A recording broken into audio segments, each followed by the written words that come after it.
Hello everyone, this is Fanfic Audiobook. Here you find original fan made audio stories. One Piece, the most powerful lightning bolt in history. Part 1. Marine Calendar Year 1474, Sky Island, Burka Village. Amidst the cheers of warriors, a handsome man, standing 1 meter 80 tall, suddenly threw a burly man over 2 meters tall out of the circle, drawing waves of cheers from the surrounding crowd. Lock, lock. The man in the circle shook his long hair, soaked with sweat on his forehead, stepped forward, reached out, pulled up the fallen warrior, and raised his arms high, calmly accepting the praise and cheers of those around him.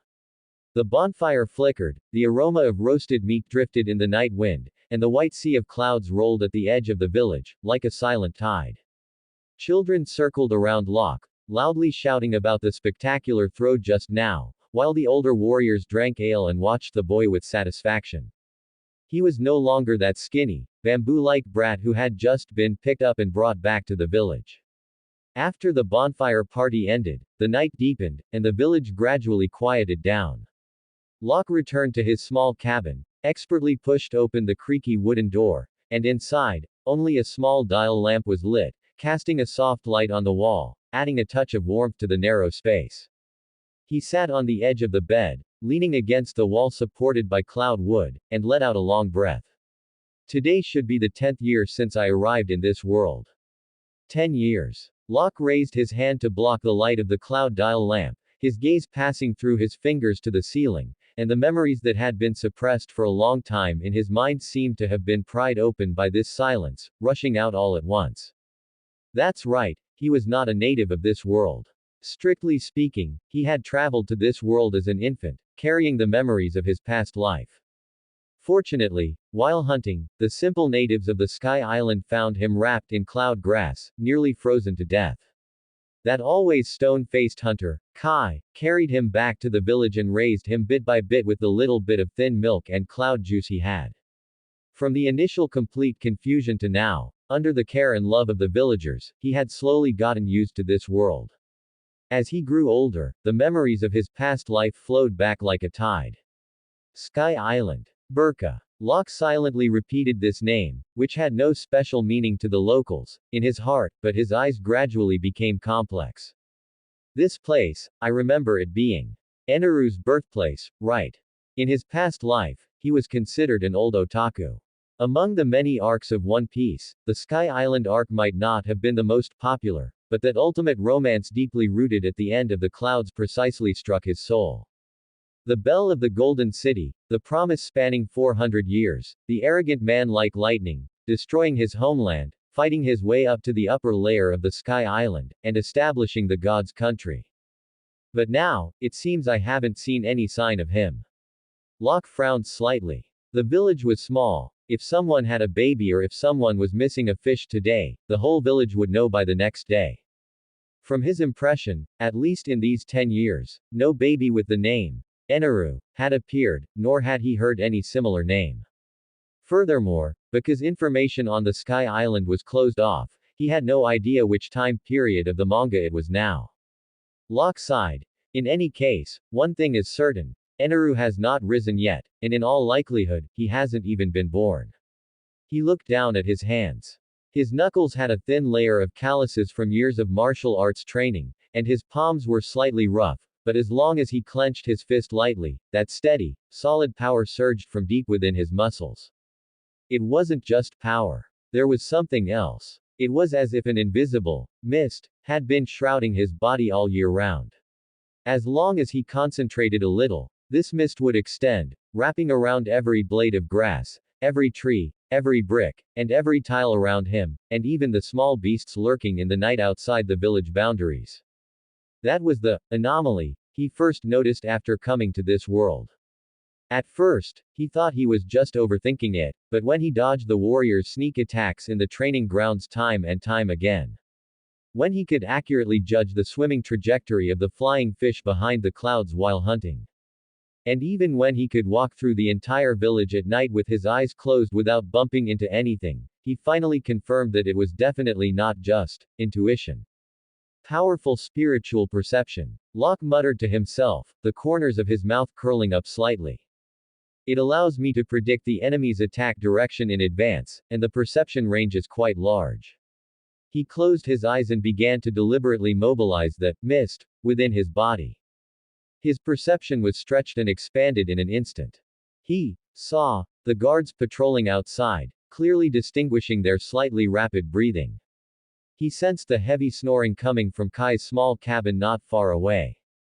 And even further, a white bird perched on top of the huge cloud tree at the village entrance, its wings tucked in, half asleep and half awake. Every subtle breath outlined a three-dimensional map in his mind. Natural observation hockey. Just like that guy Eneru's. Thinking of that guy's terrifying mantra that covered almost the entire Sky Island, Locke shivered.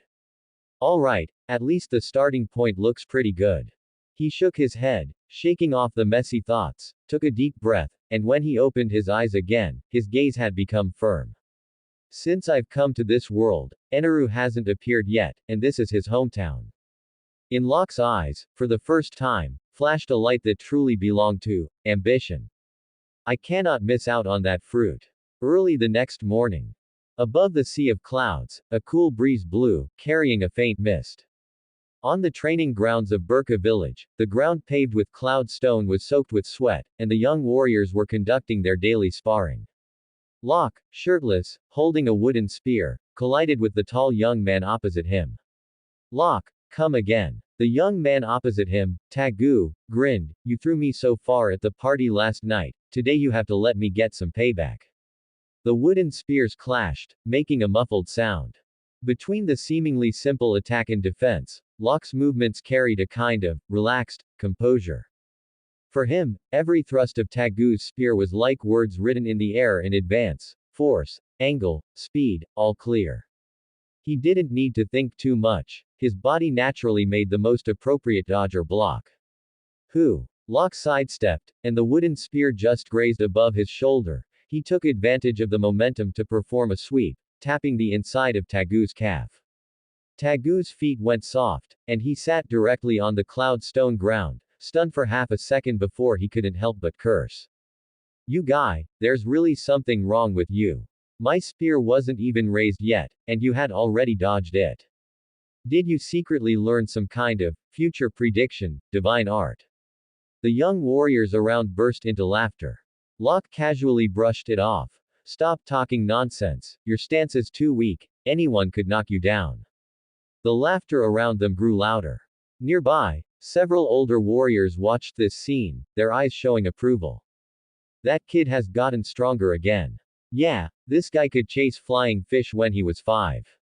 Now he's only 10, and even Tagu, who has been hunting for years, is no match for him. That guy Kai really found a treasure. As they were speaking, a middle-aged man with black hair mixed with some silver strands walked over, carrying a thick cloud wood spear on his shoulder. It was Locke's adoptive father, the strongest warrior in Burka village, Kai. Alright, everyone disperse, today's morning training ends here. Kai's voice was not loud, but it had an unquestionable power. Locke, come with me. Locke wiped his sweat, threw the wooden spear to Tagu, and obediently followed Kai away from the training grounds. They walked through the village all the way to the distant cloud cliff. That was the place in Burka closest to the edge of the sea of clouds. Looking down, one could see the endless rolling white clouds, and below that was the unknown, blue sea.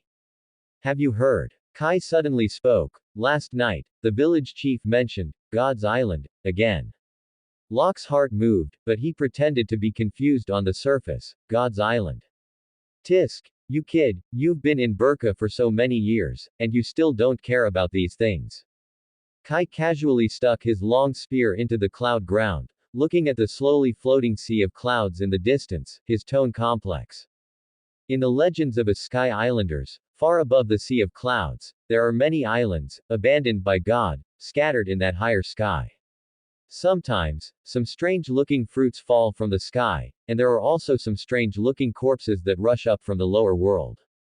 Locke's heart tightened. Strange-looking fruits. They are devil fruits. The village chief said that for the past few nights, he has heard thunder in the distant sea of clouds. Kai said in a deep voice, but there were no dark clouds in the sky. No dark clouds, but there is thunder. A name almost immediately appeared in his mind. Rumble Rumble Fruit. That Logia devil fruit that created Eneru's godhood, which was almost called invincible. What are you thinking about? Kai suddenly asked. Locke hurriedly withdrew his thoughts. Nothing, just curious. Does God's Island really exist? Kai looked at him, his gaze containing scrutiny, as well as the appraisal of an elder towards a junior. If someone else asked this, I would only say, it doesn't exist. He paused, then added, but since you asked, I can only say that this world is far larger and much more dangerous than what your eyes can see. Locke was slightly silent. Kai turned around, staring at him. Locke, you are very smart and very strong. Stronger than everyone your age in the village. But you must remember one thing. Don't let curiosity cloud your judgment. Whether it's God's Island or the lower world, they are things far beyond what a small village like ours can get involved in. Your task now is to live and grow up well. Locke looked up, meeting Kai's weather-beaten eyes. He could clearly see the exhaustion and expectation in the depths of those eyes. His chest felt a little sore. Yeah. The wind at the edge of the sea of clouds grew increasingly piercing, carrying with it the damp moisture rising from the world below. White mist rolled around their feet like a living animal hide, bulging and sinking from time to time, as if ready to swallow anyone who got too close. A three-person hunting party moved slowly along the cloud cliff. Locke walked at the very front, his pace agile and steady. Thin cloud light filtered through the churning mist, casting onto his shoulders and back, where his muscle lines appeared and disappeared, contracting with the rhythm of every step. He held a short spear in his left hand, and in his right, he carried a cloudfish that had just been knocked unconscious, its tail fin still twitching. The wind from below surged suddenly, like a giant invisible waterspout rising up, blowing his black hair into a wild frenzy. He was accustomed to it, his gaze remaining steady. 3 o'clock, 20 paces away. He only slightly lifted his chin. His voice was not loud, yet it was distinctly sharp in the mist.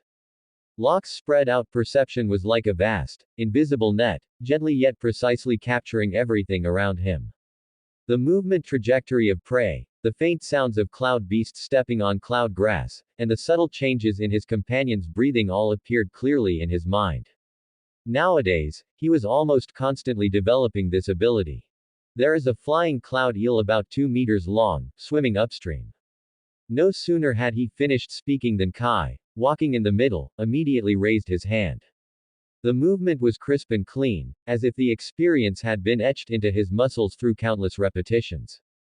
A specially made cloud spear broke through the wind with a whoosh. Swish. Bang. A tearing shriek came from the mist, followed immediately by the sound of violent thrashing. The clouds were stirred and scattered, revealing a corner of faintly glowing scales. That flying cloud eel stopped struggling completely, with only its tail twitching twice. Nice. The other hunter couldn't help but clap and laugh. Your aim is still the best, Kai. Kai didn't show any smugness, just glanced indifferently at Locke. That glance contained complex meaning.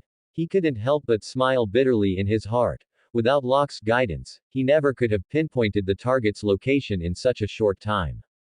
After packing up the prey, the three prepared to head back. The sky had become gloomy at some point. The sea of clouds felt as heavy as a stone pressing on one's chest, and an unsettling sense of oppression quietly spread through the air. As they walked, Locke suddenly stopped. The cloud grass beneath his feet rustled with a swish sound. Kai and the other hunter immediately raised their alertness, gripping their weapons tightly. Wait a moment, Locke said in a low voice, his brows tightly furrowed, his expression grave. Just a moment ago, his observation hockey was struck violently by some kind of intense and chaotic signal, like sharp metal scraping against his eardrums, stinging his heart and making it tighten. Kai immediately asked in a deep voice, "What's wrong?" Locke's voice was somewhat low. "Over there, it seems there is thunder." However, the sky was only slightly gloomy, far from the point where thunderclouds would surge. There were no dark clouds, no flashes, yet there was thunder. Kai took a deep breath, his fingers tightening, and he instantly entered a state of high alert. Only a second later, he made his decision. "We are returning to the village immediately." He said it crisply, without the slightest hesitation. Don't go near there. He trusted Locke's judgment just as he trusted his own intuition. But he was even clearer that unknown thunder could only mean danger. Locke's Adam's apple bobbed slightly, and he opened his mouth. He had wanted to say the words, "I'll go take a look by myself." But meeting Kai's gaze, he ultimately didn't say it. The air was a bit colder than before. The three turned and walked in the direction of the village, while that strange thunder lingered in Locke's mind, refusing to dissipate. That thing seemed to be calling to him. He could feel it. Intense, clear, impossible to ignore. After the hunt ended, the village once again regained its rare liveliness and warmth. White mist drifted gently between the wooden houses, covering the village like a thin veil. The women sat around the bonfire, skillfully butchering fresh cloud beast meat. The firelight shone on their profiles, making every flash of the blade appear soft. Children ran and played on the soft cloud grass, their laughter rising and falling. The men returning from the hunt drank their home-brewed ale while repairing their weapons, carefully wiping away the cloud scales and bloodstains picked up during the hunt. The entire Burka village was peaceful, forming a stark contrast with the oppressive feeling of that thunderous intent from earlier. Locke calmly set down his prey, but did not join in the division of labor as usual. Under the cover of the night wind, smoke, fire, and laughter, he quietly avoided everyone's gaze, bypassed the bonfire circle, and headed toward the village exit. Just as he stepped to the village gate, he stopped. Kai leaned against the wall of the village gate, arms crossed, looking casual yet carrying a certainty that said, "I knew you would come." Locke couldn't help but smile bitterly. "Father, why are you here?" Kai turned slowly, his gaze steady and sharp, as if he could see through every thought in his mind. "What are you going to do?" 5 simple words, yet as heavy as 1,000 pounds. Locke was silent for a moment. He didn't want to hide it, there was no need. Kai was the father who had raised him for 10 years, and also the person in this world who understood him best. "I can feel it." Locke lifted his head, his eyes carrying a determined light. "That thing is very important to me. Very important. Important enough to change the future. Even to change this world." Kai's brows furrowed deeply. He was an old hunter, his intuition terrifyingly sharp. He knew that what lay ahead must contain danger. There was unknown power there, a thunderous intent that shouldn't be approached, and perhaps even an existence beyond their understanding. But when he looked into Locke's eyes, seeing that firmness, stubbornness, and the wildness of unwillingness to be bound, he seemed to see again that baby abandoned in the forest 10 years ago. That little guy who cried until he was hoarse had now grown into the sharpest warrior in the village. After a long silence, Kai ultimately did not try to dissuade him. He just walked past Locke toward the lively village.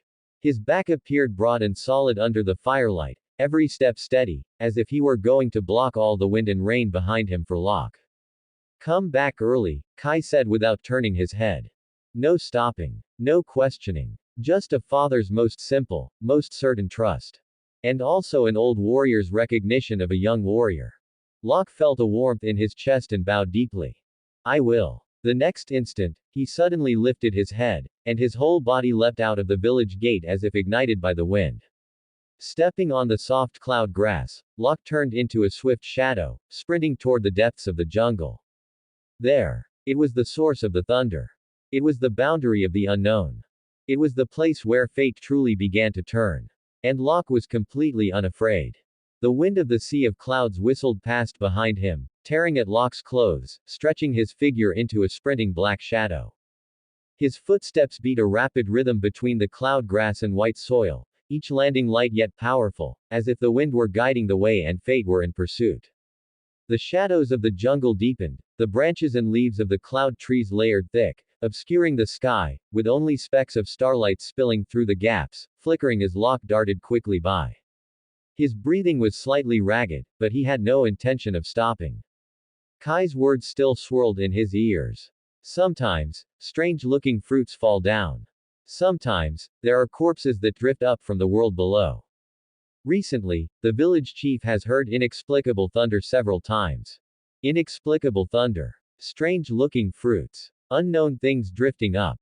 These clues were rapidly piecing together in Locke's mind, his heart beating rhythmically in his chest, growing louder and louder. Not fear, but a thrilling anticipation.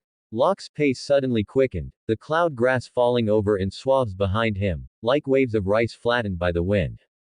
Finally, he arrived at the fork in the road where the thunder had been heard. Locke stopped, took a deep breath, and slowly closed his eyes. Observation hockey spread out in an instant, like a surging tide sweeping from his feet to the surroundings, painting the trees, terrain, sounds of the wind, and even hidden creatures in his mind one by one. Ahead, it seemed there was something. And that noise was even stronger than before, as if it would tear the air apart at any moment. Locke opened his eyes, his gaze as sharp as a blade. He gripped his short blade tightly and, following the guidance of his perception, carefully stepped into the deepest, darkest part of the dense forest. Pushing aside the branches that were rustling in the wind, his field of vision suddenly opened up. The next instant, his pupils suddenly constricted. In front, a protruding red lock stood in the forest, and on top of the lock, a remarkably dazzling yellow fruit was resting quietly. It sat there quietly, yet it seemed to dominate the view of the entire world. The fruit was pear-shaped, its surface covered with winding, twisted lightning patterns. Lightning-shaped spikes extended outward from the shell, as if they would split the air at any moment. Even from over 10 meters away, Locke could feel the faint electric current released from within, rising and falling like a heartbeat. Locke's heart gave a violent thump at that same moment, and he was instantly stunned. With just one look, he recognized it. This was the incarnation of lightning itself. Logia rumble rumble fruit. As a veteran reader of the Pirate King in his past life, it was impossible for him to be mistaken. This was one of the most terrifying and tyrannical powers among the Logia types. The true incarnation of lightning. Once mastered, it was a power capable of easily destroying an island. His breathing involuntarily hitched. Everything before his eyes was too surreal, yet undeniably real. But Locke was not carried away by joy, his intuition. No, his observation hockey was screaming frantically. Danger was right beneath his feet. Locke reacted extremely quickly, violently retreating backward. Boom. The cloud ground seemed to be torn apart from within by immense force, exploding into an exaggerated rift. Shattered cloud stone and white soil were thrown into midair by the blast, flying in all directions. The surrounding leaves were sent spinning by the shockwave, dancing wildly as if torn by a gale. The next second, a behemoth roared as it burrowed out from the rift. A heavy shadow blotted out the sky, and the thick cloud mist was churned into endless turmoil by its body. Hiss! A massive shrimp, deep red all over and seemingly clad in metal armor, broke through the ground, every movement carrying the power to shake the clouds. Those giant pincers clacked together in the air with a click-clack, sharp and piercing like blades clashing against each other. Those ghostly green compound eyes stared fixedly at Locke, filled with the ferocity of a natural-born predator. Locke instantly understood its identity. White Sea Express shrimp. Living in the upper White Sea, it was a terrifying beast known for its speed, ramming power, and hard shell. They could glide on the surface of the sea of clouds at incredible speeds. It was no exaggeration to say that a single collision could destroy half a village. There had been incidents before where express shrimp fell from above the White Sea and caused trouble, and to hunt them, it usually required the elite warriors of the entire Burka village to surround and kill them together. But now, it had appeared alone. And, it was staring at him. Even worse. When the ground shook violently, the dazzling rumble rumble fruit rolled off the lock and happened to get stuck in the gap between the express shrimp's breastplate and its shell. The yellow fruit was pinched by the deep red shell, half exposed, trembling slightly with the monster's roar, yet showing no sign of falling. It was as if it had been maliciously protected by nature. Locke stared at that fruit, the treasure that could change his fate, wedged in the gap of the monster's shell. His gaze instantly turned cold. That won't do. He slowly held his short blade horizontally, his breathing instantly becoming steady and even, his entire being regaining the calmness of a warrior, like a black panther ready to pounce. Facing a monster of this level alone, he should have turned and run. This was common sense, and even more so, the survival experience of all Sky Island people. But the rumble rumble fruit was right before his eyes. With just one more step forward, the distance between him and God would be reduced to a single choice. Locke took a deep breath and lowered his center of gravity. I won't let this opportunity slip away. The next moment, the cloud grass beneath his feet exploded with a pop, and a black shadow shot forward violently. It was so fast that the air itself was sliced, creating a sharp whistling sound. The express shrimp let out a shrill hiss, its giant pincers slamming shut. Clack! The air was cut as if sliced by a blade, forming two visible rifts, and the killing intent rushed over, overwhelming everything. Locke's figure darted rapidly, not retreating in the slightest. Man and beast, in this Sky Island jungle, collided like thunder. The camera slowly ascended, sweeping over the swaying crowns of the cloud trees, gradually moving away from the center of the fierce battle. From deep in the jungle came the frantic, violent crashing sounds of the express shrimp. The crisp sound of trees snapping, the thunderous roar of cloud soil being thrown into the air, all woven into a chaotic mess.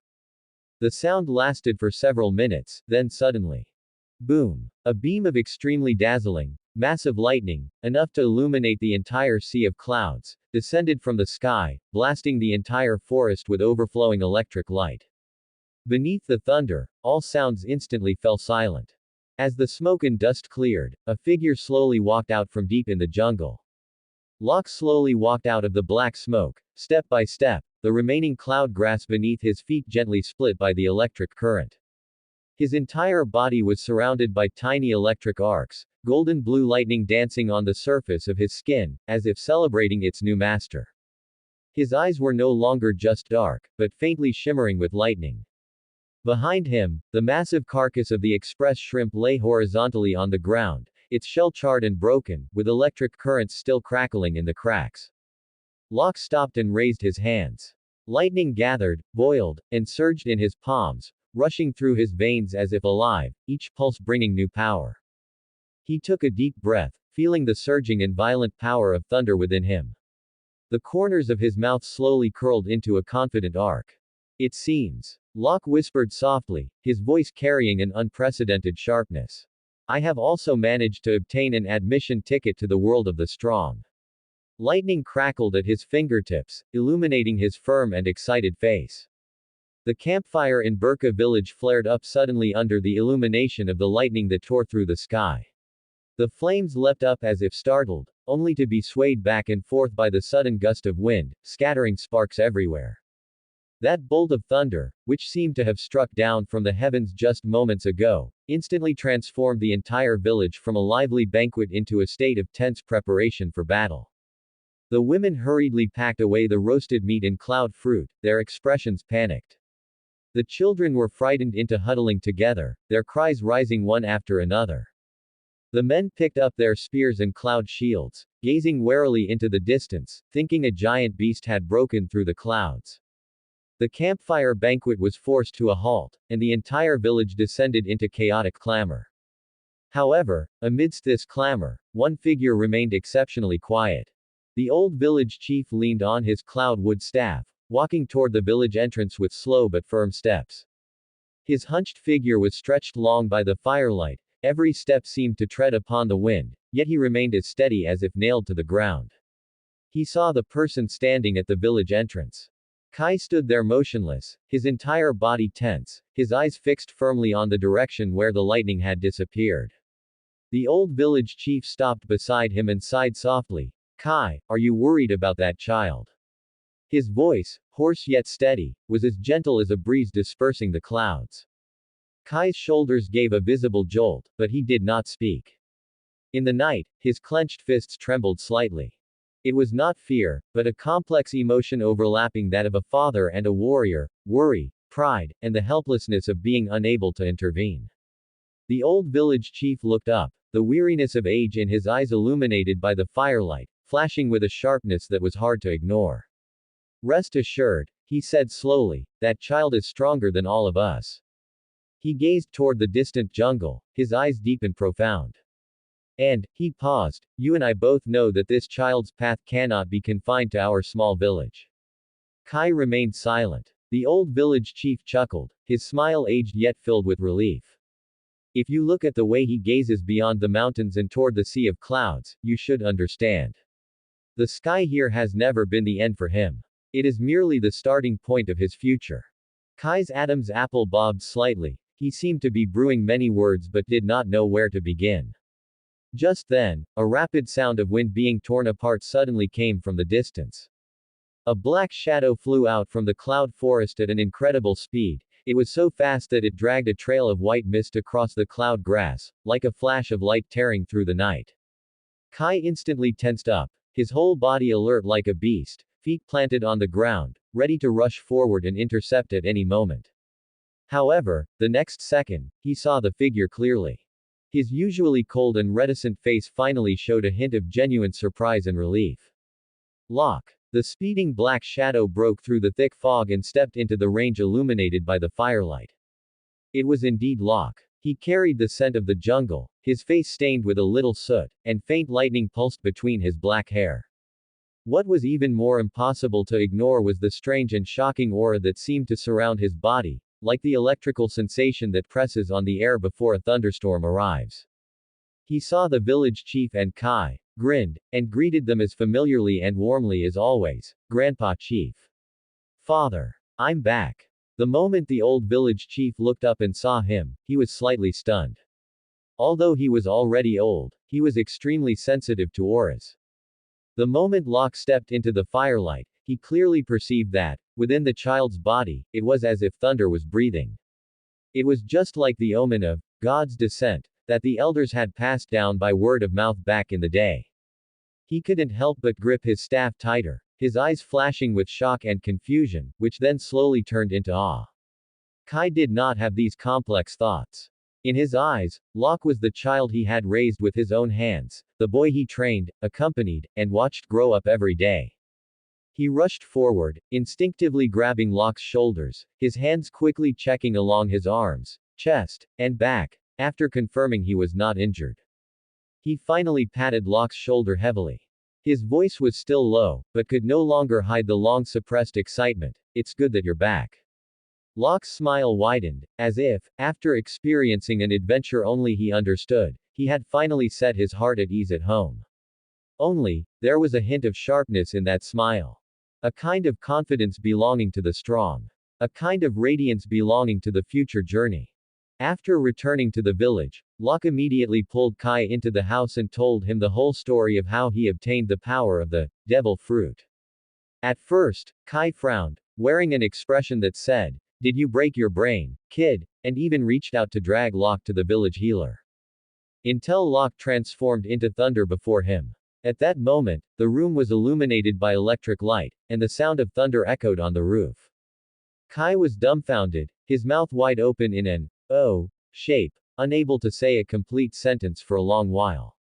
Over the next 2 years, Locke frantically developed the power of the rumble fruit, combining various inspirations from the anime, cultivation, and fantasy works he had seen in his past life to build his own cultivation system.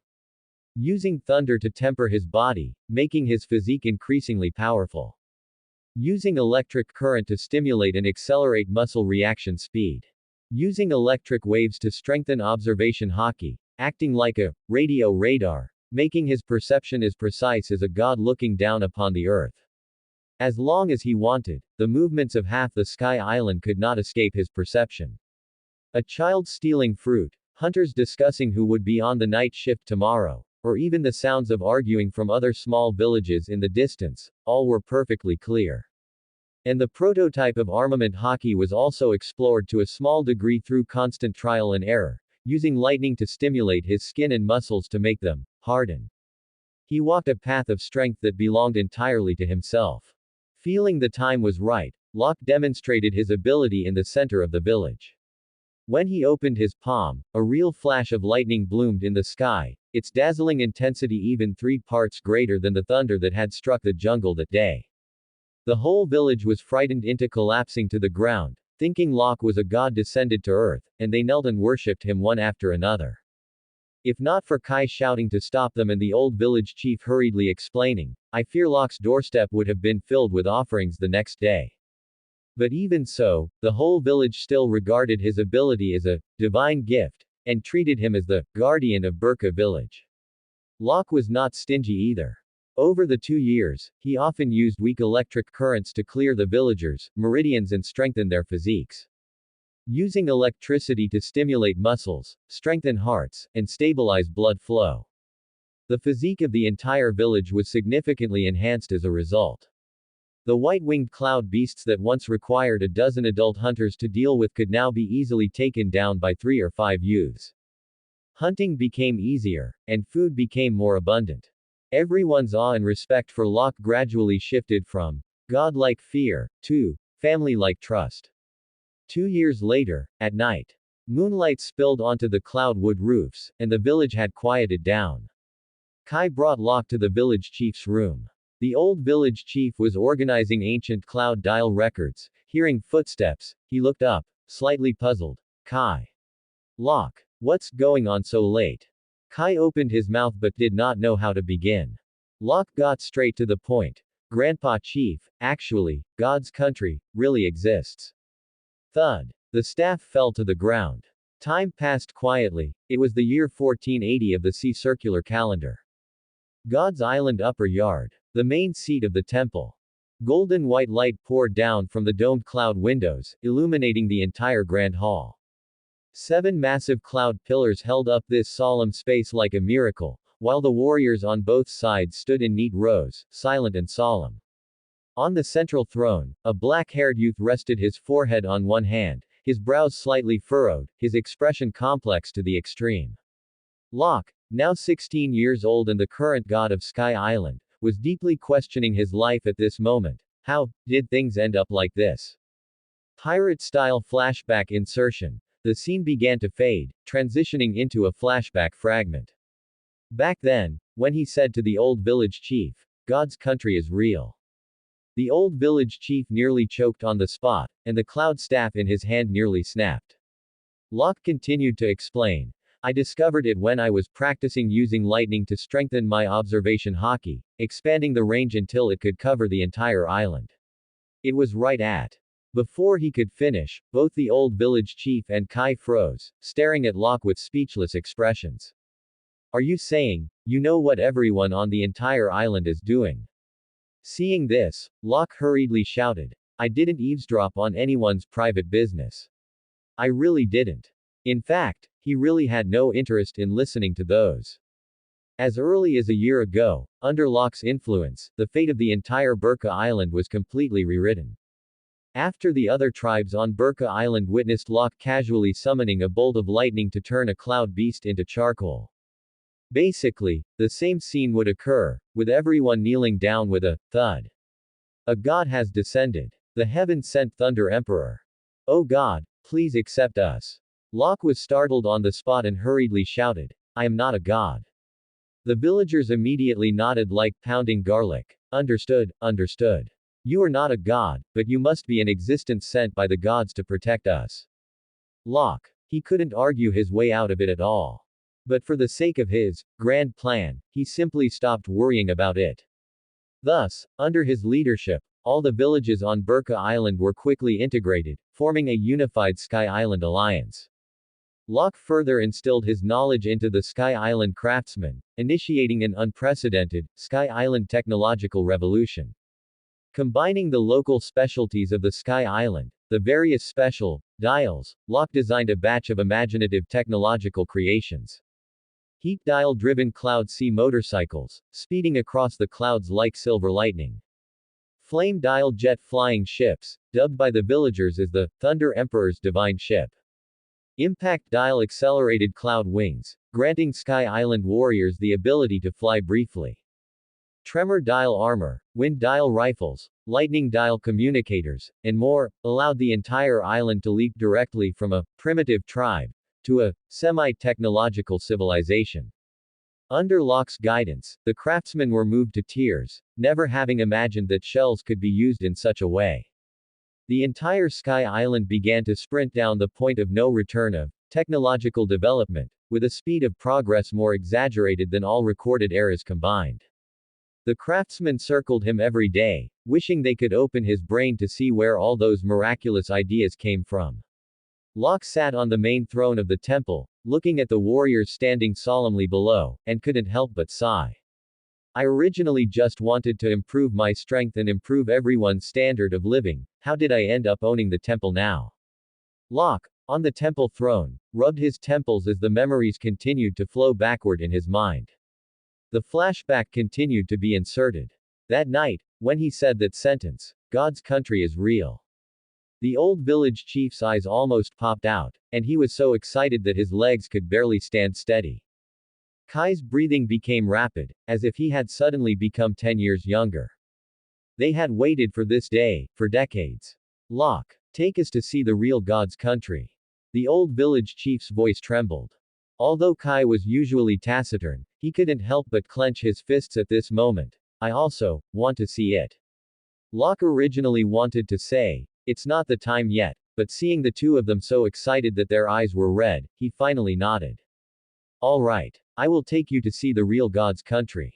At that moment, all the villagers of Burka Island were in an uproar. The legends of decades, of hundreds of years, were finally about to reveal the truth.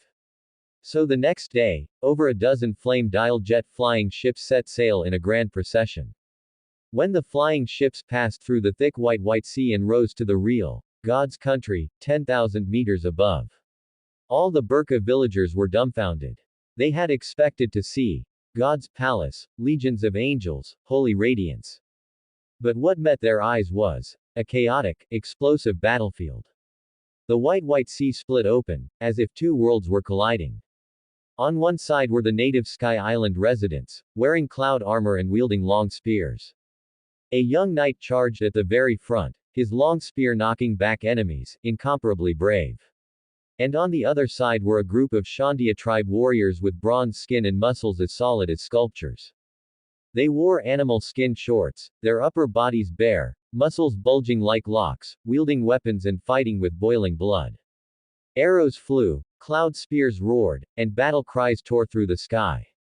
This was the period of the territorial war between the Sky Island natives and the former Jaya residents. The real God's country. It was simply a country of total chaos. Seeing this scene, the old village chief froze on the deck of the flying ship. What is this situation? Kai also frowned slightly. Locke, did you know about this all along? Locke shrugged. Well, it was like this when I flew over. The next second, his entire body dissolved into lightning and vanished, flashing into the sky. Leaving only his voice echoing around the fleet. Let me make them stop first. On the battlefield, the Sky Island warriors and Shandia tribe warriors were clashing fiercely. The young Gonfal roared, "Get out of my way!" The Shandia chief roared in response, "For the glory of our ancestors!"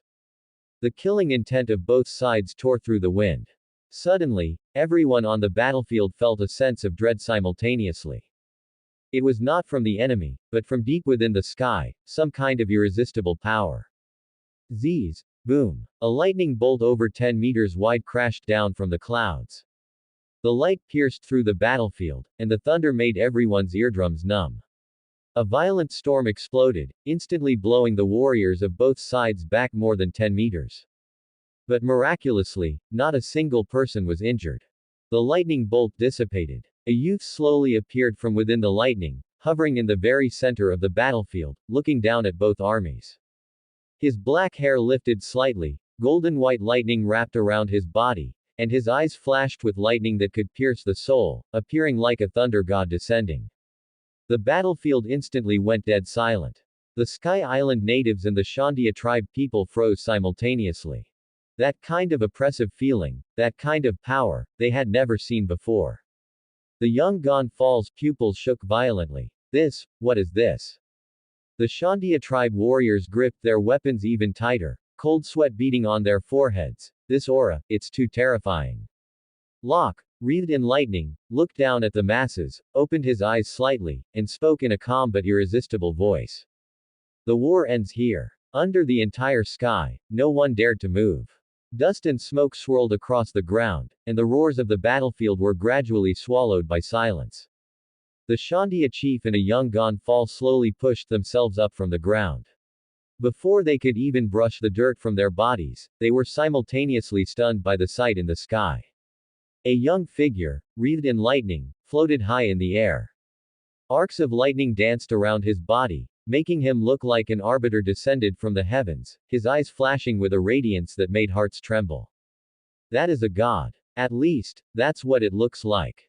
The two leaders held their breath almost simultaneously. The Shandia chief was the first to recover. He picked up his fallen spear, pointed it at Gonfal, and said in a hoarse, angry voice, "Oh, great god of sky thunder. These Sky Island invaders have stolen our land. They have tarnished the Noland legend and the ancestral honor that our Shandia tribe has guarded for generations. Our people have endured for hundreds of years, seeking only to reclaim our homeland." His voice was like a war drum piercing through the air, every word carrying the weight of blood and tears. The Shandia tribe warriors' eyes turned red, and the sounds of their angry breathing rose and fell. Meanwhile, the young Gonfal was already filled with fighting spirit. At this moment, he was far from the peaceful and benevolent god of the future. Instead, he was more like a young Sky Island king, hot-blooded and fierce. Ignited by the Shandia chief's accusations, he retorted angrily, "You Shandia people. Always going on about your homeland. But God's country was clearly a holy land discovered and developed by our ancestors first. You are the unreasonable intruders." The air on the battlefield suddenly became scorching hot. The Shandia tribe people gripped their weapons tightly, their fighting spirit completely ignited. The Sky Island warriors' impact spears began to charge, blue light surging at the tips. Unable to endure their centuries-old hatred, the two tribes closed in on each other, their leaders approaching, the warriors' nerves stretched to the point of pain. Just one step, one breath away, and the battle would erupt once more. At this very moment, lightning suddenly exploded between the two leaders. Locke descended to the ground like a thunderbolt, reached out both hands, and easily placed them on the heads of the Shandia chief and Gonfal, respectively. The movement was casual, yet carried absolute suppression. "You two," his tone was as relaxed as if he were scolding children for fighting. "Calm down a little. Shandia chief. Gonfal. You, let me go." They both struggled fiercely, muscles bulging and veins popping, but they discovered with horror, no matter how hard they struggled, they couldn't make their bodies budge even an inch. Shandia tribe warrior. The chief was actually suppressed by one hand. Sky Island warrior. Even our leader can't move. Who exactly is he? Shock and fear spread rapidly between the two tribes. At the very moment the two leaders were, head pressed and suppressed, by Locke. Boom. Boom. Boom. A deafening engine roar came from deep in the sky. Everyone instinctively looked up, and saw that high above, more than a dozen flying ships with strange designs and pulsing power patterns had appeared out of nowhere. The flame dial thrusters spewed steady flames, causing these flying ships to form a neat formation like a fleet from the god's country, majestically hovering over the battlefield. Blue-white smoke drifted from the sides of the flying ships, looking mysterious and stunning. Shandia tribe warriors' eyes instantly narrowed. What kind of monsters are these? Sky Island warriors gripped their spears, an unknown force. Because neither the Sky Island nor the Shandia tribe had ever seen ships with this level of technology. The existence of these flying ships completely overturned their entire understanding of civilization. Locke gently released his hands. The two pinned men immediately retreated back to their respective camps, watching Locke and the entire fleet of gods behind him with vigilance. The warriors of both tribes simultaneously entered high alert, but at this moment, Locke just slightly raised his hand, lightning dancing gently between his arms. He hovered above the battlefield, thunder coiling behind him, and the dozen or so flying ships hovered silently behind him like attendants to a divine throne. He smiled faintly. "All right, let me." Lightning gathered in his eyes, his voice suddenly clear and firm, "resolve this misunderstanding that has lasted for hundreds of years." Under Locke's direction, the flying ships tore through the layers of clouds of the white sea-like beasts, speeding toward Shandora. Two flying ships were arranged to carry the Sky Island warriors led by Gonfal, and the Shandia chief with the Shandia tribe warriors whose anger had not yet cooled. The two groups stared at each other through the clouds, vigilance, annoyance, unease. The flying ships moved steadily, putting them in an unknown technological miracle for the first time, and the fire of war in their hearts was gradually replaced by shock. Until they truly arrived there. When the flying ships slowly landed, everyone's breath was completely stolen by the sight before them. What they saw was not ruins. Not a desolate city. But a city of gold that, despite enduring centuries of weathering, remained incomparably magnificent. The golden walls reflected a blazing light among the clouds, and giant trees entwined the towering golden pillars, as if guarding an ancient myth. The golden statues along the road were already covered in the traces of time, yet they remained imposing, solemn, and inviolable. Shandia tribe warriors' pupils dilated, pointing ahead, their voices trembling uncontrollably. That is, the city of gold. It's real, it's all real. In that instant, the breathing of countless members of the Shandia tribe froze in their chests. The legendary great ancestral land, the city of gold, was really, right here in the sky. And just at this moment, Locke flashed to the front of the great golden bell. He raised his fist, lightning flowing, his gaze firm. The next second. Dong. The giant bell was struck by the thunder, the roaring sound shattering the air. The golden sound waves spread from the center of Shandora, sweeping across the entire sky island like a tidal wave, piercing through the white sea, and dispersing into the firmament 10,000 meters above. The entire sky island trembled. It was deafening, yet incomparably magnificent. At this moment, it felt as if time itself had stopped. For the Shandia tribe people, this was no ordinary bell toll. This was the sound of their ancestors' honor being proven. The Noland legend, that had been mocked by the Sky Island people for 400 years, the City of Gold, that had been twisted by history into a fantasy, was now telling them in the most shocking way, Noland did not lie. Calgara was not insane. The City of Gold is real, and their homeland is right here. The members of the Shandia tribe knelt on the ground one by one, tears falling onto the cloud grass. Ancestral spirits, we have returned. Our homeland is truly in the sky. That was centuries of bitterness, anger, grievance, persistence, all proven at this moment. For the Sky Island people, they had always regarded God's country as their sacred land. But when the golden bell tolled, they finally understood the truth. This land was originally the Shandia tribe people's home. It was they who had taken someone else's ancestral land, while they themselves were completely unaware. The sacred land they were so proud of was built upon the suffering of others. Gon Fall's eyes trembled, and his hand gripping the spear finally loosened. So, the origin of the war was truly that we took their ancestral land. The Sky Island warriors slowly lowered their weapons, shame and awe appearing in their eyes for the first time. The bell toll allowed them to clearly see the truth of history for the first time, understanding the persistence and sorrow of the Shandia tribe warriors. The resonance of the golden bell not only shattered the misunderstanding, but also shattered centuries of hatred. This was the sound of peace, allowing the two tribes to understand each other's pain and persistence.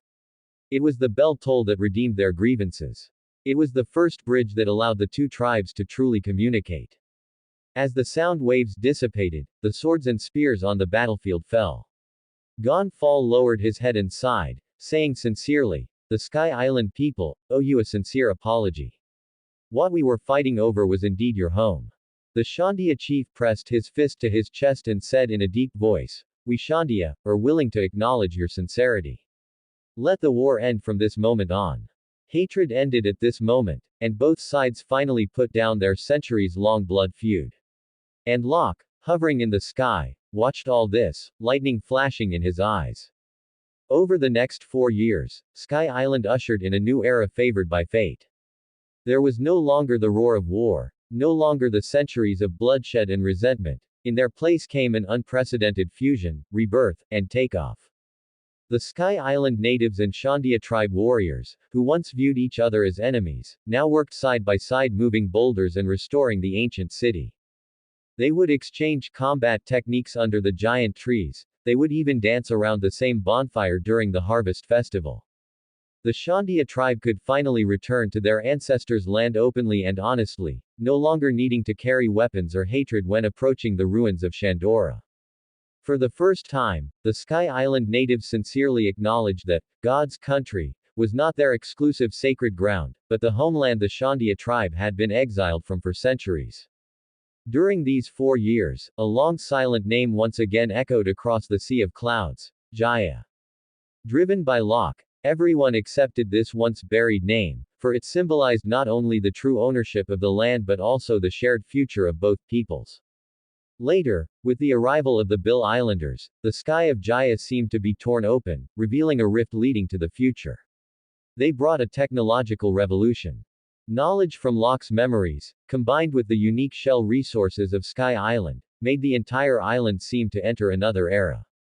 Flying ships shuttled through the sea of clouds. Cloud wings allowed warriors to glide and patrol above the forests. Lightning-powered communication shells allowed news to spread across the island in seconds. Shock shell armor doubled the warriors' defense. Flame shell furnaces, wind shell pumps, lightning energy purifiers.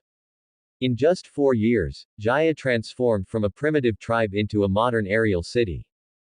The Shandia tribe felt the power of civilization for the first time. The Sky Island natives realized for the first time that technology could change their lives, and the Bill people were proud that their knowledge was respected by the whole island. Children ran on the clean cloud streets, flying ships cruised in the sky, and under the giant trees was the laughter of the three tribes. As time passed, a common understanding gradually formed among the three tribes. Locke was not only a symbol of power but also the true creator of peace.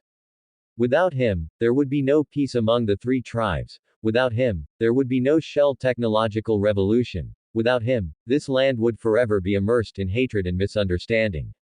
Thus, at the end of the 3rd year, under the light of the Golden Bell, representatives of the three tribes declared, "Let Locke become the true God of God's country." The Shandia tribe called him Great Benefactor of Thunder.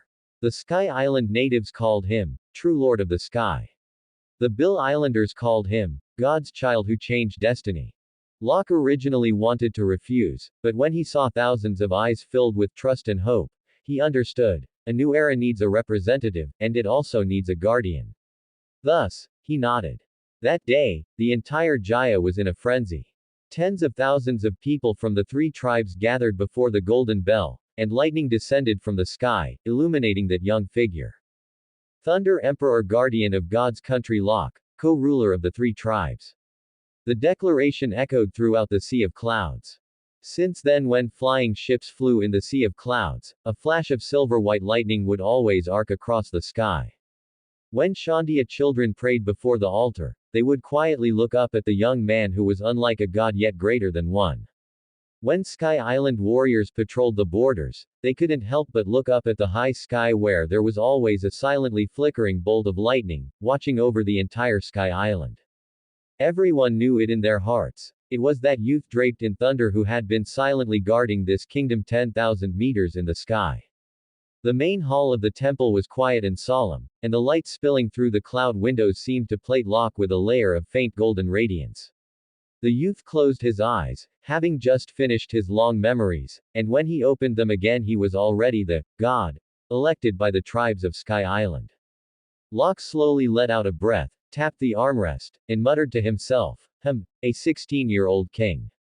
And with the entire population trained under the stimulation of lightning strike shells, plus living in the thin air environment 10,000 meters in the sky all year round, everyone is more capable of fighting than the last.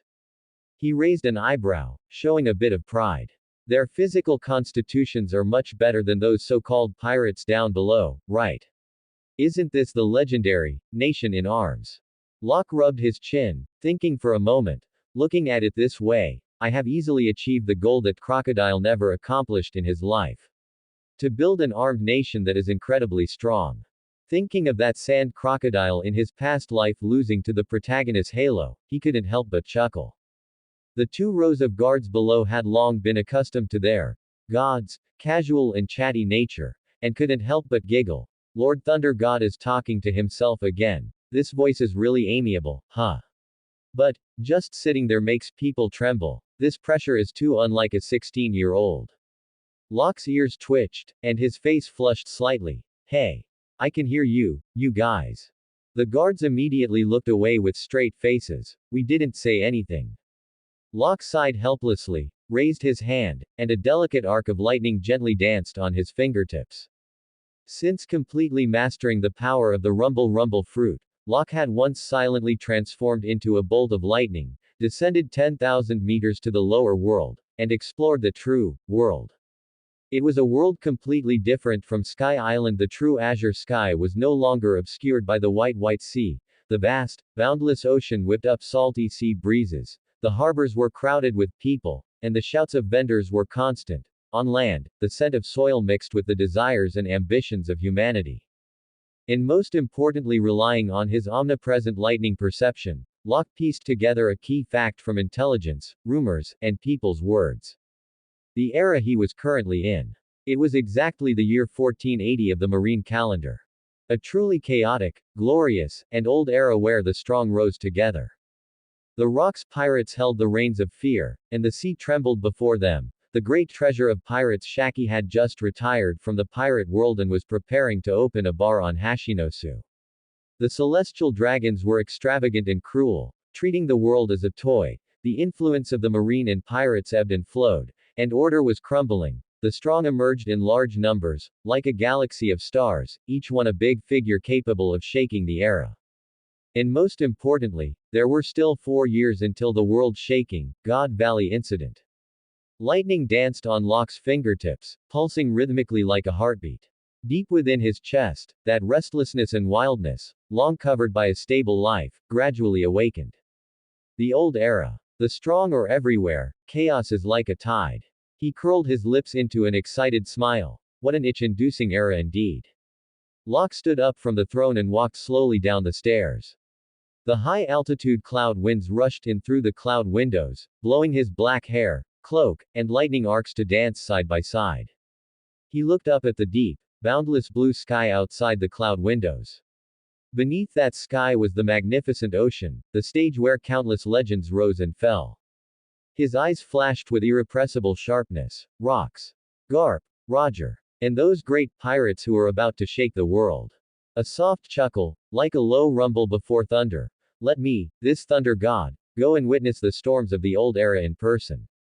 He reached out, and a pure, dazzling ball of lightning quietly gathered in his palm.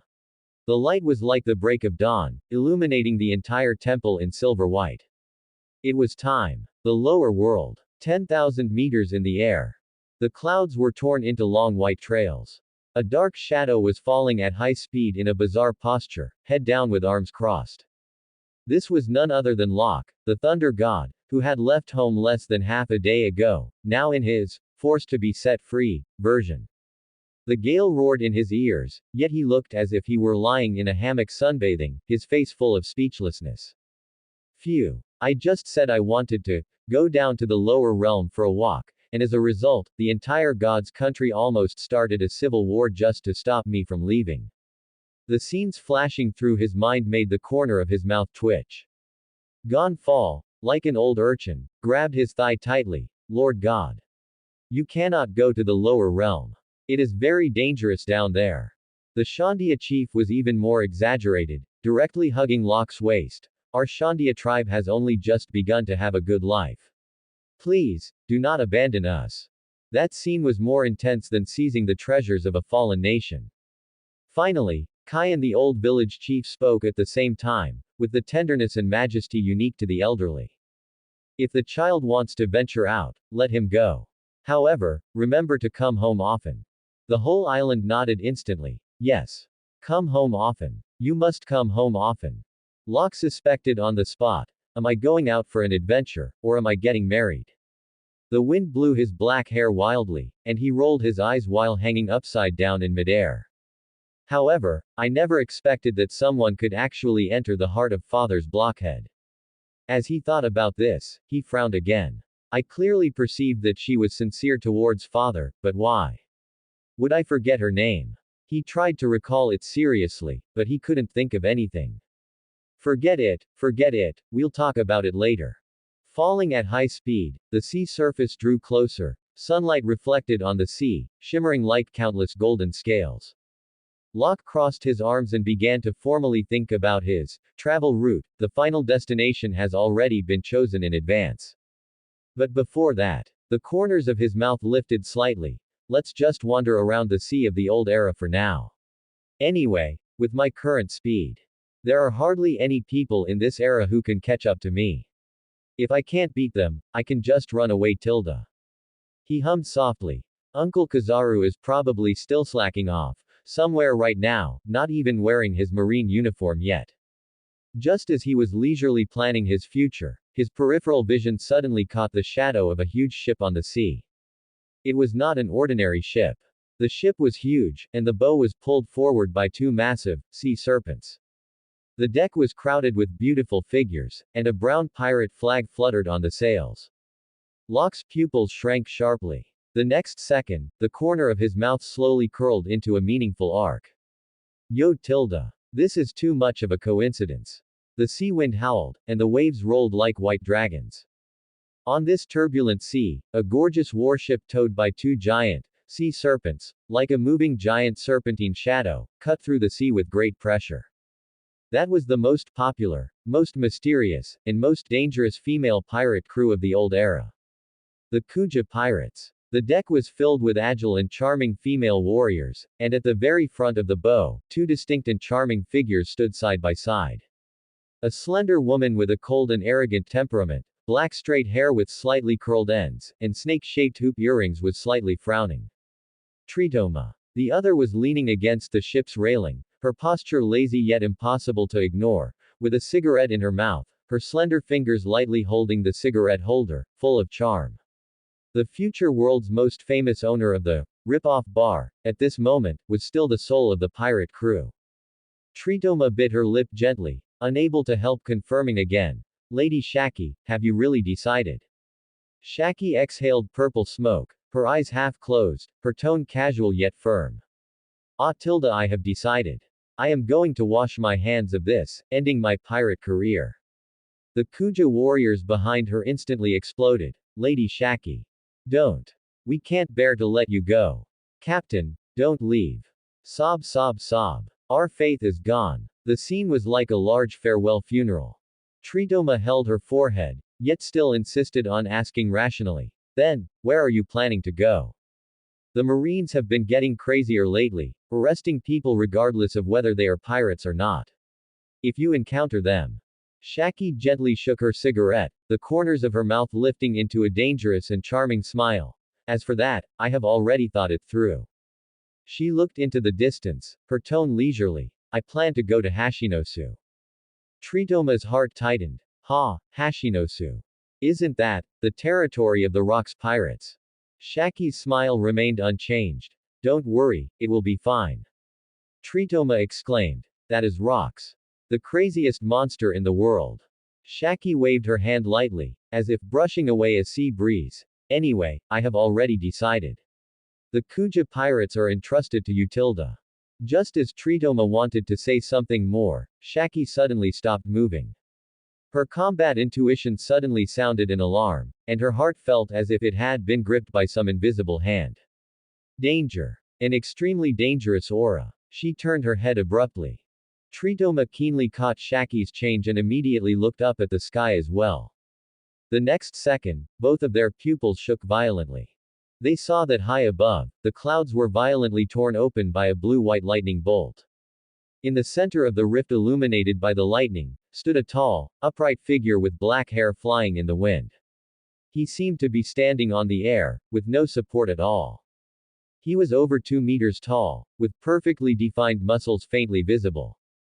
Arcs of lightning flickered and coiled around him, illuminating the entire sky with silver light. Deep black eyes looked down at the sea surface, as if a god were examining all living beings. All the members of the Kuja pirates instantly fell silent. One could even hear the sound of a needle dropping on the deck. In Shaki's eyes, for the first time, a look of both amazement and caution flashed. This aura, this power, this appearance. Tritoma was so shocked that her voice trembled. A man standing in the air. What is going on? Is he a devil fruit user? Just in this deathly stillness, the figure slowly lowered his head, revealing a lazy and casual smile.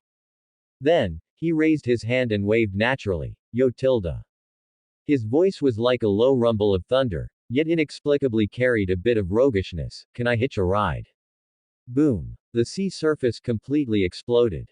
Screams, exclamations, the sound of weapons dropping to the ground, the sound of skipped heartbeats erupted in a chain reaction on the Kuja pirates' ship.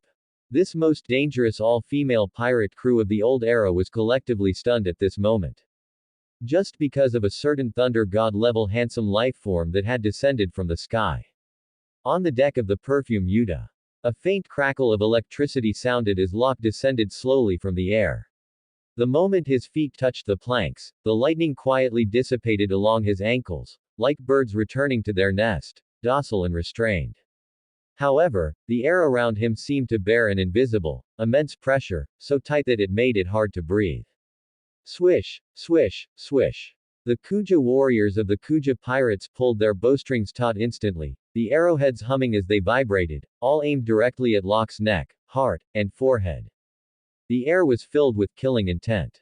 Yet Locke, as if he hadn't noticed, flashed a relaxed smile directly at Shaki and Tritoma.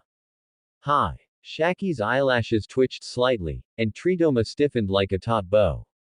For warriors like them, who had long relied on intuition to survive battles on the sea, the sense of danger never lied.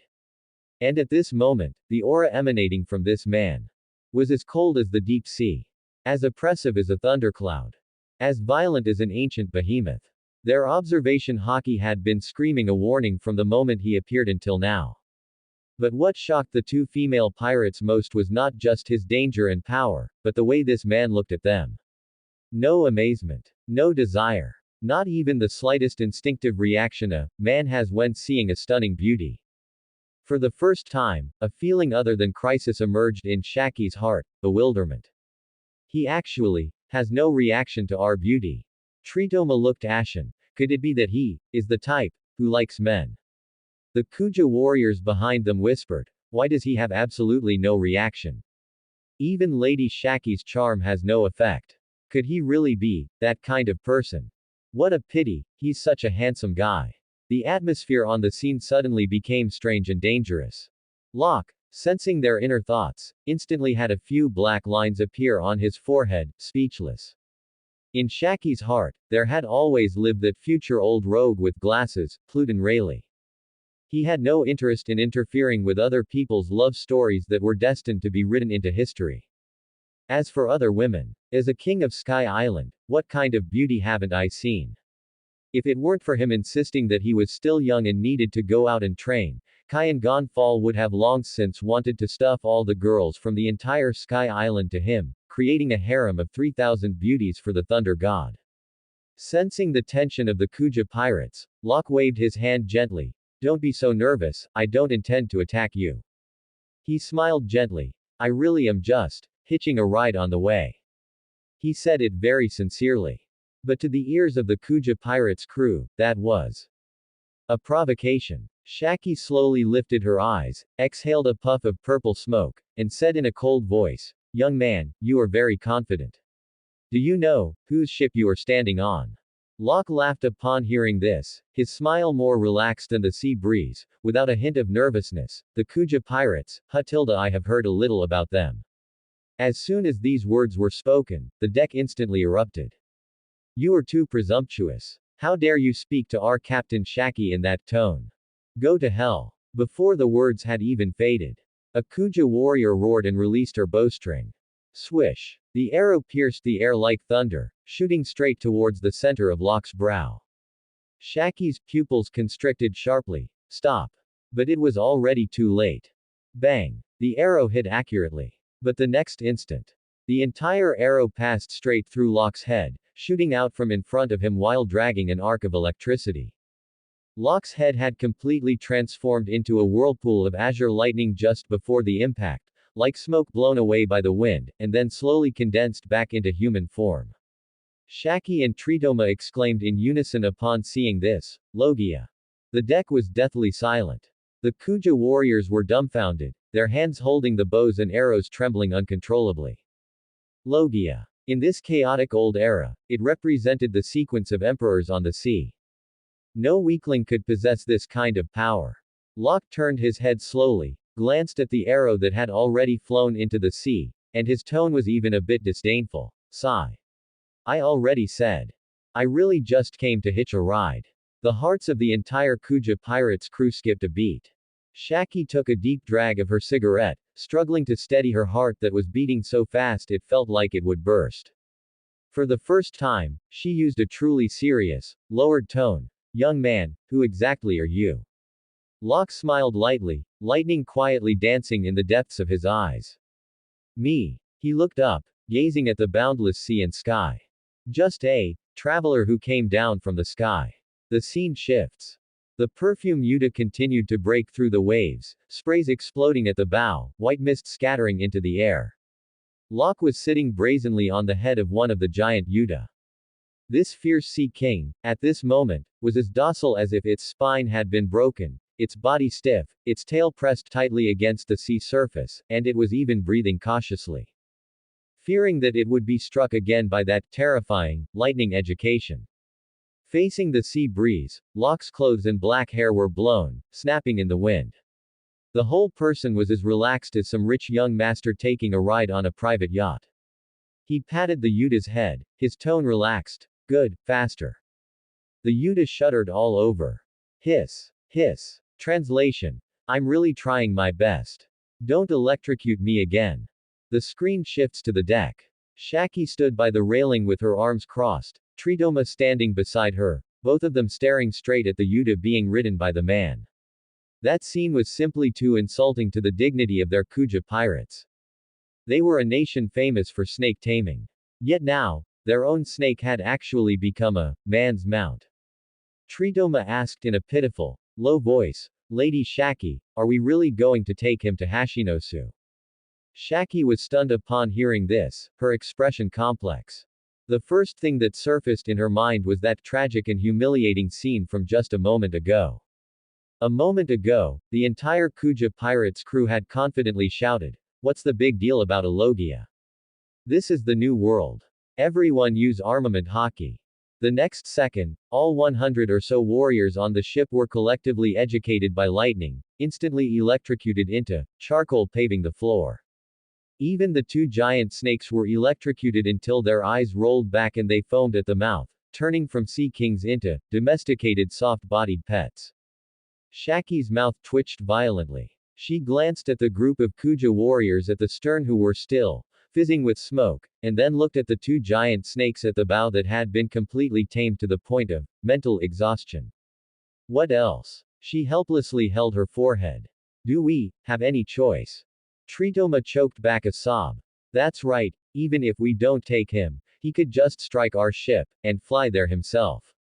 After the words fell, Shaki was silent for 3 seconds. Say no more, my head hurts even more. The wind swept across the horizon. Locke dangled his legs casually, his eyes gazing at the infinitely extending sea ahead, and in the depths of his vision was a name. Hashinosu. Lightning danced on his fingertips. That was restlessness. It was fighting spirit. It was also a yearning for the peak powerhouses of the era. Hashinosu. The nest of the Rocks pirates. The craziest stage of the old era. The sea breeze lifted his black hair, the sunlight tracing sharp golden lines on his profile, and the corners of his mouth slowly curled up. Rocks, huh? I'm really looking forward to it. Hashinosu. The capital of pirates, the most wanton, absurd, and free place of the old era. The air here is thick with the stench of alcohol, gunpowder, blood, and damp sea breeze. Even a single deep breath feels like swallowing a whole pot of fermented chaos. In the center of the island, that colossal Locke skull seems to be sneering. Beneath the skull are dense, overlapping honeycomb-like Locke structures. Natural caves converted into taverns, weapon shops, slave markets, bounty offices, black markets, casinos. Lights, roars, and screams echo endlessly between the caves. The entire island is like the heart of a monster, pulsing with the madness of pirates. This is a pirate's paradise. And a nightmare for ordinary people. Hashinosu Harbor. Dozens of pirate ships are moored in the bay, flags fluttering chaotically, the sounds of cannons and clashing wine glasses never ceasing. Several burly pirates are running around holding stacks of newspapers, shouting as they run. Hey, hey! Big news! Super big news! Surrounding pirates gather around. What exactly happened? Was the marine wiped out? Or did the admiral have internal strife? Neither. It's Shaki of the Kuja pirates has resigned from her position as pirate empress.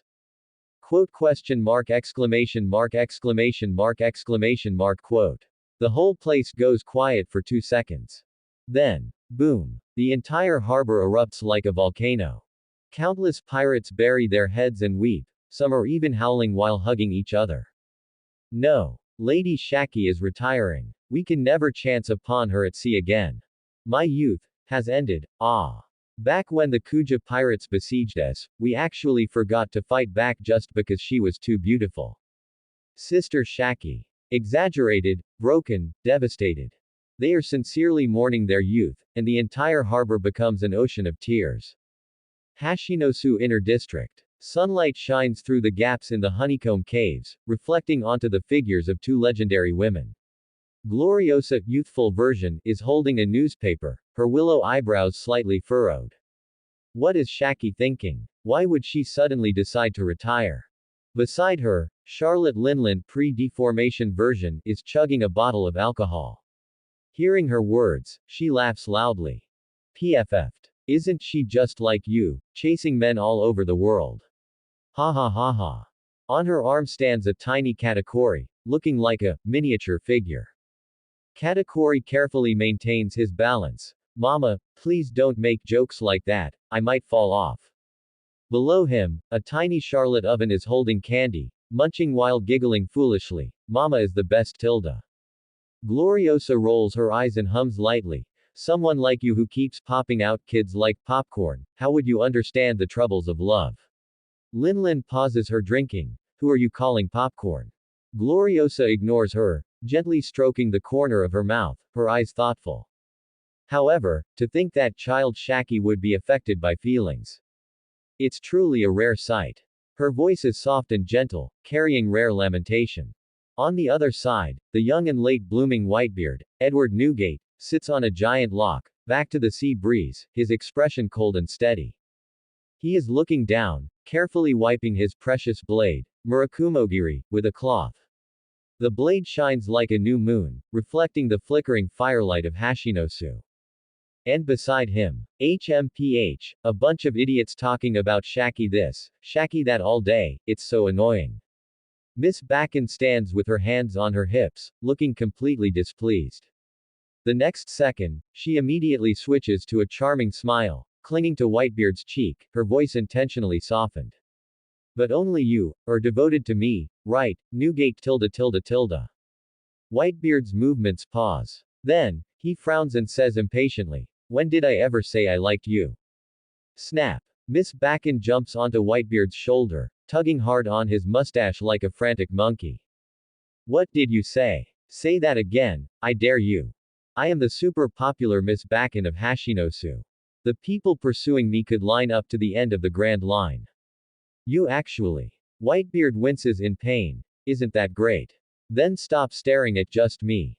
Miss Bakken's eyes burn with fire. So what if I have many suitors? I've set my sights on you. Whitebeard sighs helplessly. Wouldn't it be better to go find someone else then?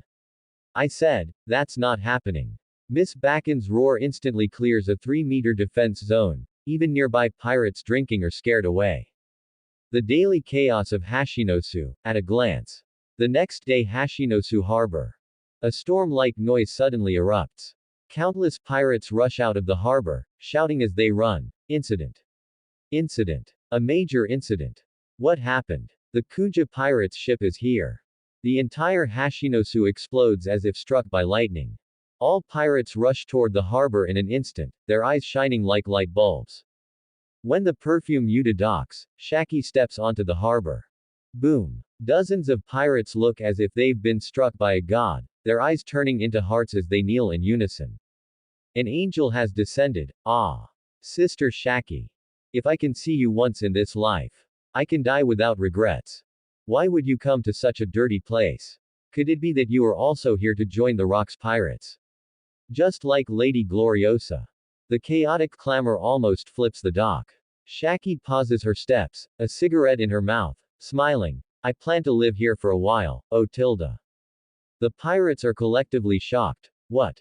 Tritoma stands on the ship, frightened by this scene. The harbor is going to be flooded with tears. Just as the pirates of Hashinosu are screaming crazily, a light sound of footsteps rings out from behind Shaki. Yo! A fresh, bright voice, accompanied by the youth's hearty laugh. The pirates are all stunned. Before Shaki can stop him, that tall, upright figure walks out from behind her. Black hair flying, the muscular figure over 2 meters tall leans forward slightly, examining the harbor and the giant skull in the center of the island with interest. Locke grins. So this is Hashinosu. He wrinkles his nose. It's even more disgusting than I imagined. Boom. The Hashinosu pirate crowd is enraged. Who the hell are you? Daring to walk out from behind Lady Shaki. A man. You fool brat. You say Hashinosu is disgusting. You want to die. Why is there a man on the Kuja pirate's ship? The air is instantly filled with killing intent. However, Locke just slightly raises his eyes, his observation haki spreading like thunder, easily enveloping the entire Hashinosu. The next second, he shows an interested smile. Yo, there are quite a few strong ones here. Meanwhile, in every corner of Hashinosu, almost all the top pirates look up as if touched by something invisible. Young Whitebeard frowns. A monster came to the harbor. Linlin grins. An interesting aura, Mama Matilda. Shiki's eyes sharpen. This brat. And at the top of the giant skull in the center of the island, rocks D. Zebek is sitting by the cave entrance, holding a wine flask, his eyes cold and wild. When Locke's observation haki sweeps over, he stops drinking. He looks up. Across a distance of several kilometers, Locke and Rocks' gazes collide fiercely in the air. The air seems to shatter at this moment. Rocks slowly grins. Yo Tilda. An incredible little guy has come. Hashinosu Harbor. The air was thick with the stench of alcohol, blood, and murderous intent. Locke had just taken a step when he was immediately surrounded by dozens of pirates. They bared their fangs in grins, every word they spat out as disgusting as maggots crawling out of a trash can. You must have bullied Lady Shaki. You stinking brat, how dare you walk out from behind her? Get on your knees right now. This is Hashinosu. Are you tired of living? Sharp axes, long swords, iron chains, guns, all were brandished. Weapons clattered, their blades reflecting a cold, sinister light.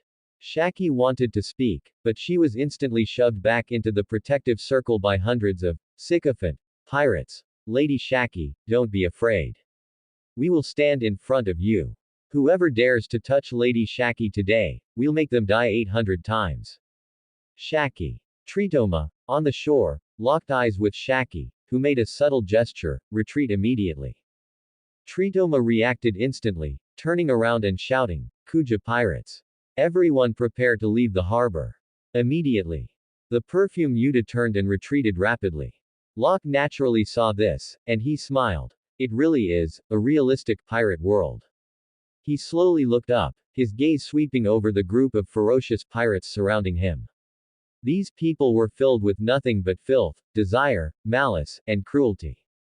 His powerful observation haki clearly heard their inner thoughts, grab him and chop him up. Maybe if we present him to Rocks, we'll get a promotion. Watch how I peel his skin off. Locke chuckled, his eyes cold. It seems. I'll have to make a scene to draw your boss out. He raised his hand. The sky suddenly darkened. The next instant. Rumble. Thunder tore through the entire sky. Immediately after. Boom. Several pillars of lightning, dozens of meters in diameter, fell vertically from 10,000 meters in the sky. The harbor was instantly swallowed by lightning, and the roar shook the very island. Screams rang out one after another. Wah! It burns. Logia. He's a Logia user. Quick. Go call the executives. Hurry. The lightning vanished as quickly as it had appeared. The smoke slowly cleared, and almost all the pirates in the harbor had fallen. Some were charred black, some were convulsing, others were rolling their eyes back and smoking. As they lay face up, their wails truly miserable to behold. Only the area around Shaki was clean, not a single bolt of lightning had struck there. She covered her mouth, her pupils shrinking rapidly. In an instant, he cleared the entire harbor. Amidst the charred wreckage, Locke walked over, stepping on the shattered ground, his expression full of disgust and impatience. I really don't have an ounce of affection for you scum tilde. Filled with filthy thoughts, just hearing your inner voices makes me want to vomit. Just then, boom! An aura of extreme ferocity came roaring from the depths of Hashinosu, like a beast regaining its freedom. A giant shadow burst through the dust, cracking the ground, accompanied by a wild, roaring laugh. Worororororo. Not bad, kid. Pretty arrogant, aren't you? Locke's observation hockey had locked onto him a second before he burst out of the ruins. A dangerous smile curled on his lips. Here he comes, the elite pirate mob. Boom. Debris flew, and a monster nearly 7 meters tall charged out with earth-shattering power. His black hair draped over his shoulders, his back like a mountain, his arms thicker than locked pillars, and a pair of dragon horns curved and stood upright. He swung a massive club, carrying a hurricane-like sound as it broke the air, his killing intent incredibly violent. Hey, kid, state your name. Watching the rampaging giant beast charge, the pirates instinctively scattered, afraid of being caught in the aftermath. However, Locke just lifted his eyes slightly, looking at Kaido as if he were just watching a bug that could jump particularly high. At this stage, he said indifferently, you still don't have the qualifications to speak to me like that. Snap. Lightning burst. Locke's figure vanished instantly from the spot. Lightning flash. The next instant, he had already materialized from lightning directly in front of Kaido, so close he could see the terror in Kaido's eyes. Kaido's pupils shrank, his heart roaring. Observation hockey, it didn't react at all. Before he could react, all Kaido saw was a flash of extreme light. Boom. Thunder tore through heaven and earth. A lightning blast shockwave, condensing the fury of the thunder god, exploded in front of Locke. Kaido was struck head-on by the lightning cannon, not even having time to let out a scream. Thud. Thud thud thud thud. His massive body was blasted away like a cannonball, crashing through buildings in Hashinosu. Leaving a hundreds of meters long, charred, smoking furrow along the way. Finally, with a boom, he smashed deep into the ruins and collapsed into the rubble. His whole body was charred black, muscles twitching with residual arcs of electricity, like a giant piece of meat scorched by lightning. The entire Hashinosu island instantly fell into a deathly silence. The pirates who were barking wildly just a moment ago now had their eyes wide open, mouths agape as if their jaws would drop. That's Kaido. The rookie monster valued by Captain Rocks. He actually got one shot by this kid. No. We didn't even see when he moved. The lightning gradually subsided, leaving charred cracks and smoke on the ground. Locke slowly materialized from the lightning, clapped his hands, and wore a helpless yet amused expression. Kaido at this time really is a sucker tilde. No sooner had he finished speaking. Whoosh! A golden light descended from the sky. Violent sword energy tore through the air, and a golden cape unfurled in the sky, like a giant lion roaring. Rocks Pirates Executive Golden Lion Shiki. Golden Lion Shiki sped through the air, wielding Oto and Kogarashi in each hand, his laughter arrogant. Ha ha ha. Kid. Looks like there's a show to play today. Lion Thousand Cut Valley. Golden light flashed, and Golden Lion Shiki swung his blades like the wind, unleashing a dozen slashes in succession. Countless giant sword energy waves tore through the air, sweeping toward Locke with the momentum to destroy the world. Facing such might, Locke did not retreat. Instead, he looked up and revealed an excited smile. Oh, quite interesting. He pressed his hands together, lightning suddenly erupting from his body, thunder surging crazily. Thunder prison thousand birds. Boom. Countless bolts of lightning gathered around Locke, turning into dozens of lightning birds, bearing fangs and brandishing claws, crackling and exploding. They shrieked in the air, meeting Golden Lion Shiki's slashes. The next second. Boom. Boom. Boom. Boom. Boom. Violent explosions rang out continuously. Sword energy and lightning birds collided in the air, bursting like a meteor shower, wave after wave of shockwaves sweeping across the entire harbor. At the edge of the harbor, the pirate underlings were instantly blown away several meters. Aha! Help me! Shaki was being blown off balance by the rising shockwaves, on the verge of being swept into the explosion range. Just at this critical moment, a lithe, graceful figure dashed over Shaki. This way. A delicate arm forcibly grabbed Shaki, pulling her out of the explosive fluctuations. Shaki looked back and was instantly stunned. Gloriosa. The beautiful yet dangerous gaze belonged to none other than the former captain of the Kuja pirates, who seemed gentle but possessed unfathomable strength. Gloriosa elegantly tossed her hair. Long time no see tilde Shaki. Just as Shaki was surprised, heavy footsteps came from behind. Big Mom's mountain-like figure walked out of the smoke and dust, holding a whole barrel of alcohol in her hand. Ma ma ma ma. This kid is really not bad. She drank while staring at the battle of lightning and sword energy in the sky, her eyes excited, like a lion seeing its prey. On the other side, at the ruins, a huge figure was carried out on Whitebeard's shoulder. Charred black, eyes rolled back, hair smoking, it was Kaido, who had been put to sleep by a single slap from Locke. Whitebeard shook him, his tone unusually grave. Hey, kid, wake up. Kaido groaned twice, his eyelids fluttering, and he gritted his teeth to sit up. He looked up toward the center of the harbor, at the battlefield where lightning and golden light tore through the sky, his heart skipping a beat. That kid, actually. Whitebeard said in a low voice. He knocked you out in one move. Kaido's pupils constricted sharply, a shiver like never before running up his spine. He licked the corner of his mouth, his burnt skin cracking slightly. What kind of monster is that kid? Whitebeard kept a straight face, gripped Murakumogiri tightly, and stared intently at the lightning battle shadow in the sky. Logia lightning, huh? The air of Hashinosu boiled completely at this moment. Hashinosu Harbor. At this moment, the word, battlefield, was no longer sufficient to describe the scene, it was more like two disaster-level entities destroying a corner of the world. Golden light was like flames burning the sky, while lightning was like the divine punishment tearing through the air.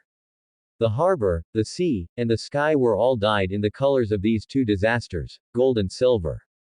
High above the battlefield, Golden Lion Shiki's golden hair burned like a lion's mane in the wind, and he dived down with a wild laugh. Yahahaha. Brat. You think you can walk sideways just because you ate a logia. Too naive. He crossed his two swords, and the entire Hashinosu seemed to shudder for an instant. Lion threat. Earth roll. Boom. The earth rolled up like a carpet pulled by a god, the entire ground of the harbor forcibly, plucked up, by Golden Lion Shiki's float fruit ability. The earth and rocks were molded into dozens of ferocious lock lion heads, their giant mouths roaring, sparks of red-hot fire flying from the friction of the stones. The next second, the pride of lion heads roared and lunged toward Locke at the center of the battlefield. Roar. The scene was like a hellish beast tide descending. Locke stood at the core surrounded by lightning, his black hair dancing, his eyes burning with fighting spirit. Welcome. He tapped his foot lightly. Thunder, beast. Boom. Lightning erupted from his body, rolling out in all directions like a tidal wave. Thunder tigers roared, thunder wolves sprinted, thunder dragons soared, and thunder eagles flapped their wings. Countless fierce beasts made of pure lightning shattered the air, charging with a sound of destruction. The air was scorched, and the ground was torn apart by the lightning strikes. The pride of Golden Lions vs the army of Thunder Beasts. A duel never before recorded in the annals of pirate history. Roar. Howl. Boom. Boom. Boom boom boom. The explosions connected into streaks of incandescent light, shaking the seawater outside Hashinosu to a height of 3 meters. Countless pirates were sent flying, paralyzed with fear, or scared into wetting themselves. Some screamed, some knelt, and some fainted on the spot. The sound of the explosions made the entire Hashinosu tremble, and the whole harbor was shrouded in a blur of smoke, obscuring all vision. The next instant, a golden slash of light tore through the sky from within the smoke. Slash wave. The golden sword energy shot straight at Locke's forehead, carrying the destructive power of a landslide and a tsunami. Following closely behind, Golden Lion Shiki himself broke through the smoke and flew over at high speed. Brat. Can you still take this? Locke looked up, his eyes flashing with uncontrollable, excited fighting spirit. The instant before the golden sword light pierced him. Z's. He instantly turned into lightning, dispersing into a current. The sword energy passed through the lightning and severed more than half of the lock wall. Golden Lion Shiki's pupils constricted. Preemptive transformation, observation hockey prediction. But the next second, Locke's voice sounded above his head. Over here. The lightning converged again, and Locke put his hands together, pulling out a long sword condensed from pure lightning. Lightning patterns rippled on the blade, chirping like 1,000 birds. The two shot up into the sky, stepping into the air above Hashinosu. Clang! Golden lightning exploded in shockwaves in the air, forcing countless buildings on Hashinosu to shatter. Storms raged, seawater surged, and rocks fell. Every collision felt like two islands smashing into each other.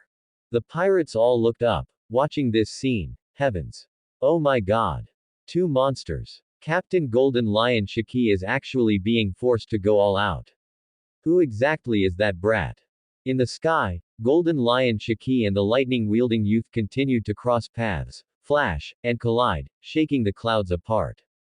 From a distance, it looked like two giant stars constantly colliding in the sky. All the pirates on Hashinosu were stunned by this sudden great war.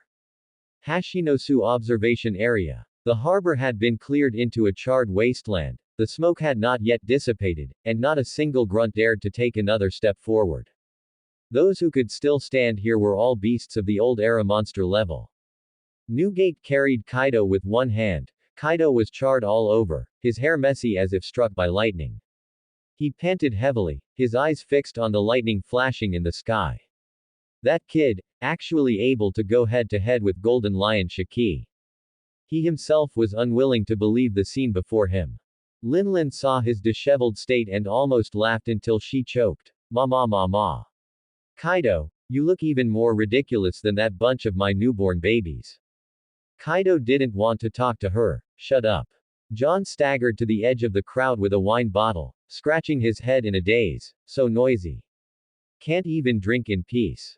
Wang Ji stared at the two figures continuously colliding in the sky and whispered, to be able to force Golden Lion Shiki to get serious.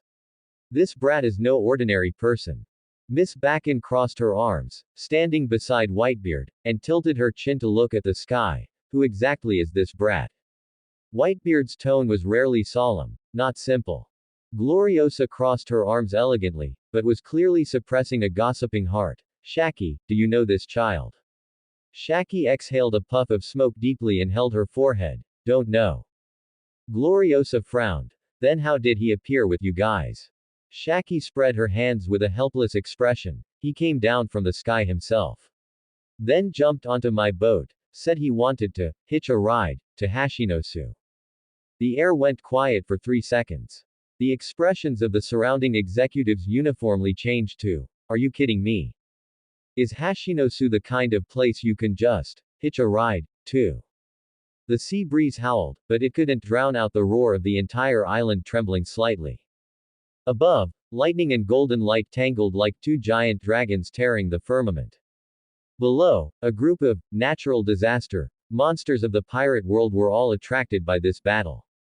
All for that lightning-wielding youth who suddenly broke into Hashinosu, took down Kaido in seconds, and went head-to-head with Captain Golden Lion Shiki.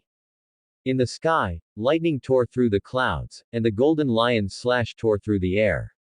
Boom! Every collision between Locke and Golden Lion Shiki shook the entire Hashinosu incessantly. Everyone held their breath. Shaki looked at the black-haired lightning youth in the high sky, a feeling she couldn't describe growing in her heart. This youth might change the entire era. Just as everyone was focused, heavy and slow footsteps came from the other side of Hashinosu. Not as violent as Kaido, not as flamboyant as Golden Lion Shiki, and not as upright as Whitebeard. Those footsteps carried an extreme oppression that made the air yield, the ground sink slightly, and the hearts of all the powerhouses tighten. The executives turned their heads one after another. Behind the crowd, a tall, dark shadow walked out slowly. The man was shirtless, his muscles like demon sculptures, and the dark long coat draped over him fluttered in the wind. His chaotic blue and white hair flew wildly, A lock of long hair hung down on the right side of his face, and on his left cheek, a purple lightning-shaped scar seemed to cut his face in two. His chin and cheeks were covered with rough, messy stubble, and the short bristles around his mouth made him look even more ferocious, while the golden earrings on his ears shone with a cold light in the sun. Every step he took, the ground seemed to tremble as if it couldn't bear the weight. The pirate maniacs of Hashinosu all fell silent, their spines chilling. Even Linlin stopped laughing, her eyes showing rare vigilance. Kaido's hair stood on end, his body instinctively tense. And Whitebeard frowned slightly, whispering, "It's here." Rox looked up, his golden pupils locking onto the lightning youth in the sky. In that instant, everyone on Hashinosu felt as if the air had frozen. The corners of Rox's mouth slowly cracked into an extremely dangerous arc. "So it's this brat, causing such a big commotion on my island." He raised his hand, his knuckles cracking. "Very good. Thunder Brat, let me see if you have the qualifications to pique my interest." High above Hashinosu, the battlefield where golden light and lightning tore through the sky suddenly fell silent at one moment. Locke stopped his attack. It was not because Shiki had suppressed him, but because of the very moment Rox D. Zebek stepped onto the battlefield.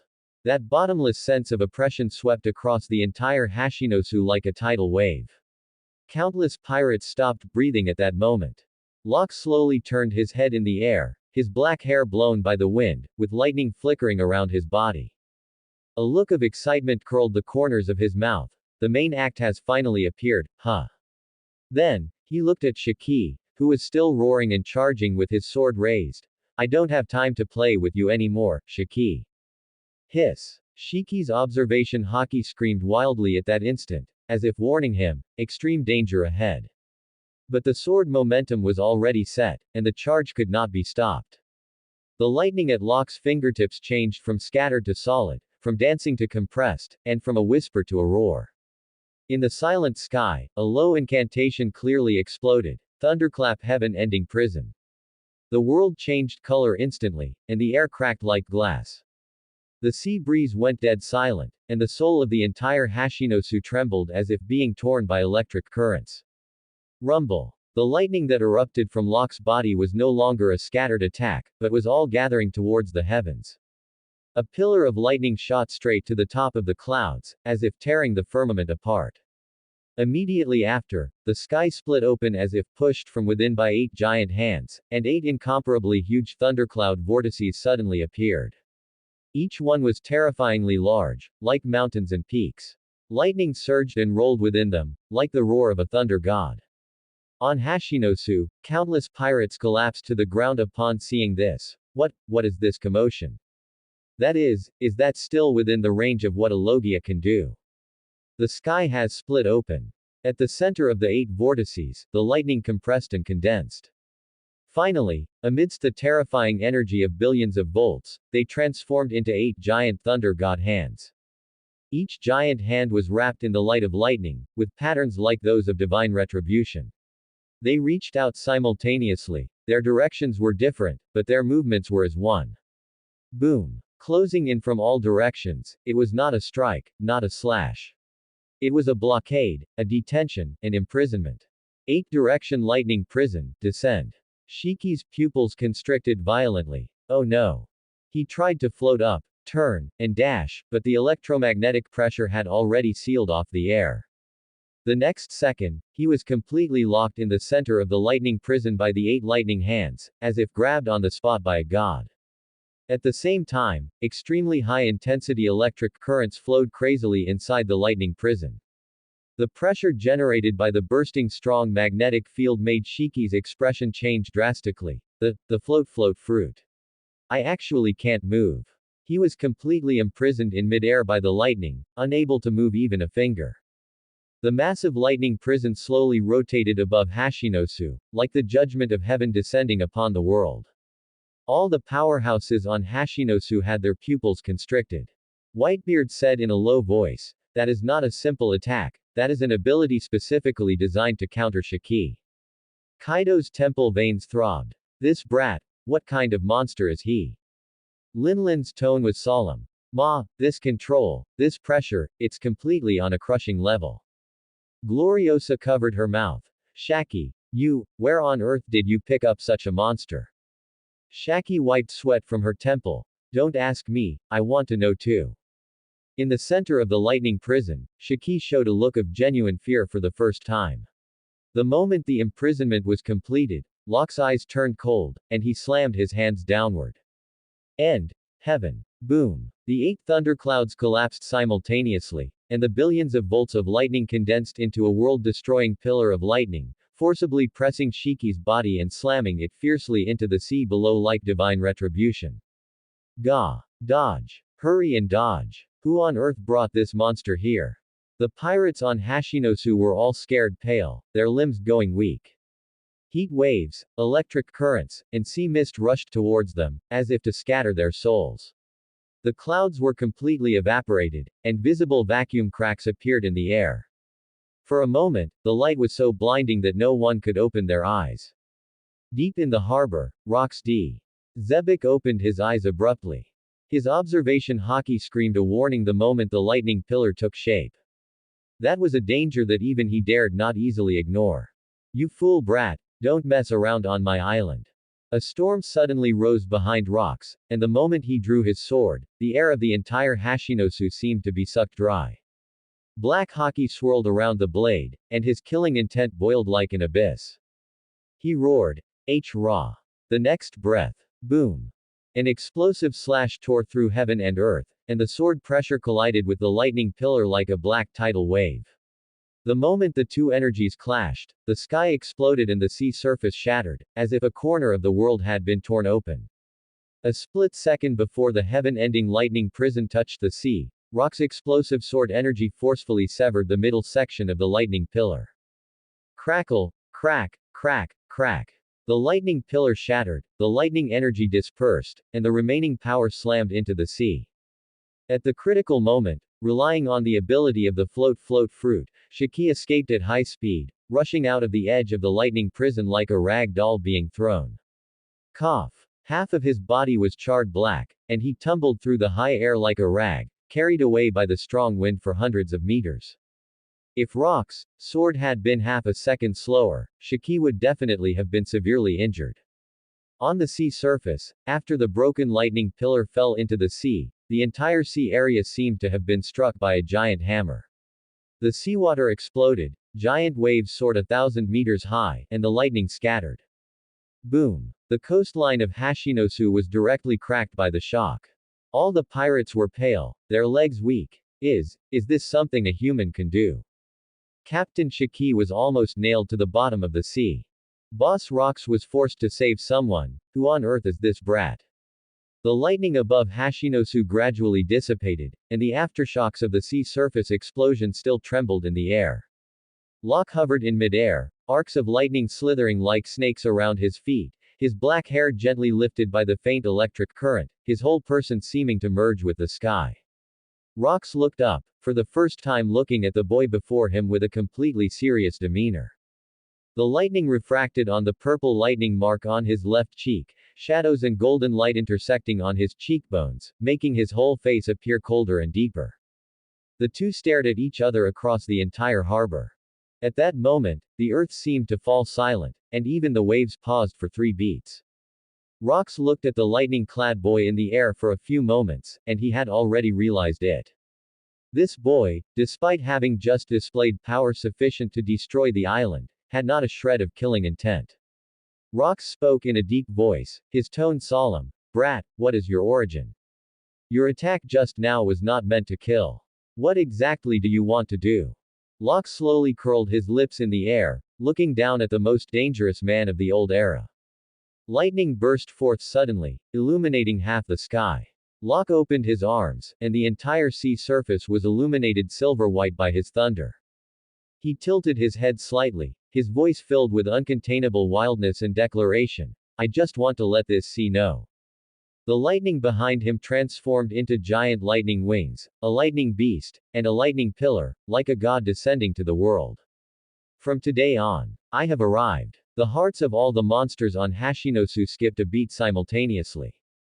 The veins on Whitebeard's hand gripping his blade bulged. Linlin's gaze sharpened, and she put away her smile.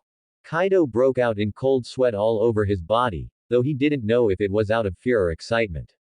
Gloriosa took a light breath, her woman's intuition making her skin tingle. And Rox gazed at this boy, a flash of genuine interest in his eyes. Want to declare to this sea that you have arrived. His mouth slowly widened into a grin, a smile that could make pirates fear for decades. Interesting. Above Hashinosu, the lightning had not yet fully dissipated, and Locke's figure stood out sharply against the residual golden and silver light. His declaration struck like a thunderclap, burying itself deep within the hearts of every monster present. Newgate's fingertips trembled slightly, and the veins on his hand gripping his blade bulged. It was the instinctual stirring of battle intent. Such a brat, he will absolutely be a monster in the future. Linlin licked her lips, her eyes flashing with intense possessiveness. Ma ma ma ma. If I were to have children with a man like this, my family would be even stronger, wouldn't it?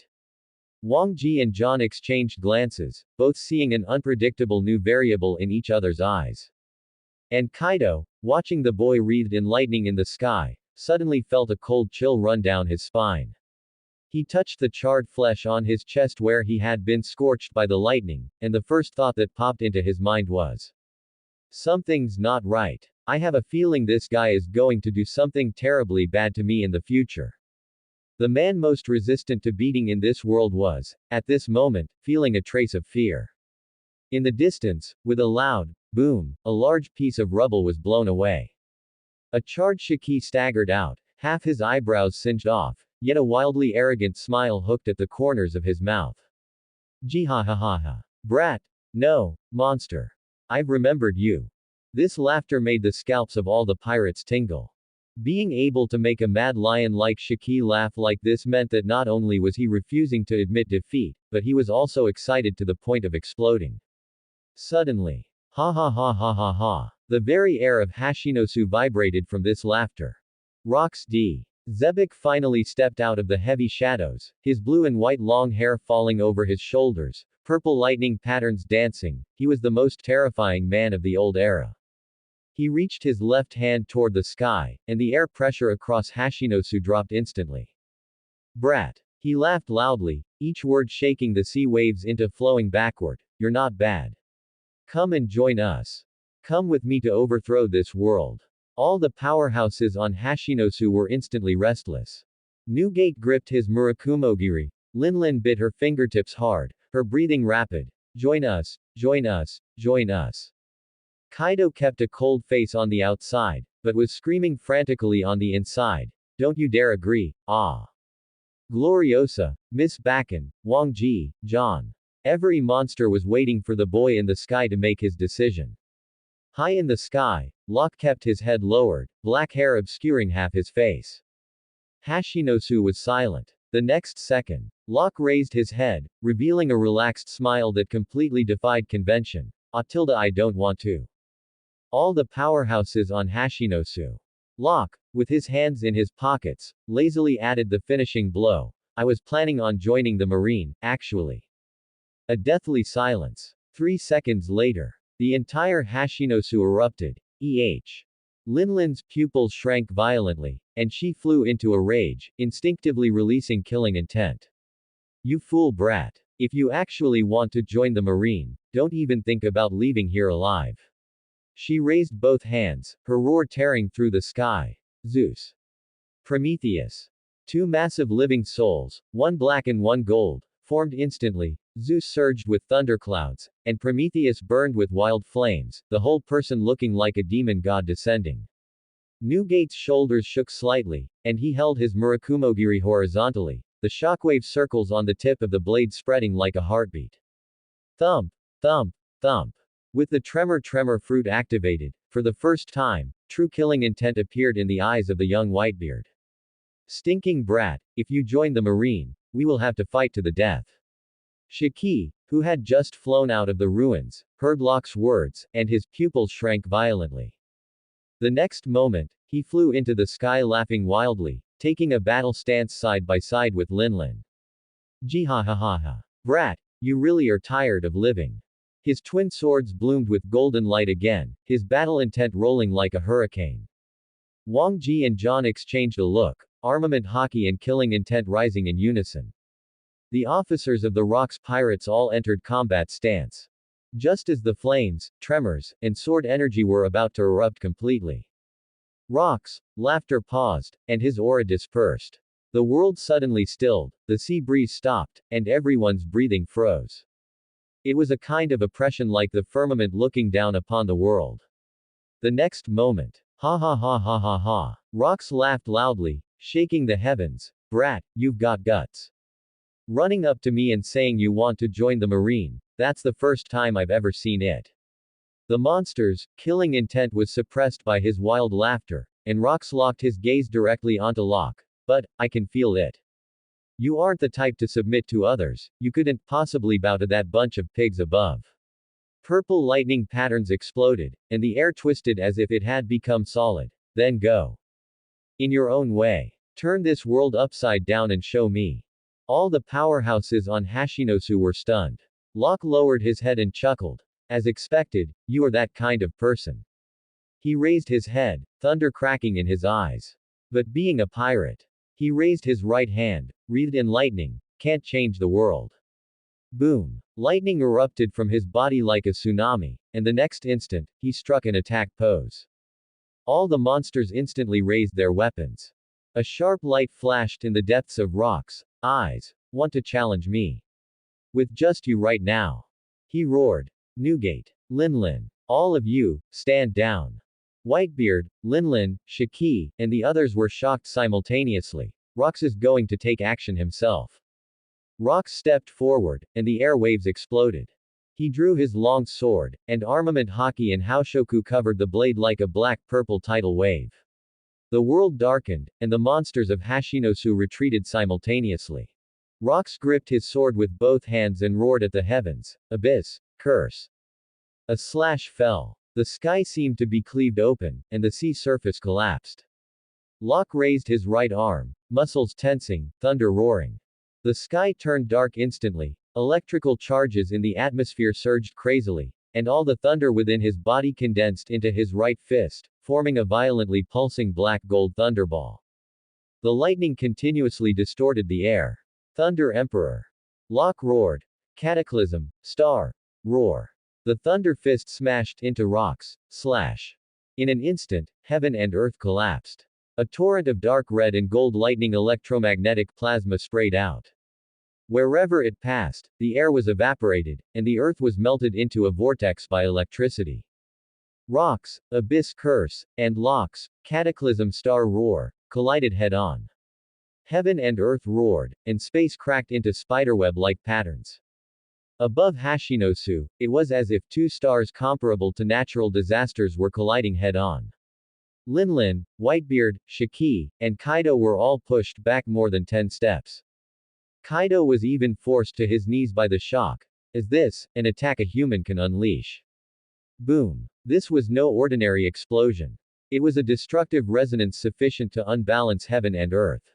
The torrent of dark red and gold lightning electromagnetic plasma, like a true thunder god beast, bared its fangs and claws to tear at Rock's slash. Rock's slash, however, was like a black giant blade from the abyss, carrying the will of a conqueror, cutting through the torrent of thunder by force. At the intersection, space was twisted, torn, and reshaped. The seawater had already been shaken into mist before the aftermath reached it, the sea surface appearing as smooth as a mirror as if evaporated, and the foundation of the island groaned like a giant beast in pain. The entire Hashinosu was sinking. Locke's fist was still held in the striking position. The lightning was constantly shattering in the confrontation, being continuously suppressed by the slash. For the first time, he truly felt a bone-chilling sensation. It was the pressure of Haoshoku, like a true king looking down on all living beings. Locke's eyes were bloodshot from the high pressure, but the corners of his mouth were curling higher and higher. He felt it, something like a chain, inside his body, vibrating, resonating, loosening. The bottleneck of Haoshoku appeared to crack at this very moment. Locke gritted his teeth, lightning exploding crazily. Is this the power of a king-tier powerhouse? His expression became increasingly wild, even having a kind of madness-like excitement. As if he weren't facing a crisis, but a treasure. Below, Linlin, Kaido, and Whitebeard were all incredulous. This brat, facing Rock's Haoshoku slash, he wasn't afraid. But overjoyed instead. Rock's slash pressed down again, its speed clearly increasing. The slash penetrated the thunder pillar like a dark fissure, forcefully cutting through Locke's offensive. The thunder pillar emitted a miserable screech under the pressure. Locke's arm began to go numb and tremble, his bones making a crack, crack, crack sound of fracturing. Rox shouted.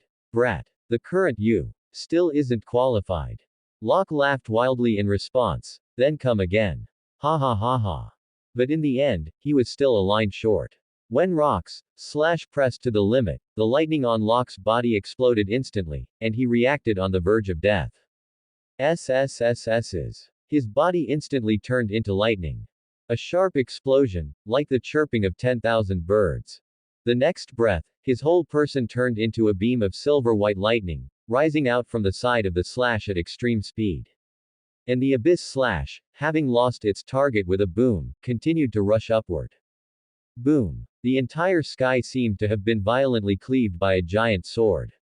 A huge rift that penetrated the clouds and reached the firmament was carved out between heaven and earth. The lightning gradually dissipated, and Rock's movement of sheathing his sword was slow and steady.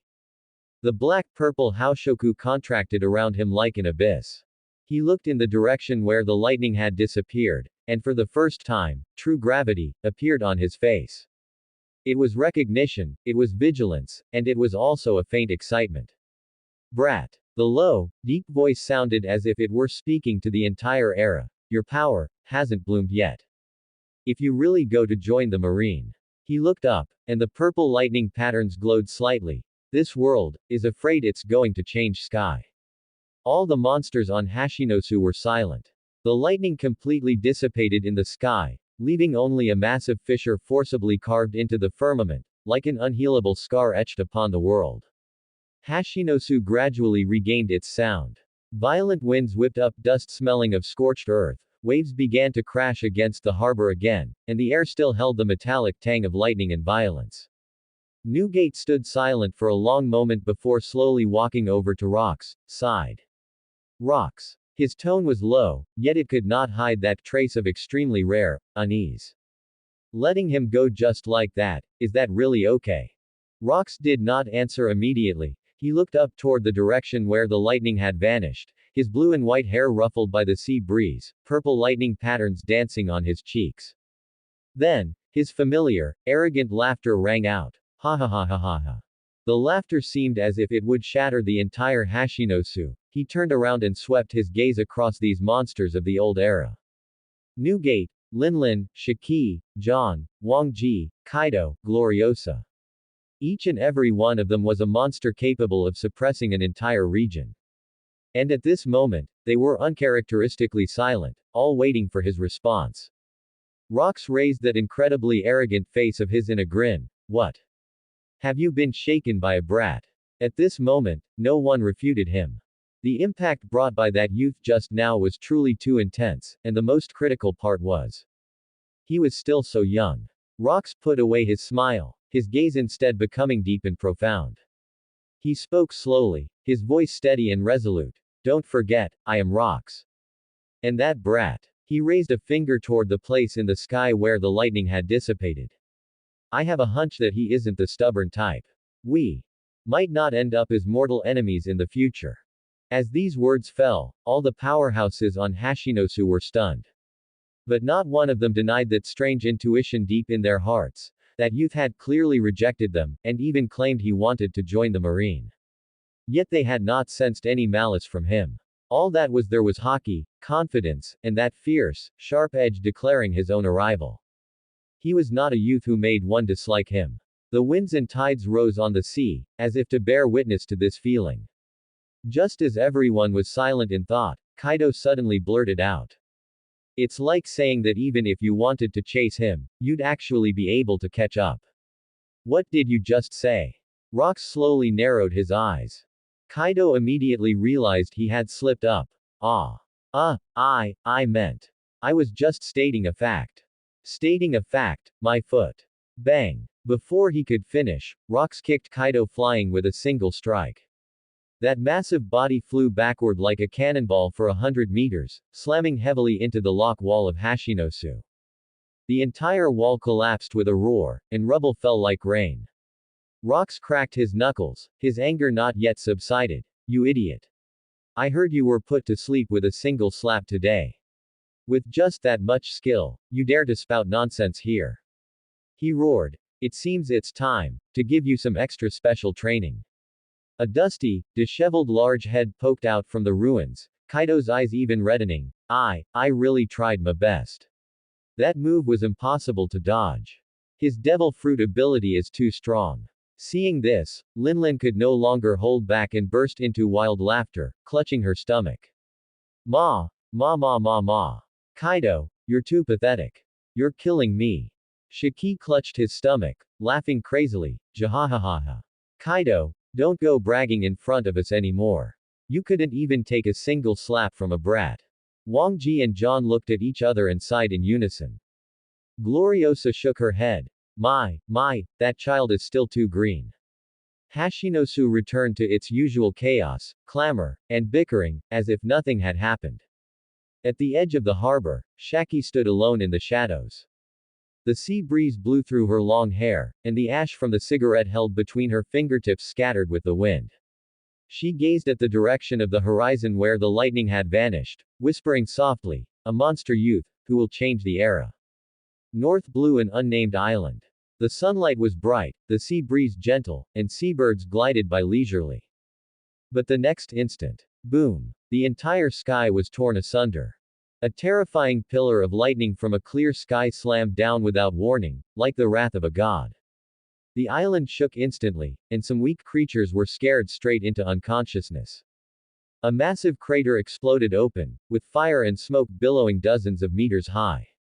Amidst the smoke and dust, a half-charred figure struggled to prop himself up.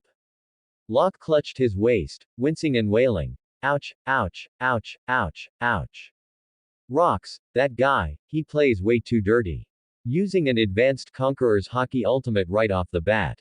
He jumped out of the crater, his hair looking like a blasted bird's nest, and ash falling from the charred edges of his clothes. But the corners of his mouth held unconcealed excitement. Haha, that really packs a punch. As expected of this era, every monster plays without honor. He shook his right arm, where the cracks caused by advanced Conqueror's Haki still seeped with a faint glow on his skin. If I hadn't used lightning transformation in advance, I reckon this arm would have been completely wrecked. Even so, there was only excitement and fighting spirit in his eyes, and just as he was talking to himself. You, who are you? The youth's angry shout was as grating as grinding steel. Locke looked up slightly. His observation Haki had long since sensed the other's presence, but he had been too lazy to pay attention. When he truly saw the other person clearly, the corners of his mouth slowly curled up. The smoke and dust were blown away by the sea breeze, revealing the figure of a youth. He was only about 10 years old, yet his muscles were as tight as an adult pugilist's, his red shirt was open, his chest as hard as Locke. He wore a brown hat with "Justice" written on it. His gaze was sharp, his right hand gripping a short blade, aiming it at Locke without a hint of fear. That gaze was like magma before a volcanic eruption. Seeing this, Locke couldn't help but chuckle. Yo tilde, isn't this Sakazuki? The youth's pupils contracted sharply, as if someone had seen through his secret. How do you know my name? Locke narrowed his eyes. In this child's eyes, he saw the shadow of the future fleet admiral. That obsession of being able to sacrifice everything for justice. Even though he was still a child, he already possessed an abnormal hardness of justice. Locke raised a finger, lightning dancing lightly, like points of light played with casually. There are still many things I know. Sakazuki immediately stepped forward firmly, raised his short blade, his stance practiced. Answer the question. Who exactly are you? Why did you fall from the sky? And how do you know my name? Locke tilted his head, revealing a mischievous smile. Who am I? You can think of me as a big brother of Justice Tilda. As the words fell, Sakazuki froze for a second, then his eyes instantly ignited. Nonsense. Suspect. He roared, and the short blade slashed down with astonishing force. All must be executed. Locke blinked. My, what a fiery temper tilde. Lightning exploded beneath his feet. That's the end of part 1. Part 2 is coming soon. Thanks for watching. Please subscribe and support our channel for more stories. Hello everyone, this is Fanfic Audiobook. Here you find original fan-made audio stories. One Piece, the most powerful lightning bolt in history.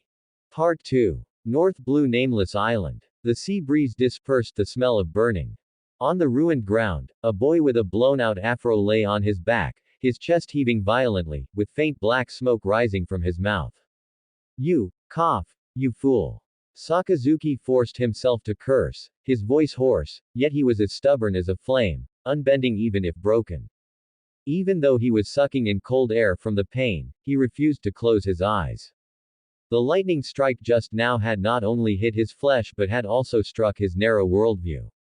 It was the first time he clearly realized that the strength he perceived was, in reality, just an inconspicuous speck in this world. Locke sat on a large log, crossing his legs as if watching a child throwing a tantrum. His gaze swept over Sakazuki's scarred body, and his eyes flickered slightly. The next moment, he gently closed his eyes, and his observation hockey spread out like a tide. In an instant, the full picture of the entire island appeared in his mind without concealment. Burnt trees, split eaves, soil where bloodstains had not yet fully dried. Children and elders hiding timidly in corners. The air was filled with the scent of accumulated fear.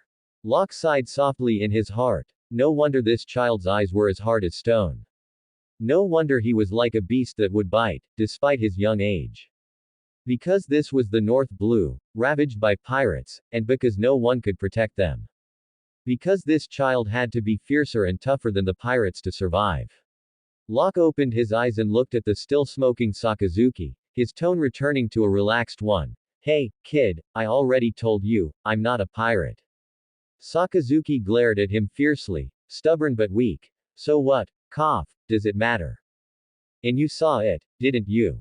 The gap between us. He lazily raised his hand, making a relaxed gesture. If I were a pirate, would you still be lying here whining? You would have been charred to a crisp by me already. The boy's cheeks twitched slightly. He wanted to retort but couldn't utter a word. After a long silence, he decided to shut his mouth. Locke propped his chin on his hand and asked with great interest, Sakazuki, what do you think so-called justice should look like? As the words fell, Sakazuki trembled imperceptibly all over. Silence, even more silence.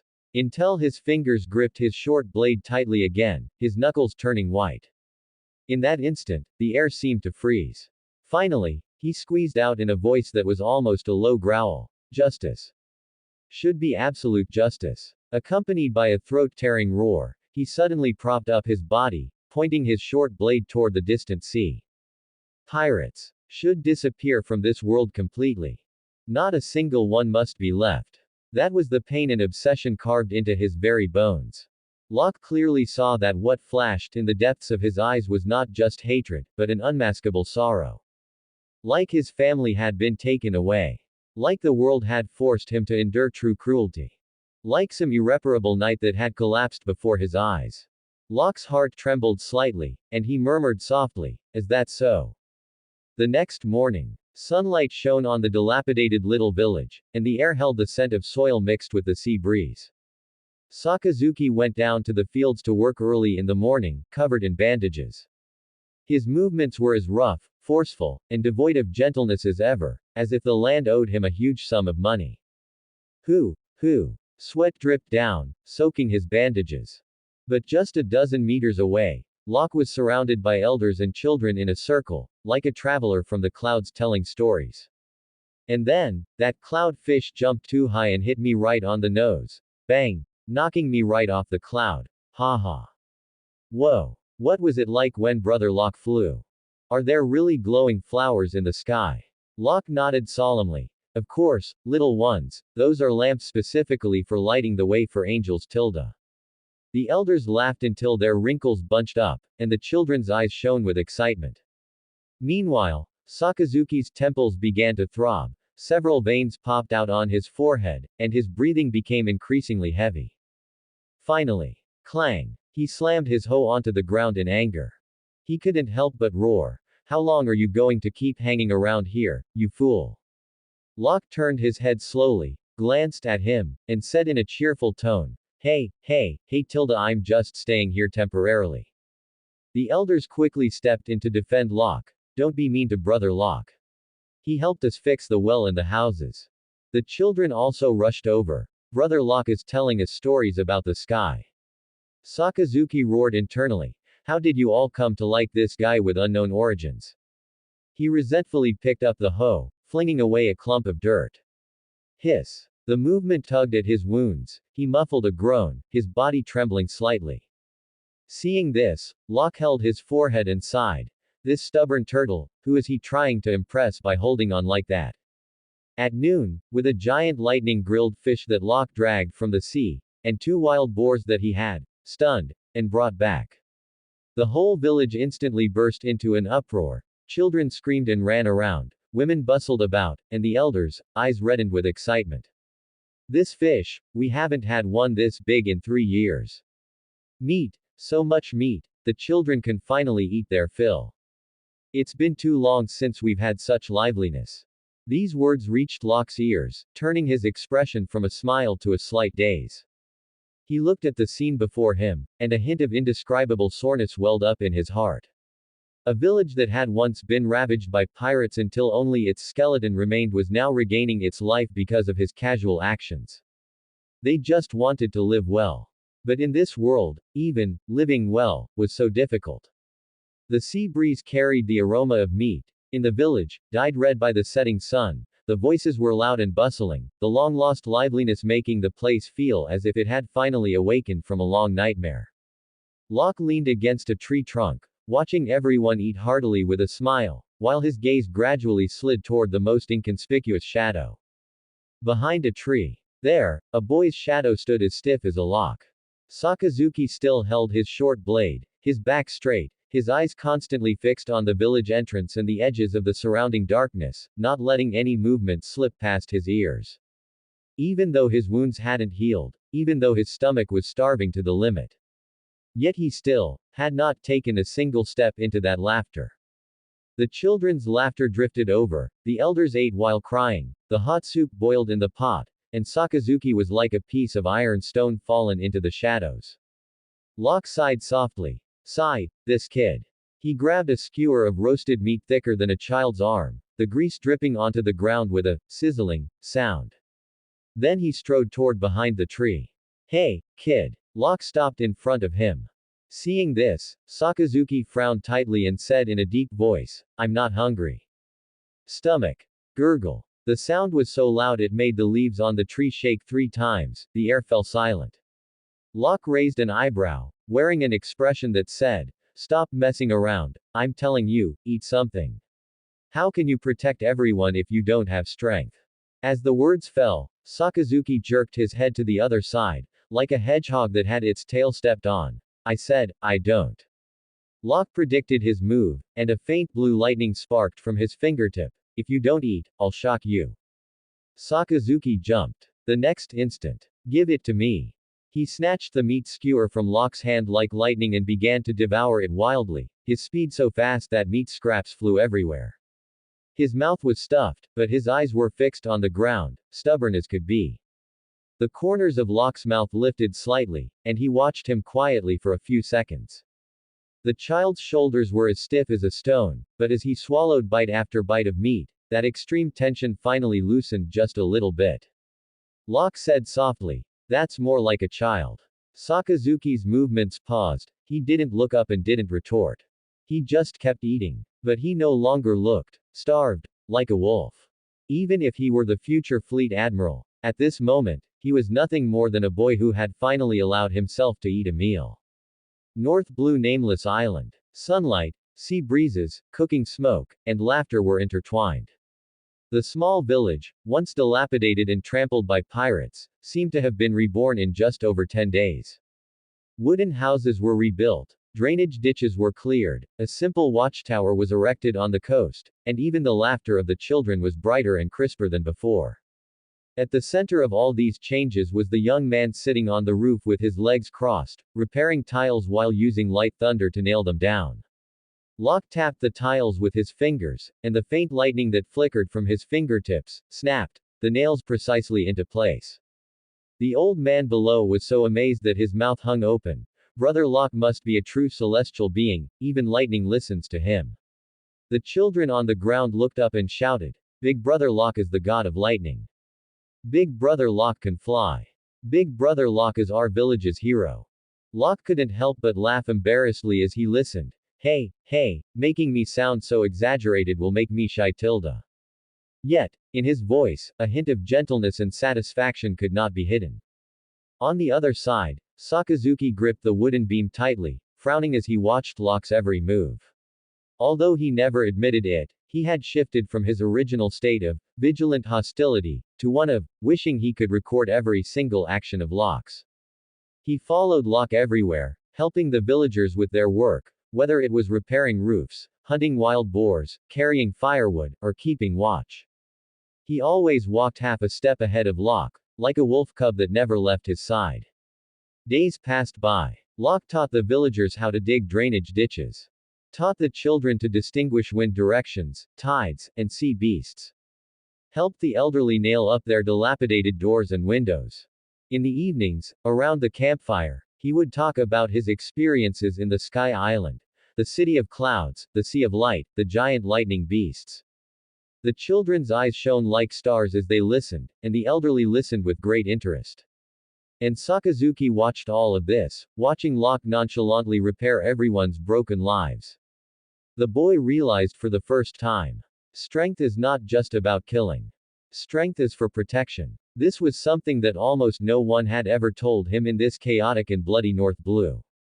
Until one day, as the setting sun fell on the dilapidated stone path, Locke was just about to take a drink after finishing his work when Sakazuki suddenly blocked his path, his fists clenched white. "Locke, can you teach me to become stronger?" His voice was low, yet carried a flame-like stubbornness. Not for anything else. He lifted his eyes, the laughter of the village children reflected in his dark pupils. "I know I am very weak now, but I want to protect everyone." Locke was slightly stunned, then the corners of his mouth slowly curled up. "Of course. But the training will be very hard. I'm not afraid." Thus, this strange combination of lightning god master and stone disciple was officially born. Locke taught him the most basic fighting techniques, evasion movements, and center of gravity shifting. Taught him how to utilize power rather than relying purely on brute force. And even used low-voltage lightning to stimulate his body's nerves and refine his physique. The scene was probably like this. "Ah. It hurts. Endure it. Are you a devil? If you keep making noise, I'll increase the voltage.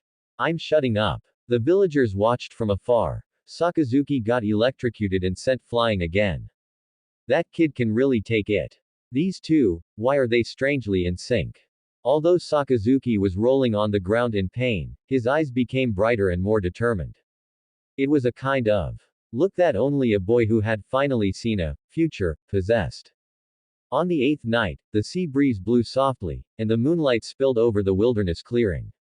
Locke and Sakazuki's training had just ended. The boy was panting, yet he still stood stubbornly, his short sword stuck in the ground supporting his body. The campfire crackled, reflecting their shadows. In this subtly quiet atmosphere, Sakazuki suddenly spoke. "Locke." The boy lowered his head, clenching his fists, his voice pressed extremely low. I also want that ability of yours." He lifted his eyes, and in those dark, sharp pupils, a flame-like desire trembled. "That kind, the ability to release electricity. I want it too." Locke, who was drinking clear water from his bottle, was startled by this sudden, direct question, then chuckled. "Haha, well." He spread his hands, helpless yet slightly teasing. "I can't give it to you." Sakazuki's face immediately turned as black as the bottom of a pot. "Why? If you don't give it to me, how can I become stronger?" Locke was amused by his righteous manner, but still sat down by the campfire and patted the space beside him, signaling him to sit down too. Then, he became serious. This is a type of ability called a devil fruit. Sakazuki was stunned. Locke continued to explain. In this world, there is a kind of fruit that, if eaten, grants special abilities, like my power to control lightning. But, he held up a finger. After eating it, you become unable to swim. If you go into the sea, you're as good as dead. Sakazuki's pupils contracted sharply. There's such a thing. Locke nodded and continued. Besides fruits, there are two other types of power that rely on one's own training. He pointed to Sakazuki's chest, his tone deep. Armament haki, an ability that strengthens the body, weapon izeshet, and makes it hard enough to shatter steel. Observation haki, an ability that enhances the five senses, senses biological presence, emotional changes, and predicts danger. As Locke narrated, Sakazuki listened, stunned, his mouth slightly agape. This was the first time he realized that the world he was in was infinitely vaster than he had imagined. And all the pain, anger, obsession, and slaughter he had experienced in the past were far from enough to stand at the true heights of this world. Locke's words were like an open door, and behind the door was a sky he had never seen before. But when Locke finally said, however, if you want to obtain an ability like mine now, you can't do it for the time being. The boy was clearly stunned, the light in his eyes dimmed slightly, and he lowered his head, as if afraid others would discover his vulnerability. Just at this moment, pat. Locke raised his hand and gently patted his head. Idiot. Everyone's opportunities are different. Perhaps in the future, you will obtain an even stronger ability than mine. Sakazuki was stunned and looked up at Locke. The moonlight shone on his face, making him look like a child reaching out to the sky for the first time. Can I also become as strong as you? Locke looked at him deeply. He saw a man who would become the Marine's highest combat power in the future. A son of absolute justice who would turn countless pirates into magma ash, a monster capable of rivaling the emperors of the sea. Thus, he nodded without hesitation. Of course you can. But the prerequisite is, Locke reached out and tapped his chest. You must lay the foundation first. No matter how strong the ability is, it's useless if your body is weak. If you want to become stronger, you must first make yourself into a person who can support that power. Sakazuki clenched his fists, and light returned to his eyes. I will work hard. I must become stronger. Locke looked at him and smiled softly. Let's go, continue the training. Your era is still a long way off. North Blue Nameless Island 1 month later. The sea breeze still carried the scent of salt, but it was no longer as biting as it had been when they first met. The once desolate and barren village now boasted rebuilt wooden houses, reinforced wellheads, neat and spacious storage sheds, and the long-lost, genuine smiles on the villagers' faces. After a full month of devilish training, Sakazuki's combat power had also significantly improved. His foundation was already quite solid, his will like steel, and now, under the repeated baptism of lightning, his potential had been stimulated to new heights. His body seemed to carry the power of thunder, with every inch of muscle containing explosive energy. After all, this man was someone who would become an admiral in the future. And the source of all these changes was currently standing on the seashore, preparing to embark on the next leg of his journey. The entire coastline was crowded with villagers, elders, women, and children, their eyes red as if they were about to weep. Locke, carrying a small bag filled with snacks, stood with his back to the sea, ready to set off. Locke, thank you. We will never forget your kindness. Big brother Locke, remember to come back and visit when you have time. Locke smiled gently. Don't worry, the food is all stored up. You won't be able to finish it in half a year. He had not only repaired houses, dug wells, and taught the villagers how to hunt and preserve food, but also left behind a large pile of cured meat, dry rations, and salted dried fish. For this small village in the barren North Blue, this was an unimaginably luxurious security. Among the reluctant villagers, standing at the very front was the boy who had originally been full of thorns, with a guard harder than Locke. Sakazuki. He stood straight, silent and stubborn, like a steel needle ready to snap at any moment. The children cried, the elders cried, but he just stared fixedly at Locke. Locke, of course, saw him, even though Sakazuki didn't say a word. He walked over and placed his hand on his head. Strive to become stronger, kid. Sakazuki trembled slightly, looked up, his eyes complex. Locke, will we really meet again? Locke showed his familiar, confident smile. Don't worry. We will definitely meet again. He extended a finger and tapped gently on Sakazuki's forehead. Remember to come find me in the marine when the time comes. I will be waiting for you there. These words were carved into the boy's heart more directly than lightning. Locke waved to the villagers. Take care, everyone. Sakazuki, watch over them well. After saying this, lightning exploded instantly beneath his feet. Z's. In the next second, he transformed into silver-white lightning, piercing through the sky. The thunder shook the entire island, and the children were dumbfounded. Big Brother Locke flew away. So amazing. The elders prayed, the women wiped their tears, and everyone was too shocked by this scene to speak. The boy looked up at the departing lightning, clenched his fists, and a flame of determination appeared in his eyes. Marine, he murmured softly. At that moment, the gears of fate began to turn. The future, Admiral Akainu. The future, absolute justice, the man who would burn through the sky and change the course of the world in the future. For the first time, he truly defined his own path. The wind blew the bandages on his body, the boy held his head high, and the reflection of lightning in his eyes gradually turned into conviction. Locke, I will definitely catch up to you. Several days later, the island, with the morning mist just clearing, seemed to still be immersed in yesterday's tranquility. However, the air on this day began to fill with killing intent. In the woods behind, ha! A short blade cut through the wind, and the boy was drenched in sweat. The short blade carved a steady trajectory through the air, every strike carrying the ruthlessness and explosive power honed after the lightning training. Muscles tightened, relaxed, and tightened again in the morning light. He was several times stronger than a month ago. Just as he was preparing to continue training. Big Brother Sakazuki. It's bad. A panic-stricken cry cut through the rhythm of his training. Sakazuki turned his head abruptly, gripping his short blade in an attack stance, his eyes like blades. What happened? The running child, face covered in sweat and mud, legs shaking like a sieve, slammed down at his feet, but still shouted. Grandpa said, over at the watchtower, they saw a pirate ship. Sakazuki's heart gave a heavy tug.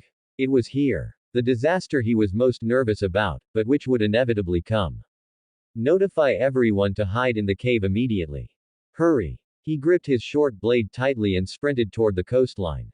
Near the coast, a pirate ship, so dilapidated it was about to fall apart, slowly approached the island. The canvas was riddled with holes like a sieve, dirty skulls hung from the mast, the deck was covered in salty, damp blood, yet it was full of vicious guys. The lookout at the bow let out a sound of excitement from his throat and shouted in surprise, Captain! There's an island ahead. Looks like there are people there. People. Captain Ironhook was immediately as excited as a rabid wild dog. He was corpulent, reeking of rot, his right hand was a huge rusty iron hook, and his face was covered in rolls of fat. He walked forward, snatched the telescope, took one look, and a disgusting smile immediately appeared on the corner of his mouth. It's been half a month, and I haven't even encountered an island with people. I'm about to go crazy from holding it in. Iron hook swung violently, the iron tool clashing with a piercing sound. Lads, go ashore and reward yourselves, play however you want. Ooh. Dozens of pirates behind him shouted as excitedly as hungry ghosts released from hell. I'm going to have a feast. Finally, I can slaughter kids. I want to eat meat. I want to eat meat. They waved rusty swords, axes, and maces, a boiling surge of cruelty and madness sweeping from the sea all the way to the island. The broken ship docked at the shore, and the pirates, having just stepped onto the beach, saw the watchtower at a glance. He. Isn't there a building over there? There's a watchtower. There really are people. The pirates howled and swarmed toward the center of the island like a wolf pack. Suddenly, whoosh, whoosh, whoosh, several arrows were suddenly shot from the direction of the jungle on the shore. PFF'd. Several pirates were instantly headshot and fell to the ground, blood spraying onto the sand. Captain Iron Hook in the back was stunned. What? There are enemies. Whoosh. Several more arrows. This time the pirates were prepared. Although some were still pinned down, the rest relied on their combat experience to roll and dodge. How dare you ambush me? The enemy is in the woods.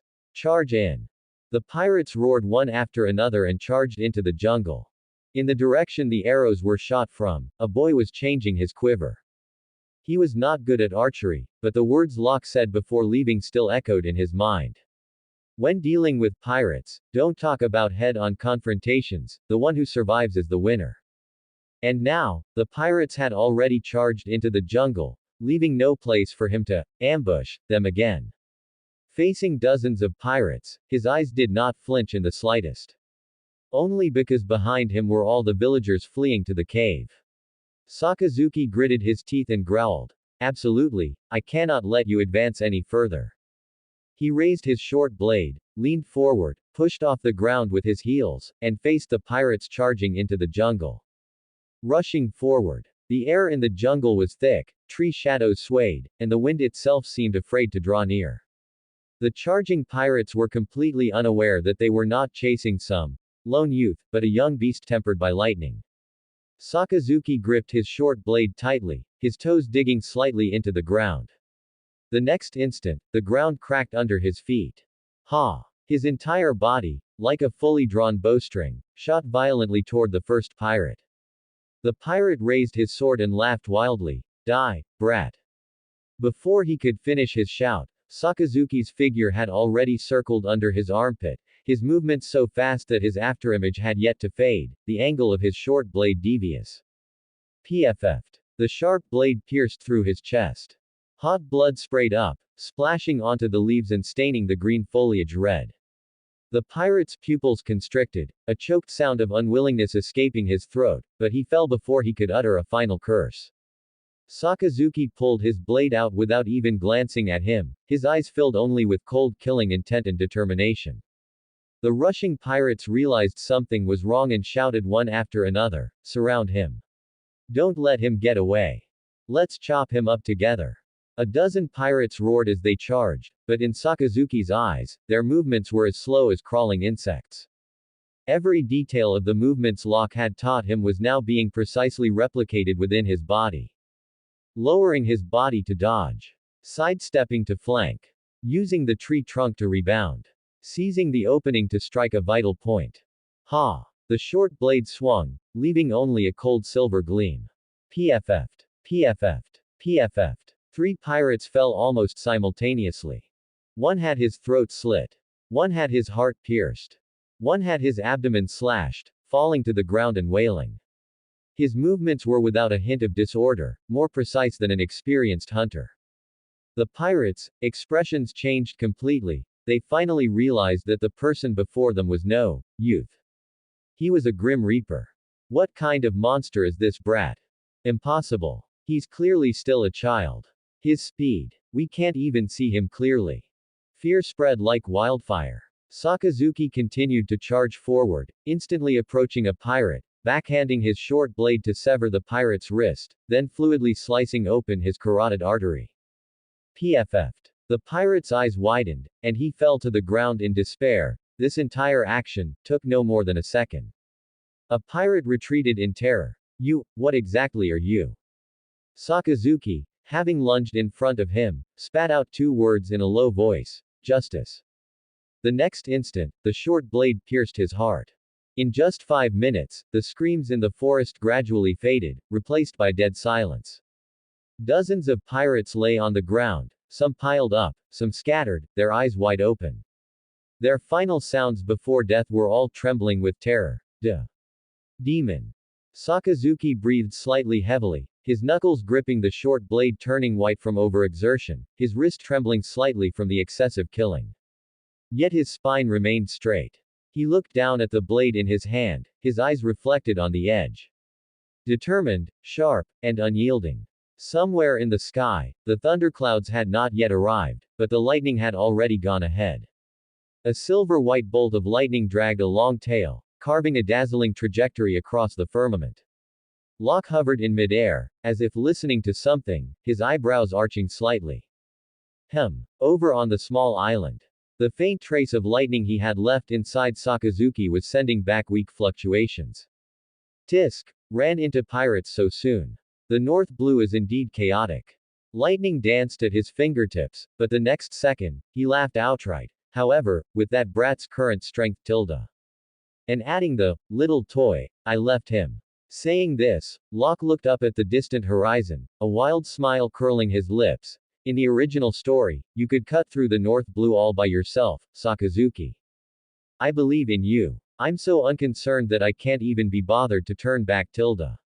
With that, the lightning suddenly exploded in the air.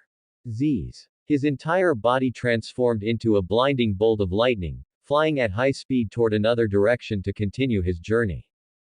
The scene returns to the nameless island. In the jungle, the wind blew through the leaves, dispersing the last trace of the scent of blood. Corpses lay across the ground covered in mud and roots, the pirates' eyes still holding the terror from before they died. And in the center of this sea of blood, only one person stood.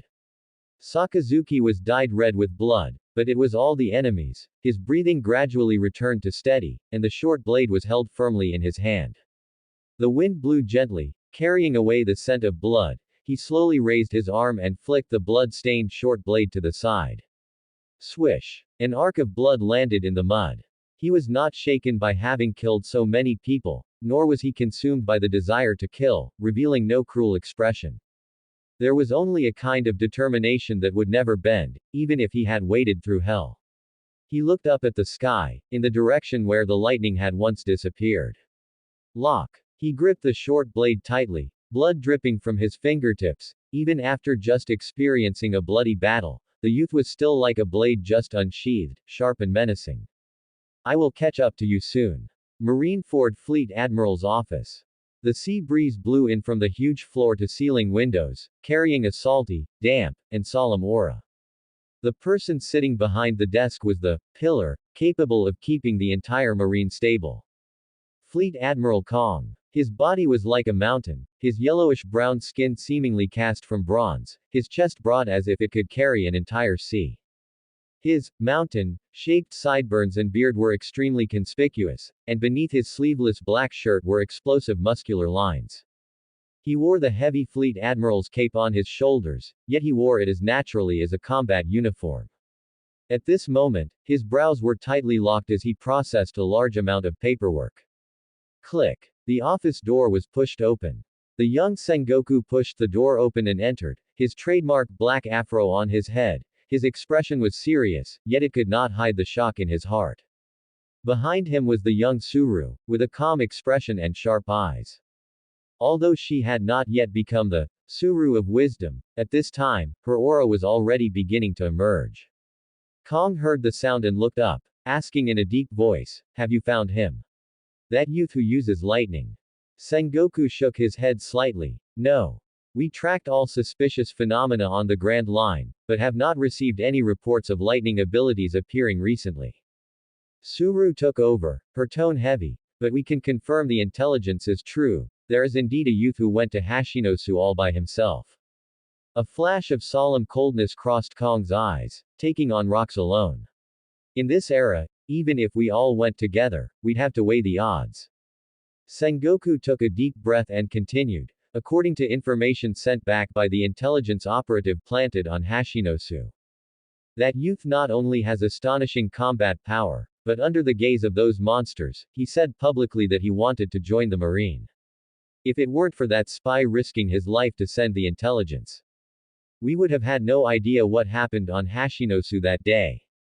Suru also rarely showed surprise. To be able to retreat unscathed from that group of monsters in the rocks pirates, this can no longer be described as genius. Sengoku frowned and added in a low voice, "And according to the spy's description, rocks had no hostility toward him." Kong gently put down the pen in his hand and stood up, his cape billowing in the air, his presence rolling like mountains and seas. "That youth was able to leave alive right under rocks, knows. We absolutely cannot miss out on such a monster." His gaze was like a torch, looking toward the marine flag outside the window. Find him. No matter what the cost. The Marine must recruit him. Sengoku and Suru straightened their bodies at the same time, their voices uniform. Yes. With the Hashinosu incident deliberately spread by the Marine, it quietly propagated through the entire black market, intelligence circles, bounty hunter organizations, and even secretly between the world government and the celestial dragons. A new name quietly sprouted in the shadows of the world. The Lightning Boy. No bounty order. No identity information. Not even a clear portrait. But everyone clearly knew two things. He caused a huge ruckus in front of the Rocks pirates and escaped unscathed. He publicly declared he wanted to join the Marine. These two pieces of news were enough to make the deep-sea currents of the world surge. Pirates of the old era began to be vigilant. If that kid comes for me, I probably won't last 3 moves, right? Intelligence merchants moved frantically, finding his information, just selling it to the Marine would make a fortune. Some predators lurking in the shadows quietly suppressed the greed in their hearts. This kind of monster, the later you meet him, the better. Meanwhile, on a bustling, lively island, sunlight spilled onto the streets, and the sea breeze brushed against the fabric curtains of the stalls. Here there was no war, only singing, the hawking of merchants, and the laughter of children chasing each other. In such a paradise-like market, Locke wore a conical hat, dressed as an ordinary traveler, strolling leisurely. Holding a cold coconut drink in his left hand, and freshly grilled local specialty skewers in his right. This taste is not bad. He looked like a tourist just joining in the fun, but beneath his smile, a transparent, invisible ripple quietly spread from his body. Observation hockey, fully expanded. In an instant, the intelligence of the entire island poured into his mind like a tide, piecing together a real and ugly slice of the world in his consciousness. In a basement in the black market, a few men were bargaining over slaves locked by chains. In a corner of the Marine branch, 2 officers accepted money bags sent by pirates, laughing so hard their chins almost fell off. In a tavern back alley, a father prepared to secretly sell his family heirloom, just to trade for a bottle of black market medicine for his dying child. The town official and the Chamber of Commerce president were altering financial ledgers under dim light. 3 teenagers lay on the roof, yearningly talking about wanting to be pirates, because that was the freedom they imagined. Locke slowly retracted his observation hockey and took a deep breath. His smile also faded. Sure enough, so-called peace is just chaos with a different skin. He took a bite of the skewer, as if talking to himself, the wheels of the era. There is no true stability in this world. Those who are alive, it's not because the era is kind, but because they have no choice but to survive. In the past few days, he has turned into lightning and traveled across the 4 seas. He has seen the ruthlessness of civilians protecting their loved ones even at the cost of an arm. Seen the pure justice of Marine soldiers bleeding to protect the common people behind them. Seen ordinary parents who bet everything yet still didn't give up hope, just to give their children a chance at survival. And also seen corrupt officers arrogantly collecting money, nobles trampling on life, and pirates as cruel as wild dogs.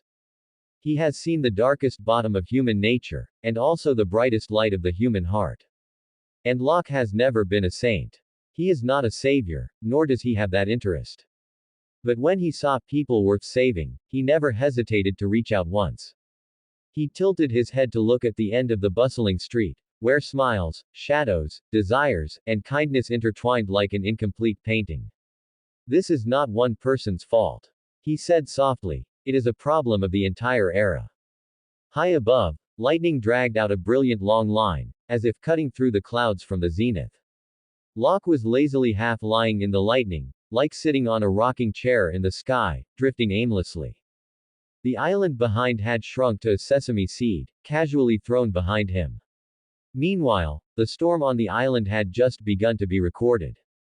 In that dilapidated small courtyard of the Marine branch, the creaking door was kicked open, and a young Marine stumbled toward the Den Mushi. When he picked up the receiver, his voice was trembling. Report to headquarters. Colonel Weiyu was chopped into charcoal by someone. He looked at the smoking black charcoal lump on the ground, his lips trembling. The Marine swallowed, continuing to report. Beside, there are also 2 pirate corpses, and a large amount of bribery evidence. It should all have been cleared by an unknown person. I have sealed that document. Requesting immediate support from headquarters. I repeat, requesting support from headquarters. There was an exclamation in the Den Den Mushi. The Marine's voice carried terror, but even more so, a reverence he didn't even realize himself. In the narrow alley behind the tavern, the father who should have had his treasure taken by underground thugs was now sitting on the ground holding his child. The child had the medicine bottle just stuffed into his mouth, swallowing in small mouthfuls with cries. And the man's hands were still shaking slightly, not because of fear, but because of excitement. That young man. Tears slid down his cheeks. Truly our family's savior. No one knew how many people's fates were changed by that lightning that had just passed over this unremarkable island. Above the sky, lightning sped. Locke stretched, rolling easily among the clouds. Where should I find some fun next? He had wanted to go to an island rumored to have sea beasts to stir up some excitement, or go to some small island to see if there were any kids worth cultivating. But just then, his observation hockey vibrated slightly, and a massive aura like a tide pressed over from the distant sea. Locke's movements paused, and he stopped in midair. He looked up, squinting at the horizon. In the distance, shadows were moving on the sea. Huge, majestic, steady as a mountain, with pressure like thunder. When that ship fully entered his field of vision, he was stunned for half a second. That was a legend itself. At the bow, there were a pair of mermaid carvings and extended cannons. The deck was wide, with 3 masts supporting red striped sails. The sail surface billowed with the wind, like the flag of an era. In the center of the ship, a huge dotted egg pattern, spirited and strange. This ship, just by looking at it once, the whole era knew whose it was. It was precisely the great pirate crew that dominated the Grand Line at this moment, the flagship of the Roger Pirates. That wasn't just an ordinary ship, that was a pirate ship symbolizing the pinnacle of the era. The corners of Locke's mouth hooked up, with the interest and excitement of, now there's a good show. He clicked his tongue lightly. These days, the probability of encountering pirates is really much higher than encountering the Marine. He looked up, lightning flashing in the depths of his eyes. Isn't the fun coming right now, Tilda? The next second, his entire aura suddenly converged, turning into a sharp, peerless silver-white lightning. Z's. Lightning tore through the sky, rushing straight towards that pirate ship symbolizing the pinnacle of the world. Grand Line Oro Jackson. The sea surface shimmered under the sunlight like shattered gold leaf, the massive ship cutting through the waves, sails snapping in the wind. Young Silver's Rayleigh walked steadily across the deck, his golden curls swaying gently in the sea breeze. His purple trench coat was open, revealing a firm chest, and he walked toward the bow while flipping through the intelligence he had just purchased.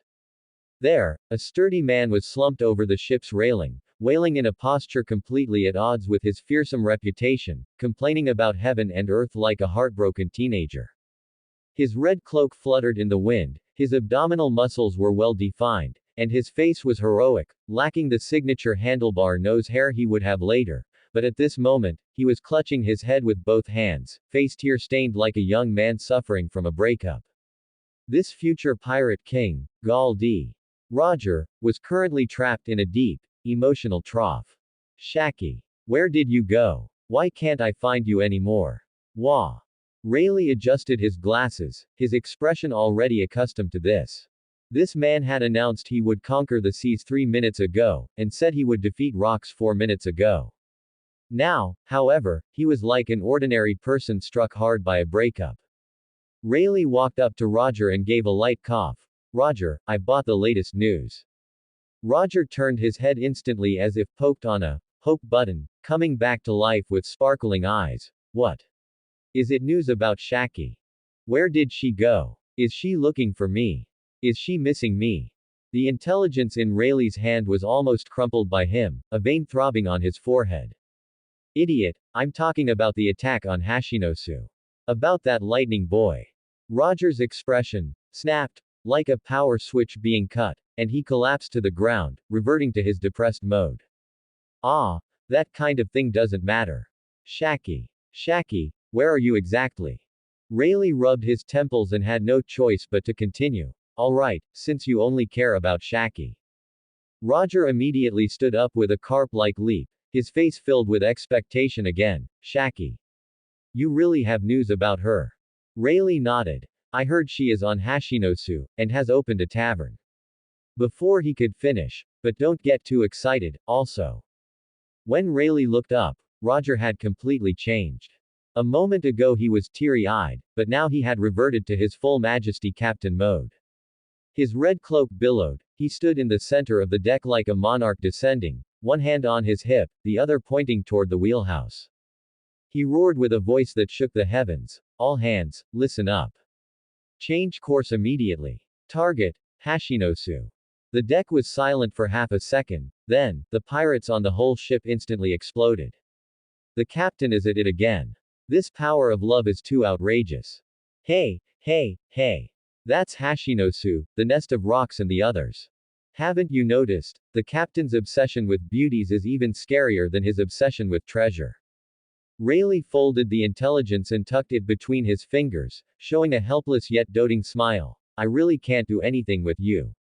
The Oro Jackson turned its bow like a beast, its massive red sails snapping in the wind. Roger stood at the bow, his red cloak billowing in the sea breeze, his mind already replaying the romantic scenario of reuniting with Shaki beaten up with 3 punches version, his mouth grinning to his ears. Just at this moment, an invisible pressure suddenly descended from the sky. A piercing red light flashed in the depths of Roger's eyes, and his entire being instantly switched from love-struck mode to combat state. He looked up abruptly, as if he could pierce through the clouds and look directly at the enemy.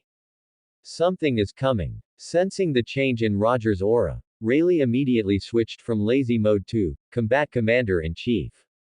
He shouted loudly, all hands, prepare for battle. Secure the deck. Everyone watch out for the recoil. The Oro Jackson transformed from a happy sailing party to top-tier combat readiness. The pirates scrambled on the deck like crazy, securing ropes, grabbing railings, the atmosphere instantly tightening like iron. But Roger laughed, the corners of his mouth curling up, excited like he had met an anticipated opponent. Lightning. He slowly pressed his hand onto the famous sword at his waist, ace. The next instant. Clang. At that moment of unsheathing, even the sea breeze went silent. Red-black Haoshoku exploded from Roger like materialized lightning. The waves instantly sank by several meters, the entire sea area seemingly suppressed by the will of a king. Roger took a step forward, holding the sword with one hand, shoulders and back stretched, his movements as steady as a mountain, yet as deadly as a storm. His voice was excited, hot-blooded, and carried a smile, coming right on time. The next instant, the air was completely torn apart. Roger unleashed that era-shocking slash. Divine departure. With a boom, the Haoshoku haki radiating from Roger's entire body was forcibly grabbed, compressed, and condensed. The colors of heaven and earth seemed to be swallowed, and a massive slash interwoven with blood red and black transformed into a roaring celestial dragon. Tearing the air. Tearing the sea breeze. Tearing the firmament itself. Boom. That strike carried enough power to split giant islands and shatter sea ridges. And its target was precisely that silver-white lightning rushing from the sky. Above the sky, Locke was wreathed in lightning, diving down from the peak of the clouds, thinking to himself. Let's go see what Roger and the others look like. The very next second, he saw a blood-colored slash capable of splitting the sky in two, rushing directly at his face. Locke. Why do the big shots of this era all like to throw out their ultimate moves as soon as they meet? He only had time to complain once before the lightning exploded all over his body. Raising his right hand, index and thumb pressed together in a pistol gesture, lightning gathered crazily at his fingertips. Pure white energy was compressed like countless stars, and the world went dark for an instant. All light was swallowed toward that point. Locke's entire body turned into a blinding lightning form, as if burning, and as if sublimating. 100 million volts judgment. The next second, he pulled the trigger. Boom. It wasn't thunder. It wasn't lightning. It was a materialized white energy main cannon, a destructive beam of light that seemed capable of piercing heaven and earth. It did not spread, it had no omen, its appearance was its strongest form. The attacks of Locke and Roger collided between the cloud seas. A point. A tiny black dot appeared, as if heaven and earth had been sucked into it. Then, bang! The black dot instantly expanded into a white sphere of light 100 meters huge. Light and lightning intertwined into a violent electric dragon, the blood-colored slash shattered but bit back with a roar. The next moment, a roaring ring-shaped shockwave swept in all directions. The sea surface was flattened by several meters, blasting open a massive trench. The Oro Jackson shook violently at the edge of the trench, the pirates on the whole ship were shaken into clinging to pillars and screaming, "Wah, what kind of power is that? Actually able to go head-to-head with the captains, divine departure. This isn't something an ordinary person could do." Rayleigh gripped the railing tightly, his pupils shrinking. Roger's slash was actually blocked head-on by the opponent. The sea breeze screamed. The waves scattered. Two forces tore open a vacuum in the center of heaven and earth. The aftermath of the explosion lasted for a full dozen seconds. The afterimage of the white light sphere gradually collapsed, and the smell of scorching from high heat and ionized blue sparks remained in the air. The sea surface looked like it had been bitten by a giant beast, a bottomless trench appeared, and the waves only regathered after being blasted into scattered fragments. Finally, the world regained its sound. The howling sea breeze poured back into their ears, carrying shock, fear, and countless gazes projected toward the sky. Phew, are we still alive? The pirates of the Oro Jackson were pale, their legs weak as mud, clutching masts, railings, or each other's legs, their souls almost scared out of their bodies. Rayleigh supported his glasses with one hand and held his weapon with the other, staring at the figure in the sky. Lightning ability, could it be? He looked up at the sky, his pupils constricted.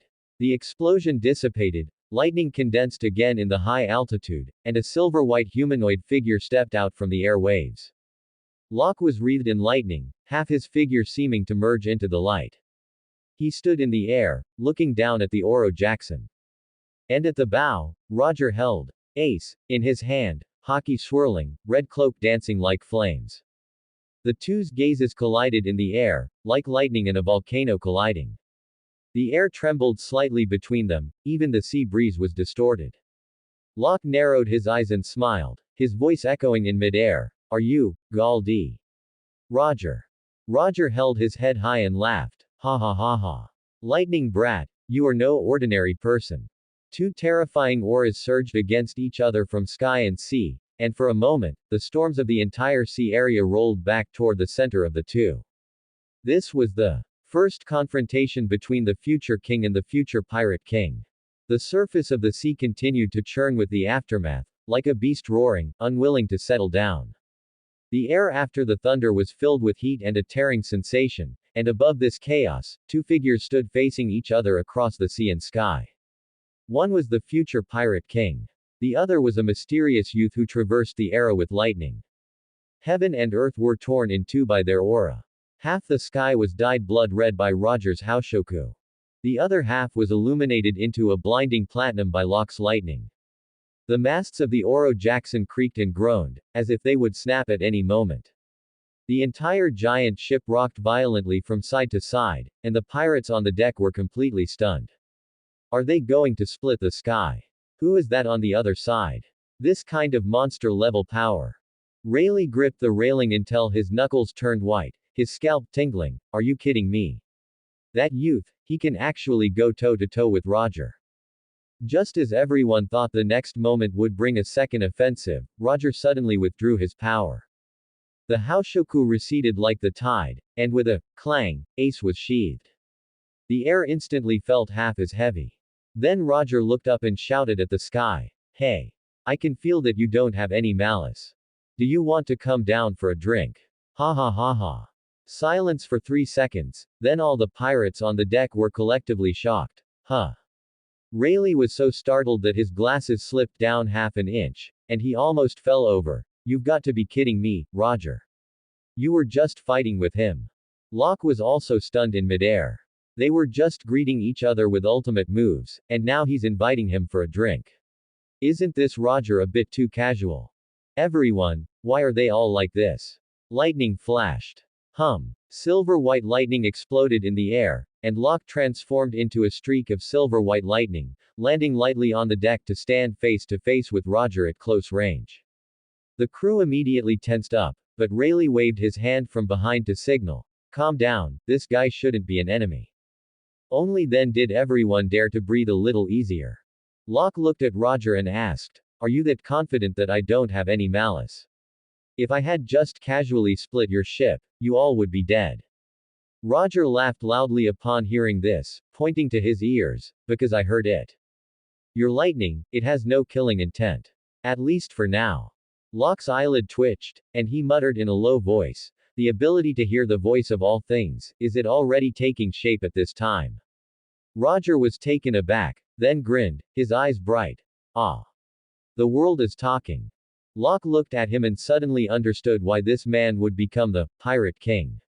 And Roger also stared at Locke, his eyes igniting with a fiery light. "You're very interesting, kid. Come on. Let's have a drink together."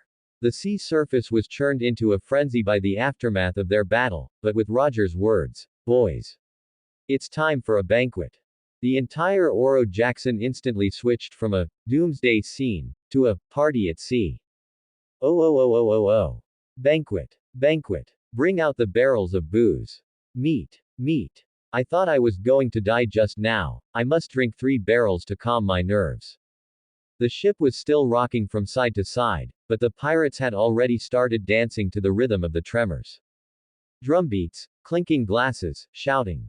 It was so lively that even the sea breeze was tainted with the smell of alcohol. This is the Roger Pirates. After the battle comes the banquet, fast enough that even fear doesn't have time to linger. The waves hit the hull, the whole ship was trembling, but no one cared. As long as there is booze to drink, nothing else matters. After a while, the sea returned to calm, and the night spread across the ocean. The deck of the Oro Jackson was brightly lit, and the aroma of roasted meat drifted away along with enthusiastic laughter. Locke held a glass of wine, sitting on the edge of the deck, watching Roger drinking until his cheeks were slightly flushed and dancing, and couldn't help but raise an eyebrow. The style of this pirate crew is too unconventional. Rayleigh walked over slowly with a drink and stood beside Locke. He glanced at Roger, who was dancing while drunk, and the corners of his mouth lifted helplessly. "Sorry about that, our captain is just like this." Locke waved his hand. "I don't mind Tilda actually. I also came to hitch a ride with a purpose." A purpose. Just as Rayleigh was about to ask for details, he saw Roger swaying over as if stepping on the sea breeze, holding half a barrel of wine, and plopping down between the two of them. "Brother Locke. Ha ha ha. You really are an amazing guy."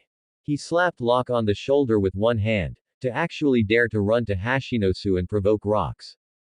"That's something I've wanted to do for a long time but have always been stopped by Rayleigh." "Rayleigh? You call that being stopped by me? That's called being dragged back by me." Locke retreated half a meter, overwhelmed by the smell of alcohol, but still maintained a polite smile. "Well, Tilda, since I decided to come to the lower world, I have to see the most famous people on the sea first." Roger's eyes brightened significantly upon hearing this, then he tilted his head back and took a big gulp of wine, laughing heartily. "The most famous person, huh? Ha ha. That guy really is a monster. But I actually think you're also a promising up-and-comer, kid." Roger, holding the wine barrel and preparing to drink more, suddenly remembered what Locke had just said. "By the way, what did you mean by lower world earlier?" Rayleigh pushed up his glasses and continued to ask. "Also, how did you get to Hashinosu? Ordinary people wouldn't dare to take you near that place." Locke thought for a moment, and since there was no need to hide it, he said casually, Actually it's nothing. When I first set sail, I happened to run into the Kuja pirates. Then I hitched a ride on their ship, and went straight to Hashinosu. PFF'd. As soon as he finished speaking, Roger suddenly spat out the wine in his mouth as if he had been struck by lightning. The sprayed wine formed a spectacular crescent-shaped arc, landing with incredible precision right on Rayleigh's face. The wine dripped down Rayleigh's glasses, cheekbones, and chin in sequence. His expression remained calm, only his eyes were glaring fixedly at Roger. Roger. Ignoring Rayleigh's anger, Roger was so shocked that his face scrunched up, and he grabbed Locke's shoulders and roared, "What did you say? The Kuja pirates. You were actually able to board their ship." As soon as he finished, the deck exploded in chaos. "That's the Kuja pirates. Men who go on board get kicked into the sea." Wait a minute. Not only did he get on the ship, but he was also taken to Hashinosu. Rayleigh wiped the wine from his face, adding while wiping, "That is the ship of the Kuja, where men are forbidden to step foot. Men who get close get shot into sieves by arrows." How did you get on? Locke. "I just boarded the ship normally, aren't you all exaggerating too much?" Roger and the crew roared in unison, "That's not an exaggeration. Those are the Snake Princesses. There aren't many men in the whole world who can come off their ship alive." The liveliness of the banquet instantly turned into a different kind of shock and wailing. Locke supported his forehead with one hand and sighed softly. Seriously, what a great era of repression. The revelry on the deck came to an abrupt halt because of the Kuja pirates. All the pirates' heads clicked and froze, as if someone had hit the pause button with a hammer. But the first to react was Roger. He stood up abruptly, grabbed Locke by the shoulders and shook him rapidly. His eyes widened so much they were about to fly out of their sockets as he shouted, wait a second. Since you were on the Kuja pirates' ship, that means you met Shaki." Locke was shaken so hard he almost dropped his wine glass, so he had to nod. "Yeah. She said she was going to Hashinosu to open a bar, so I hitched a ride on her ship." Boom. This time it wasn't the aftermath of a battle, but the entire ship's worth of pirates exploding as if hit by a collective, psychic shockwave. He actually rode on the same ship as Lady Shaki. What kind of luck is this? No way. Lady Shaki personally took him to Hashinosu. Even our captain doesn't get that treatment. The voices grew louder layer by layer, popping and cracking like a popcorn machine. When Roger heard the phrase, "Even our captain doesn't get that treatment," his composure completely shattered. The next second, he knelt on the deck as if struck by a heavy blow, his fist slamming against the wooden planks with a thud, thud, thud, thud. "Wooa. I'm so jealous I could die. Why? It's clearly me who likes Shaki the most. I haven't even ridden on her ship before." He wailed heartbreakingly, and with his burly build, the scene was both visually shocking and hilarious. Locke. Rayleigh. The crew was already unfazed. The captain is having another episode. He's like this every time Shaki is mentioned. Hand him a meat leg, he'll stop crying in a bit. Locke couldn't help it. He turned his head and swept a look toward Rayleigh that said, "Is this guy actually normal?" Rayleigh's ears turned red, and he shifted his gaze slightly as if caught red-handed, raising his cup to pretend to drink. "You'll get used to it." The temperature of the air on the deck seemed to have risen by more than 10 degrees because of the words, "Kuja pirates," and "Shaki." Just as the whole ship was still rolling in shock, envy, and jealousy, a slightly teasing, loud voice cut in. "Captain, it looks like you have another competitor." The entire ship's gaze turned. Whoosh. Locke looked in the direction of the voice and saw a man as sturdy as a mobile turret walking over. His long black hair was tied into a wild ponytail, his yellow short-sleeved shirt stretched as if it were about to burst, and his muscles rippled like carvings. Every step made the deck thud. It was none other than the Roger Pirate's navigator, Gabon. A small weight can tip the scales, a thin needle can pierce 1,000 barriers. Thinking of what he would do in the future, for some reason, 2 lines of verse suddenly popped into Locke's mind. Gabon laughed with a very annoying expression, squatted down beside Roger, and patted the still kneeling and wailing Roger without ceremony. "But I have to tell the truth." He deliberately raised his voice so the whole ship could hear clearly. "Shaki definitely won't like you. Give it up, Captain, you have zero chance. I'm the one with the best hope of chasing her." Roger instantly jumped a meter high from the ground like a firecracker with its fuse lit. "What nonsense are you spouting? Shaki is mine." Gabon laughed loudly. "Just because you say so. There's no captain's privilege for this kind of thing. You fool, your skin is itching for a beating again, right? Come, let's have a fight." The two immediately started brawling on the spot, Fists, meat skewers, and wine glasses flying everywhere, and even half of the wine barrels nearby were knocked over. The surrounding pirates were as excited as if they were at a gambling tournament. Place your bets, place your bets. I bet on the captain. I bet on Gabon. His muscles are even more explosive today. I bet on the roasted meat.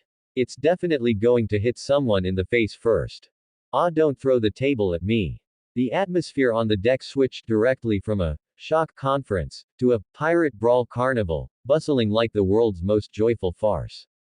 And just as everyone was going crazy, Rayleigh walked gently to Locke's side. The lamplight shone on his glasses, softening his gaze, and he lowered his voice to ask quietly. Young man Locke, is Shaki doing well? That voice carried an imperceptible concern, out of place with the surrounding chaos. Locke tilted his head and glanced at him, seemingly casual, but as if he had seen through everything. He hooked a meaningful smile. If someone were willing to go see her. Locke paused for a moment, as if deliberately letting someone's heartbeat skip a beat, then lightly added. She would probably be doing quite well. The gaze behind Rayleigh's glasses trembled slightly. He didn't answer, but that moment of silence was deeper than any words. The next morning, the morning sun spilled over the sea, and golden light danced on the deck of the Oro Jackson. Last night's revelry had long since ended.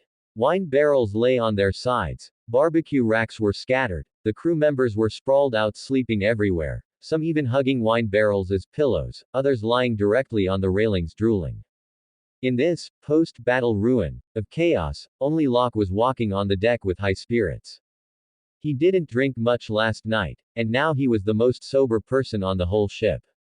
On the way, he met a few crew members who had woken up early, and they were no longer as terrified as they were on the first day, but instead waved and greeted him.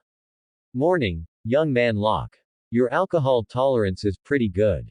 Want some breakfast? We have bread. Locke also waved back, responding naturally. He came to the bow and saw Rayleigh standing at the front of the deck, one hand on the railing, looking at the nautical chart while directing the helmsman. The morning sea breeze blew his golden hair, and he looked steady and calm. Locke walked over to say hello. Yo Tilda, you're up early. Rayleigh turned his head and smiled when he saw him. Young man Locke, did you sleep well last night? Locke scratched his head. Ah Tilda, you guys aren't peaceful when you sleep on this ship, it was noisy all night. Rayleigh chuckled. Ha ha ha, is that so? We're used to it. For us, noise is a normal night. The two looked at the calm horizon in the distance side by side.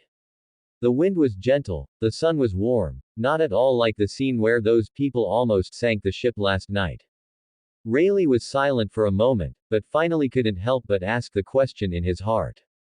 Young man Locke, regarding what you said last night, that you have a purpose for coming on our ship.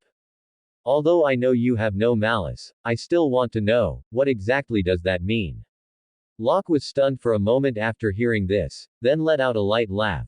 Ah, you mean that, ha ha ha. You guys should know, right? I said I would join the Marine. Rayleigh. What does this have to do with us?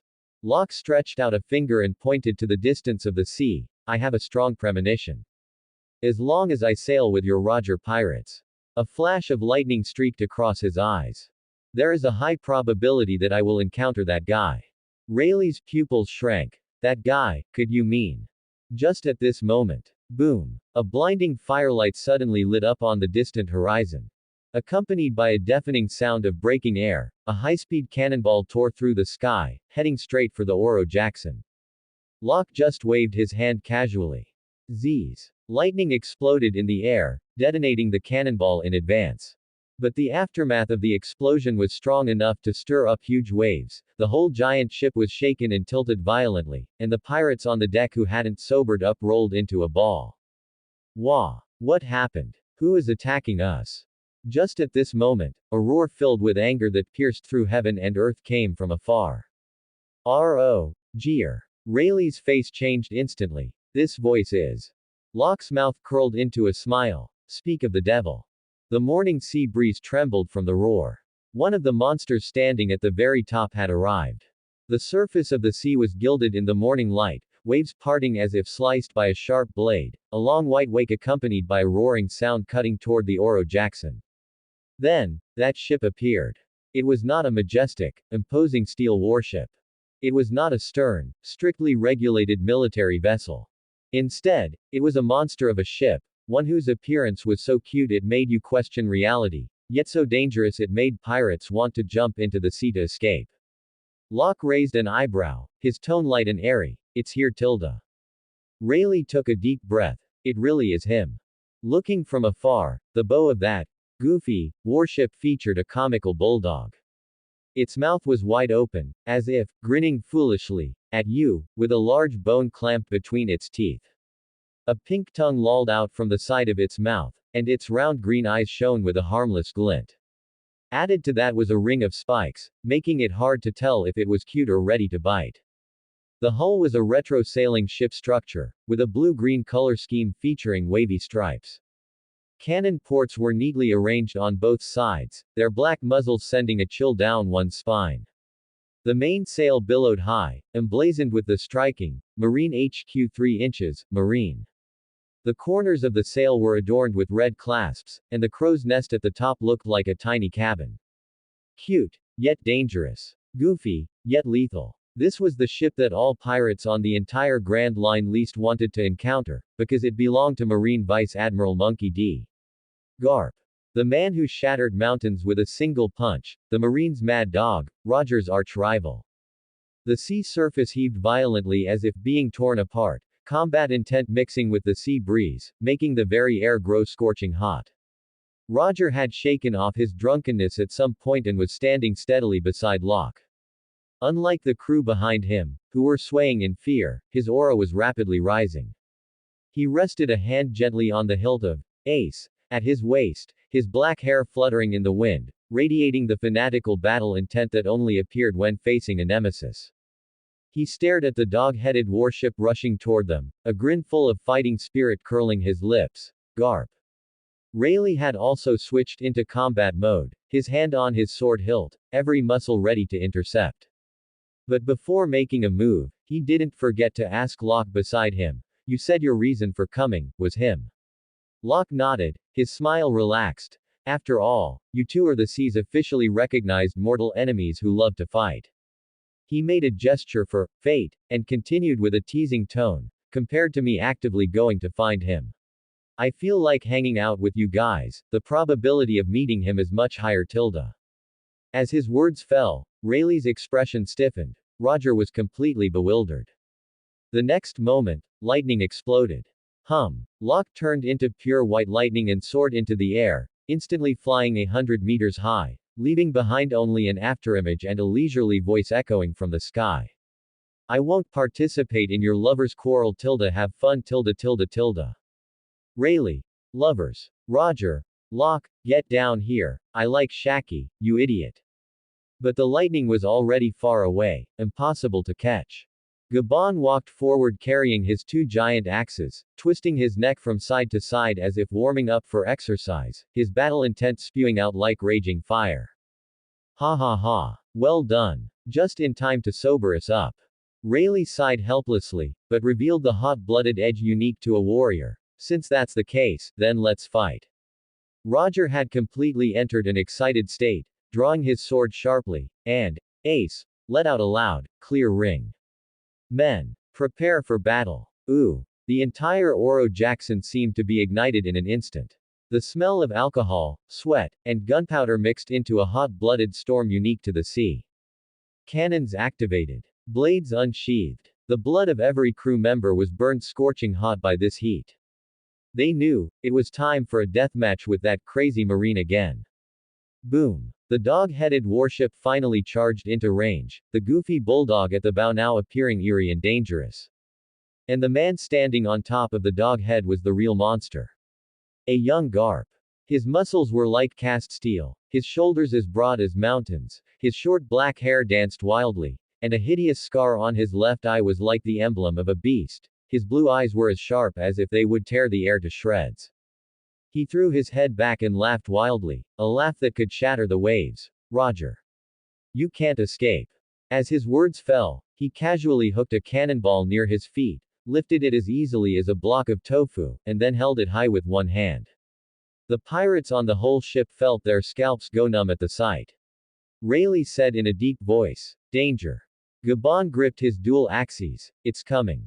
The next second, Garp swung his arms with the force of a giant ape striking the sky, fist-bone meteor shower. Boom, boom, boom, boom. Dozens of cannonballs imbued with armament hockey were thrown into the sky by his bare hands, like black meteors, turning into pitch-black beams pouring down toward the Oro Jackson. Roger stepped forward, laughing wildly, his hockey exploding instantly. "Ha ha ha ha. Garp. Now that's more like it." His long sword was drawn suddenly, a blood-red sword aura like a giant dragon roaring through the sky, sweeping across with one slash. Boom. The leading cannonballs were slashed apart directly by the hockey sword aura, flames shooting into the sky. At the same time, Rayleigh's figure flashed by like a ghostly blue light, his blade slicing through the air with precise strikes. Crescent moon wind breaking slash. The blue sword aura split into 3 beams, detonating the cannonballs in a chain reaction in the air. Gabon's dual axes also spun amidst his wild laughter, churning like a storm. Spinning axe sky shattering. The axe aura formed a tornado, colliding with the cannonballs, blasting the mid-air as if a fireworks display were happening. Boom, boom, boom, boom. Flames, scrap iron, hockey, and air waves mixed into a mass, blasting the sky into a terrifying red gold.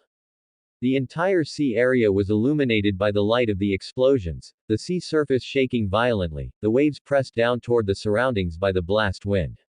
The hulls of both sides gradually approached amidst the aftermath of the explosions, the waves bulging on both sides under the pressure of their battle intent.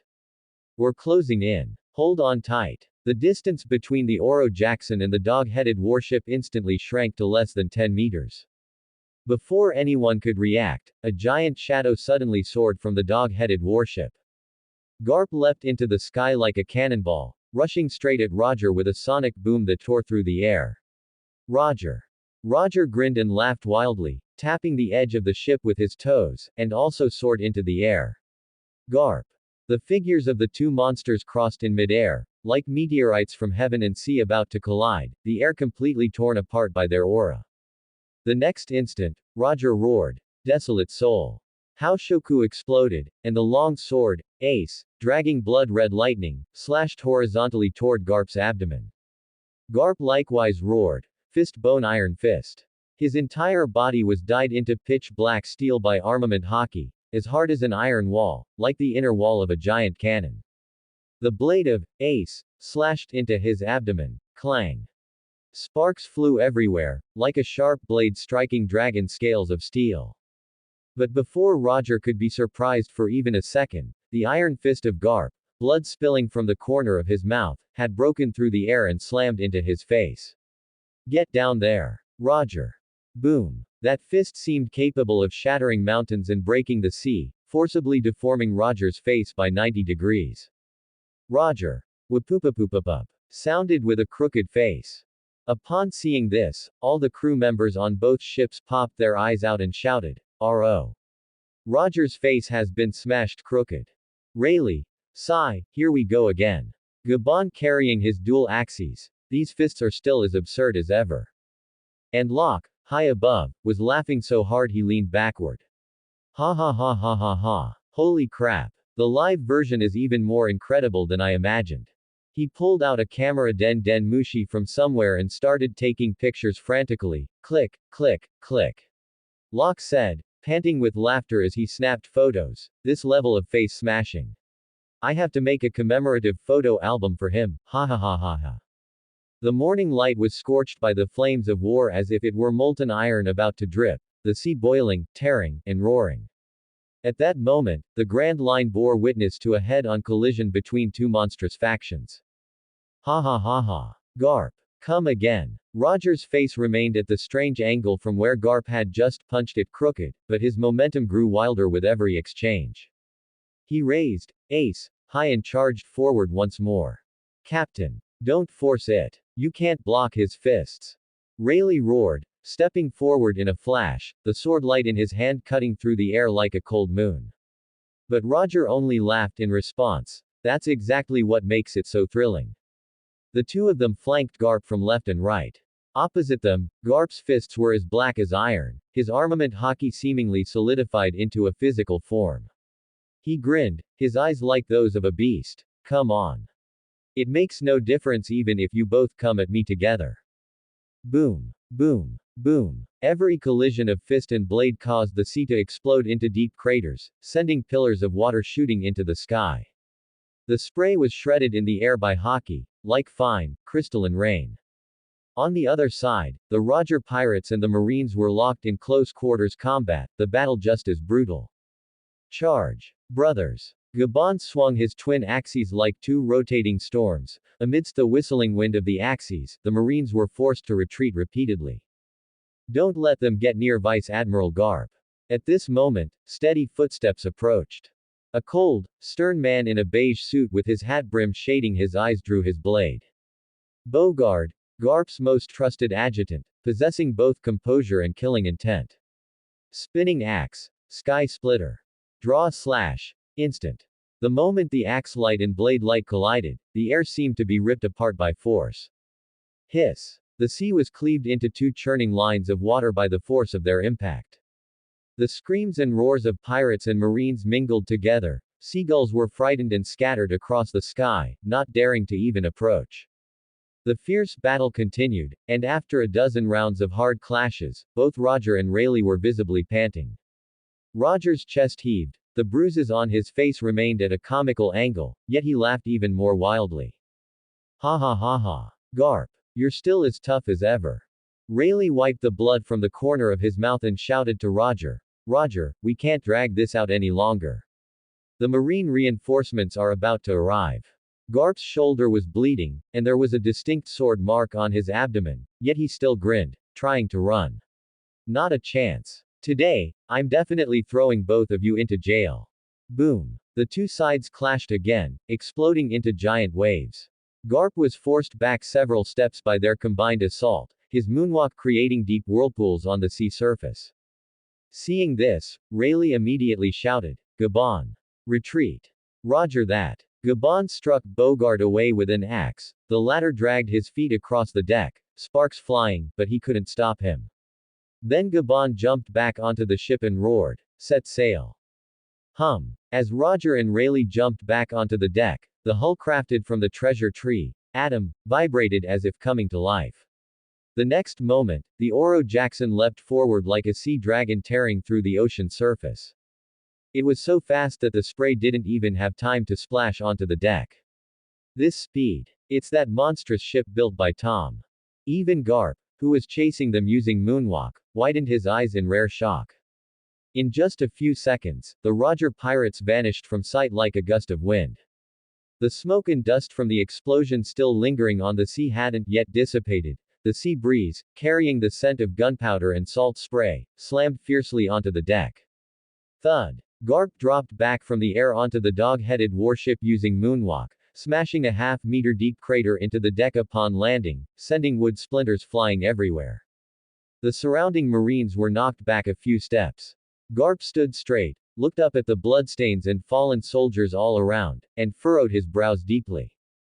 They're hurt pretty badly. I can't keep chasing them. He retracted his fists. The sword mark on his shoulder was still oozing blood, yet he seemed completely unfazed. Beauregard stepped over the broken wooden planks and walked to his side. His beige suit was soaked by sea water, and his hat brim was pulled very low, obscuring his expression. He calmly sheathed his long sword at his waist. Vice Admiral Garp. He got away again. Garp took a deep breath, but his breathing, which had just calmed down, surged again due to a flare of anger. Roger. Every time you can't win, you turn tail and run. You run faster than sea kings. As he spoke, he waved his arms, seemingly wanting to throw a few more fist-bone meteor swarms. Beauregard. Vice Admiral Garp, please calm down. I am calm. Despite his angry cursing, Garp's movements as he turned around were swift and steady. Medical team. Treat the wounded immediately. Fix the damaged sections of the deck immediately. Don't let the seawater flood in. Artillery crew, check the ammunition. Get the spare sails ready too. As Garp's orders rang out one after another, the Marines quickly sprang into action, regaining the discipline expected of Marineford elites. The shouts of the rescue teams, the groans of the Marines, the sound of breaking wood, all the post-battle chaos gradually became orderly under his command. Not until he confirmed that all the wounded had been carried to the ship's doctor did Garp clap his hands heavily, as if exhaling the aftermath of the great battle in one go. Phew, finally done. However, he suddenly turned his back and spoke casually toward the empty sea. Kid, you've been watching for a while now. Bogard, who had been counting the number of wounded, suddenly looked up upon hearing this. Quote ? Quote. He instantly half-turned, his right hand firmly pressing onto the hilt of his sword, his entire body like a sharp blade before being unsheathed. Who? Come out. The sea breeze whistled across the deck, blowing over the scorch marks left by the battle, and the atmosphere tightened to the extreme. But Garp grinned, looking as if he had been waiting for this moment all along. The next moment, snap! A blinding bolt of lightning tore down from the sky, and electrical arcs exploded along the air.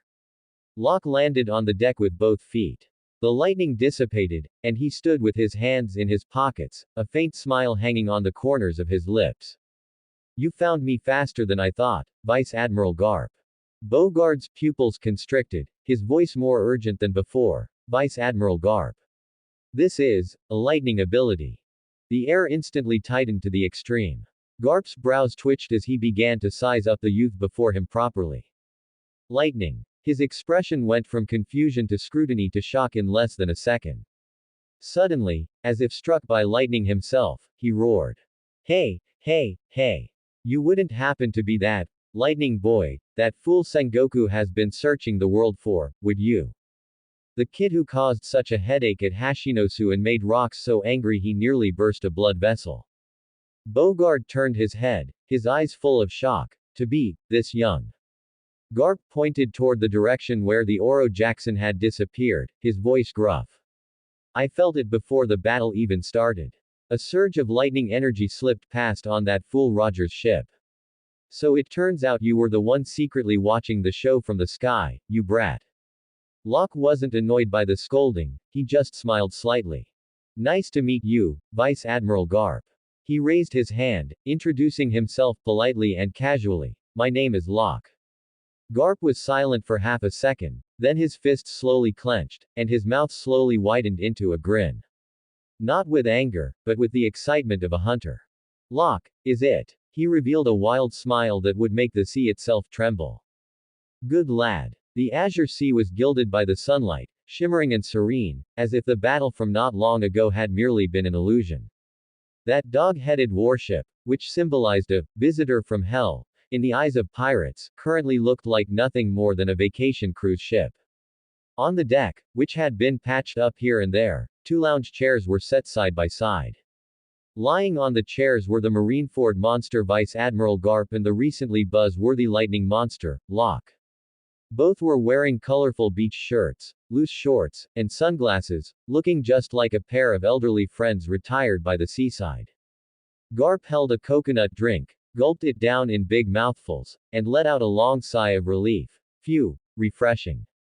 He then turned his head and asked, So, you're saying that as soon as you set sail, you hopped on a Kuja pirate's ship and went straight to Hashinosu to cause trouble? He scratched his head and added, and you beat up that golden-haired idiot Shiki while you were at it. Locke took a big sip of his drink and said nonchalantly, Ah, you mean that guy with the head full of golden hair, who looks like a lion and is also really noisy. Yeah, that's him. He paused, then added a light-hearted finishing blow. If Rocks hadn't intervened, I would have already pinned him 2 kilometers under the sea. PFF'd. Garp burst out laughing, spraying his coconut juice into the air. Ha ha ha ha. That guy deserved to get beaten up. Out of the entire Rocks pirates, he's the most punchable one.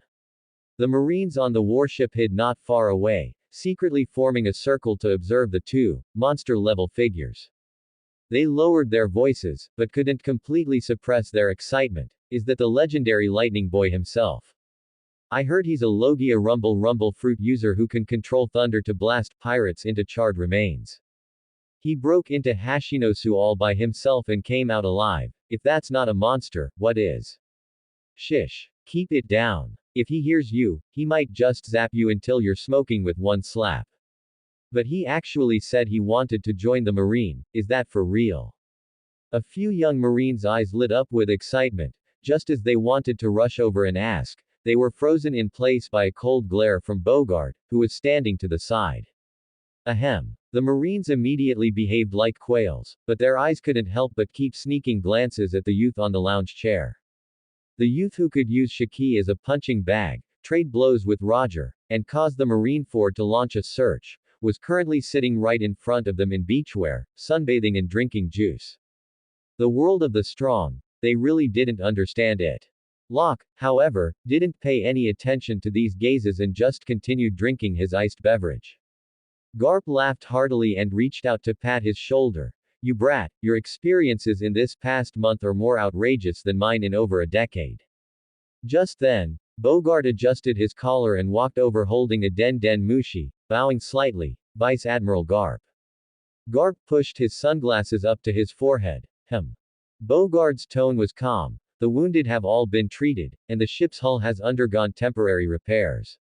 Having said that, he glanced at Locke, who was lying on the lounge chair, and paused. Additionally, Vice Admiral Sengoku has called via Den Den Mushi many times. Garp's face, which had been smiling as if he were on vacation, suddenly darkened a bit. That fool Sengoku. He turned to look at Locke, a mischievous smile in his eyes. You brat, should I report you up the chain of command? Locke pushed his sunglasses up, shifted into a more comfortable position, and waved his hand lazily. I was planning to join the Marine anyway, so it doesn't matter what you say. Garp narrowed his eyes, looking at this fearless youth, and suddenly smiled mischievously. Is that so? Then that makes things easy. He directly snatched the Den Den Mushi and answered it. The Den Den Mushi immediately transformed into Sengoku's face. A round afro, eyebrows raised, expression tense, nostrils slightly flared, the typical, ready to scold, state. Garp yelled at the Den Den Mushi without hesitation. Hey! Moshi Moshi! Sengoku!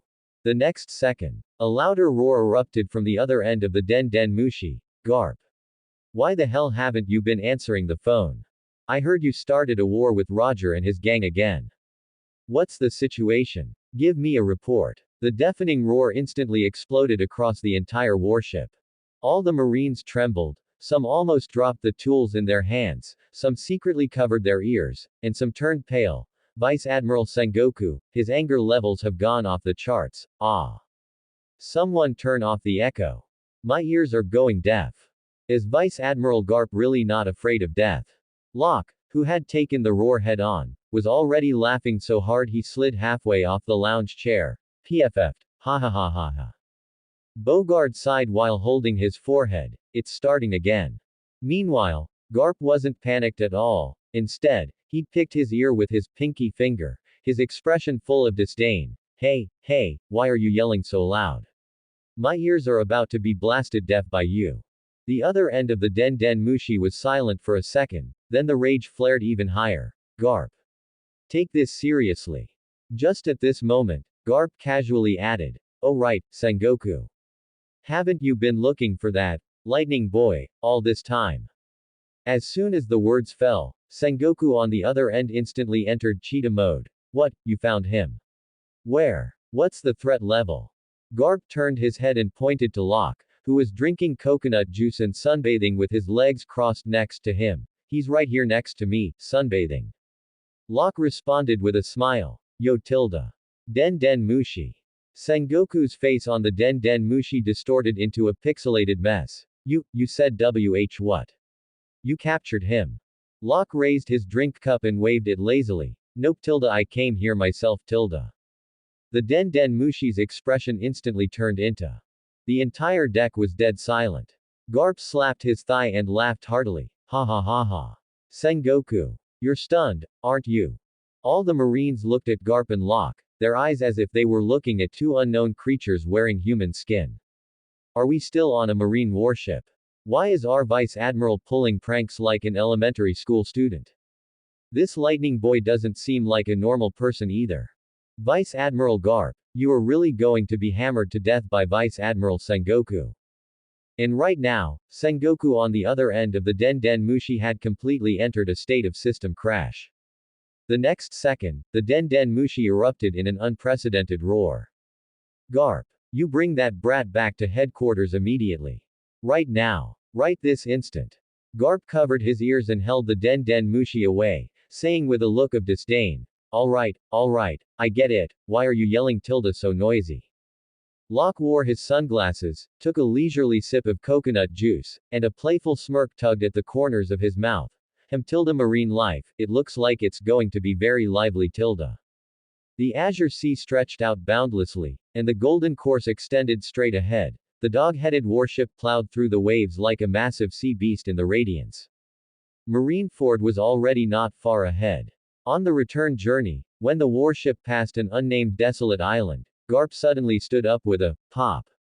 The next second, his eyes lit up like a vicious wolf spotting its prey. Hey! Kid! Come down and spar with me. Before the words even faded, he had already grabbed Locke from the deck chair with one hand and hoisted him onto his shoulder like a chick. Locke was still struggling. Hey, tilde, at least give me some time to prepare. Prepare my ass. Garp laughed heartily and tossed him with a swing of his large hand. Just go for it. Thud. Locke was thrown into the center of the desolate island, lightning exploding the moment he landed. Immediately after, thunder roared. Iron fists bellowed. Boom. Thud. Rumble. The entire island was instantly battered by two forces of cataclysmic level, alternating back and forth. A bolt of lightning pierced through the forest from the sky, and the next moment, Garp's iron fist had smashed a giant crater into the ground. On the warship in the distant sea, the soldiers watched with pale faces. Is that a commotion that humans can create? Lightning and thunder, earth cracking and mountains crumbling, is this a battle? It's a natural disaster, right? Vice Admiral Garp's adjutant, Bogard, furrowed his brows, showing an expression of disbelief for the first time. This kid, to actually make Vice Admiral Garp get serious. Half a day later, the terrain of the desolate island looked like a cake cut into 8 pieces, with scorched leaves drifting in the sky. And the culprit who caused all this, was lying on the beach, laughing at the sky. After that battle, the way Garp looked at Locke changed completely.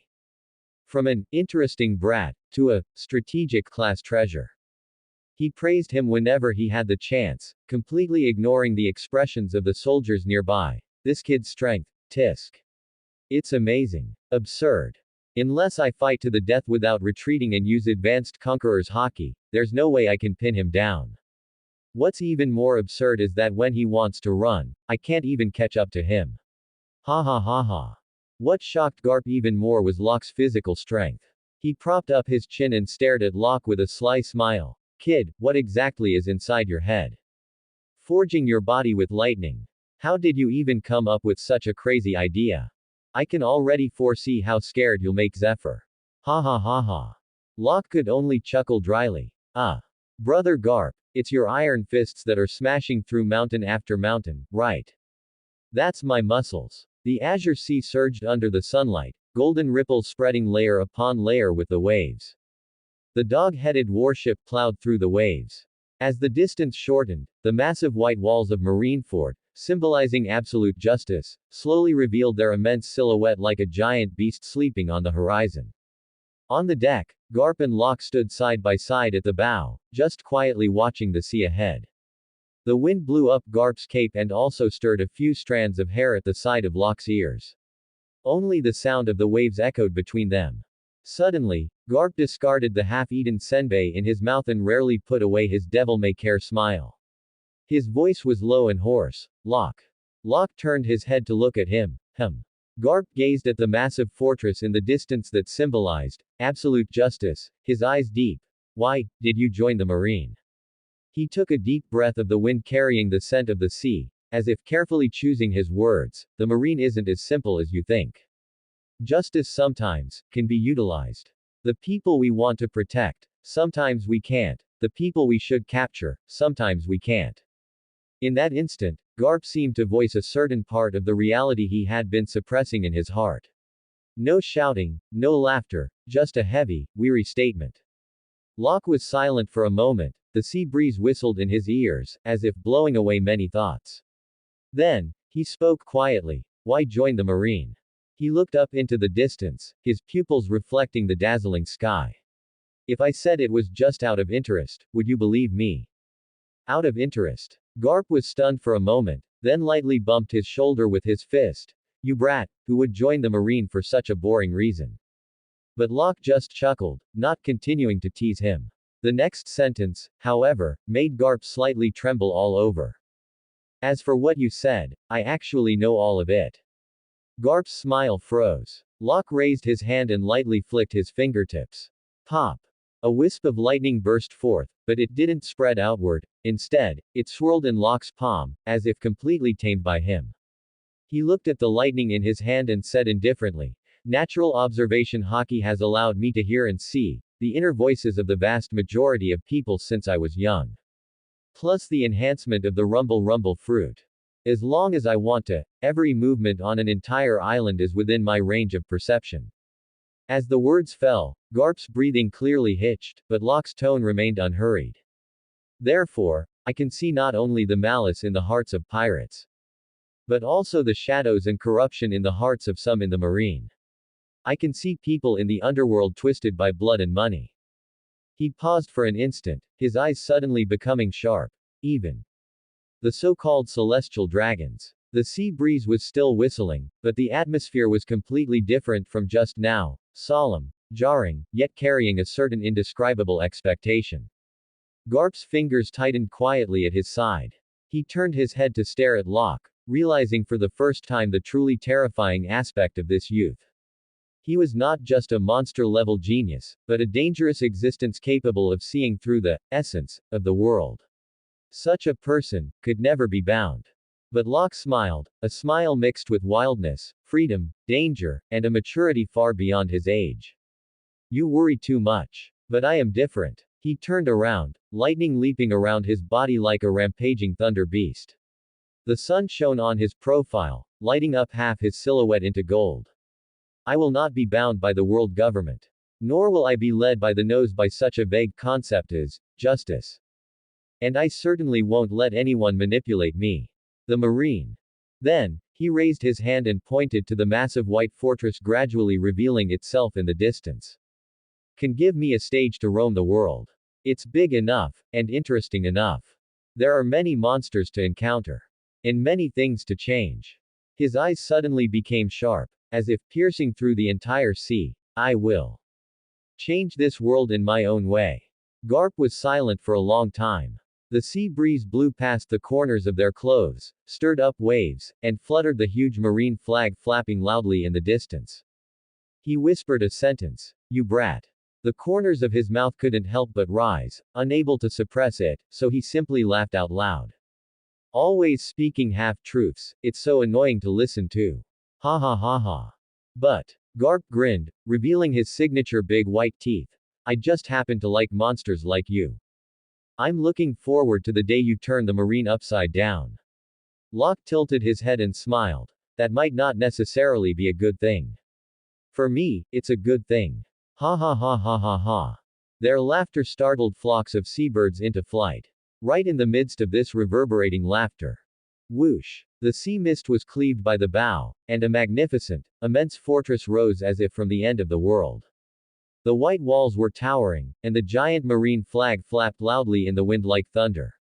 The harbor was filled with warships, and the chants of the training soldiers were deafening.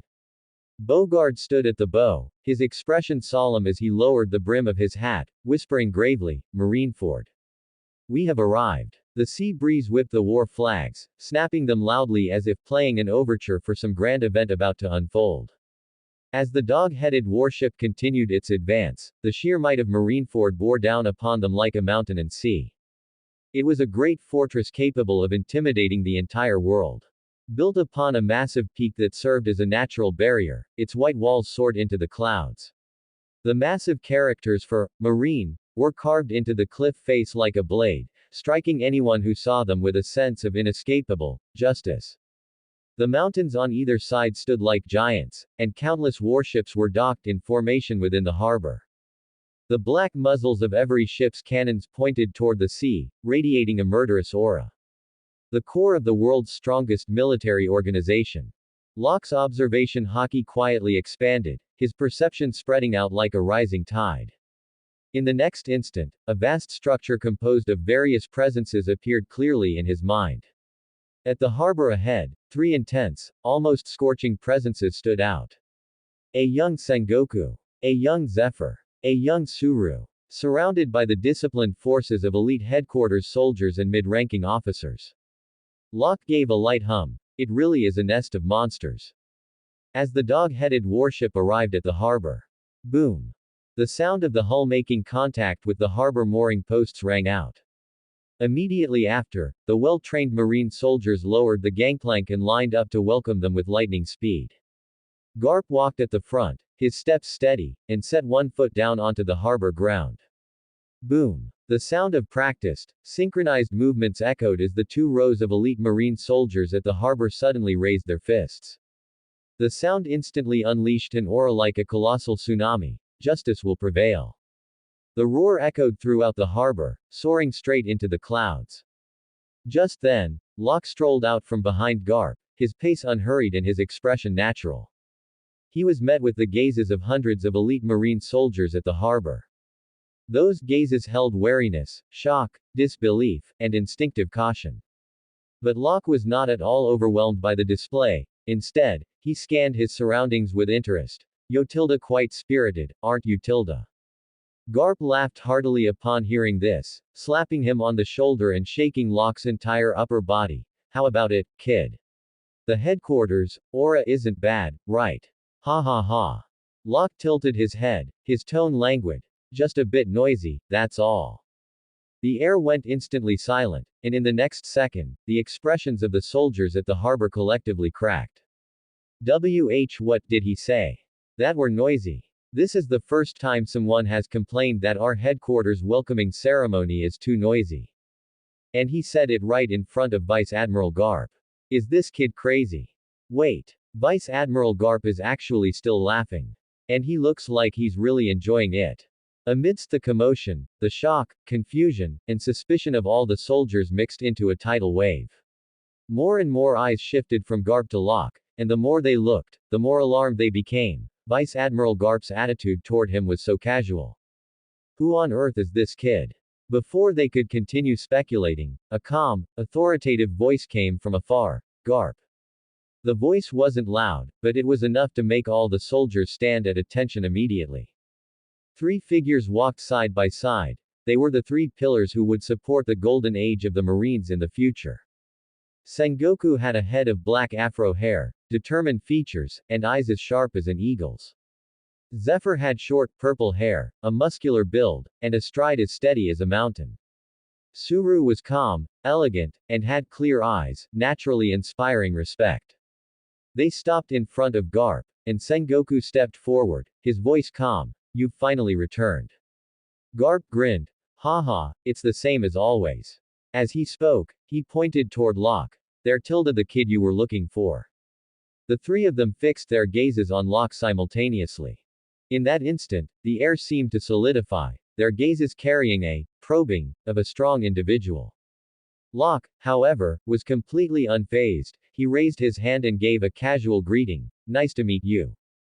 Sengoku raised an eyebrow slightly. Though he didn't understand why Garp was so casual with this youth, he nodded solemnly in response. Mr. Locke, the matter we are to discuss next concerns you. He took a deep breath, his tone formal. Please come with me. Fleet Admiral Kong wants to see you. As soon as he finished speaking, the harbor instantly exploded. FL Fleet Admiral. A kid who just stepped into headquarters is being summoned by the Fleet Admiral. Who on earth is he? All the soldiers were dumbfounded, and their gazes toward Locke had completely changed. Locke just blinked, the corners of his mouth curling up slightly. Oh. Bringing out the big guns right away, huh? Garp watched this scene, laughing until his shoulders shook. You kid really are fearless. Locke raised an eyebrow. It would be strange if I were afraid. That's true, too. Sengoku, Zephyr, and Suru were taken aback by this scene, thinking to themselves, as expected of Garp, only he could bring back such a troublesome character. As Locke disappeared behind the high walls of headquarters with the four of them, the stinging pressure at the harbor was instantly drained away, leaving only the sound of seawater lapping against the shore and the whispers that the soldiers could no longer hold back. A brief silence, like a breath before a storm. And then, hey, hey, hey. Who exactly is that kid? Three vice admirals, Sengoku, Zephyr, and Suru, all came to welcome him. Who on earth is he? The marine soldiers from the dog-headed warship had just stepped onto the pier when they were immediately surrounded by their colleagues. Who is that kid just now? Could he be some incredibly important second-generation official? Otherwise, how could he be so relaxed? But Vice Admiral Garp never coddles those bureaucrats.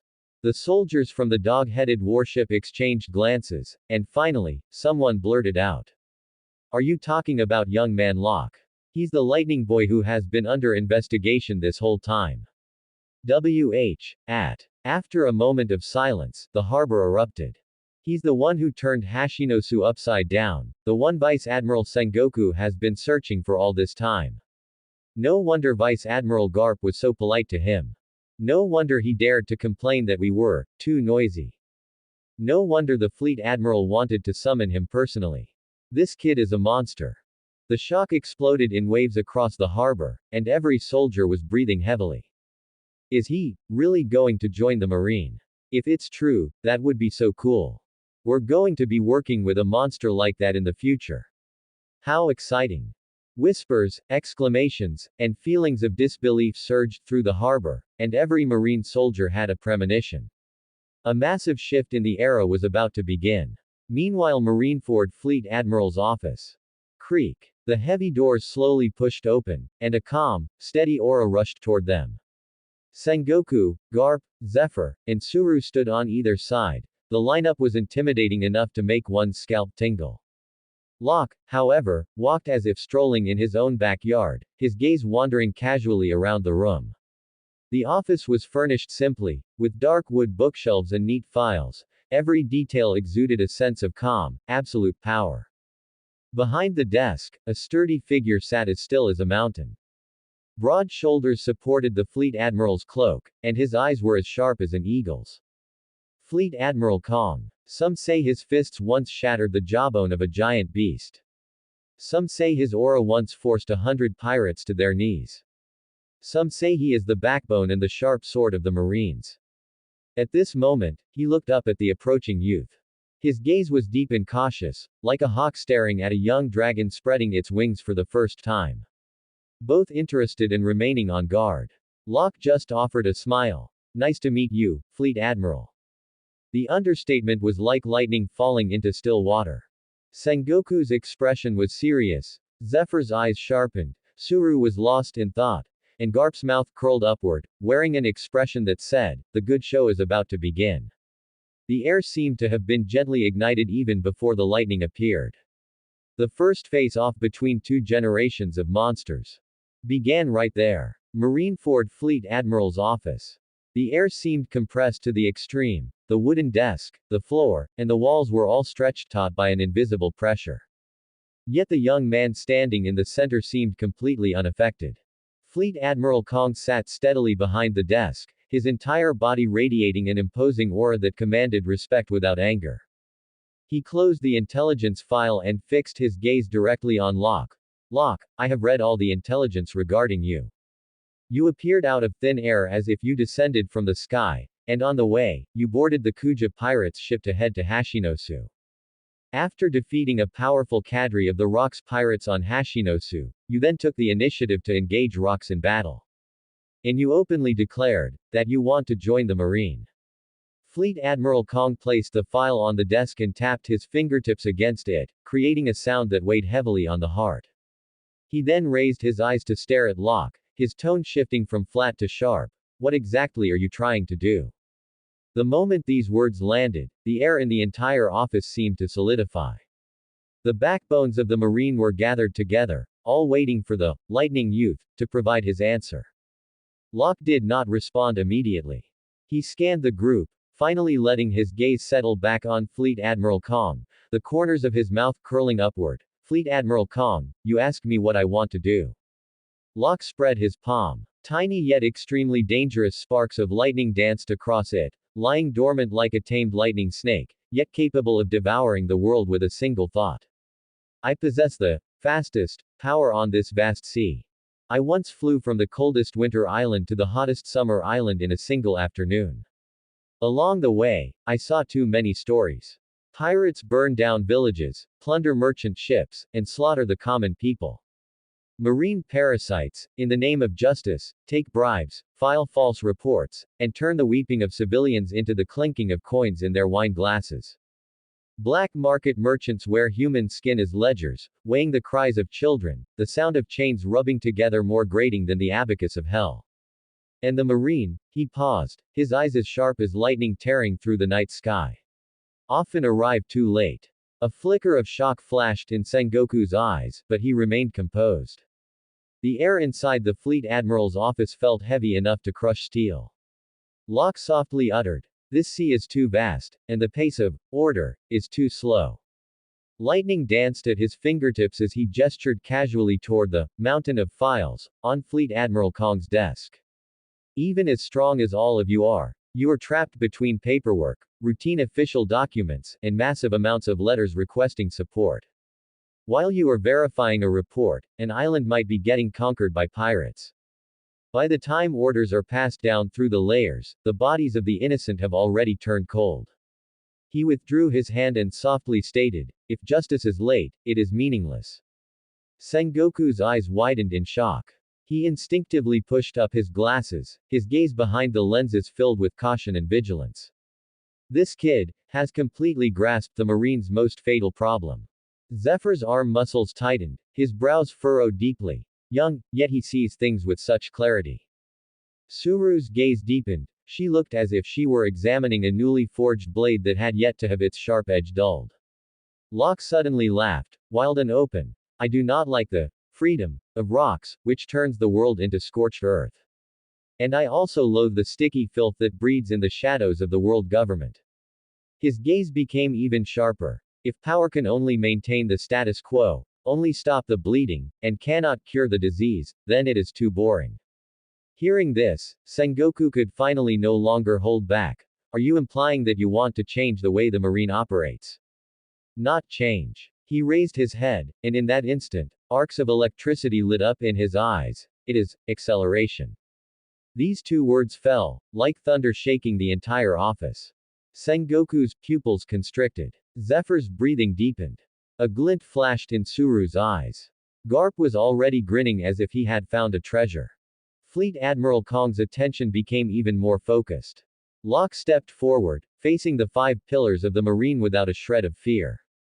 "Therefore, I am joining the Marine." He raised his hand, and lightning burst from his palm, not to be a blade wielded by power, but to act as a nerve, a beam of light. His voice grew increasingly steady, like a proclamation of a new era. "Using my speed, I will make justice faster than the blades of pirates.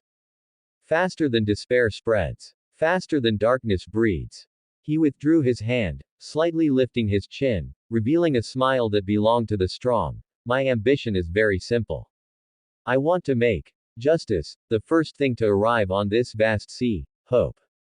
As the word hope was uttered, the air in the office almost exploded. "For this, I need a position, a place where I can maximize my speed and light. As for the so-called rules." He raised an eyebrow and looked at Fleet Admiral Kong, his smile cunning. "During the voyage, we can always find a way that both of us can accept, right?" At this point, the entire office fell into a deathly silence.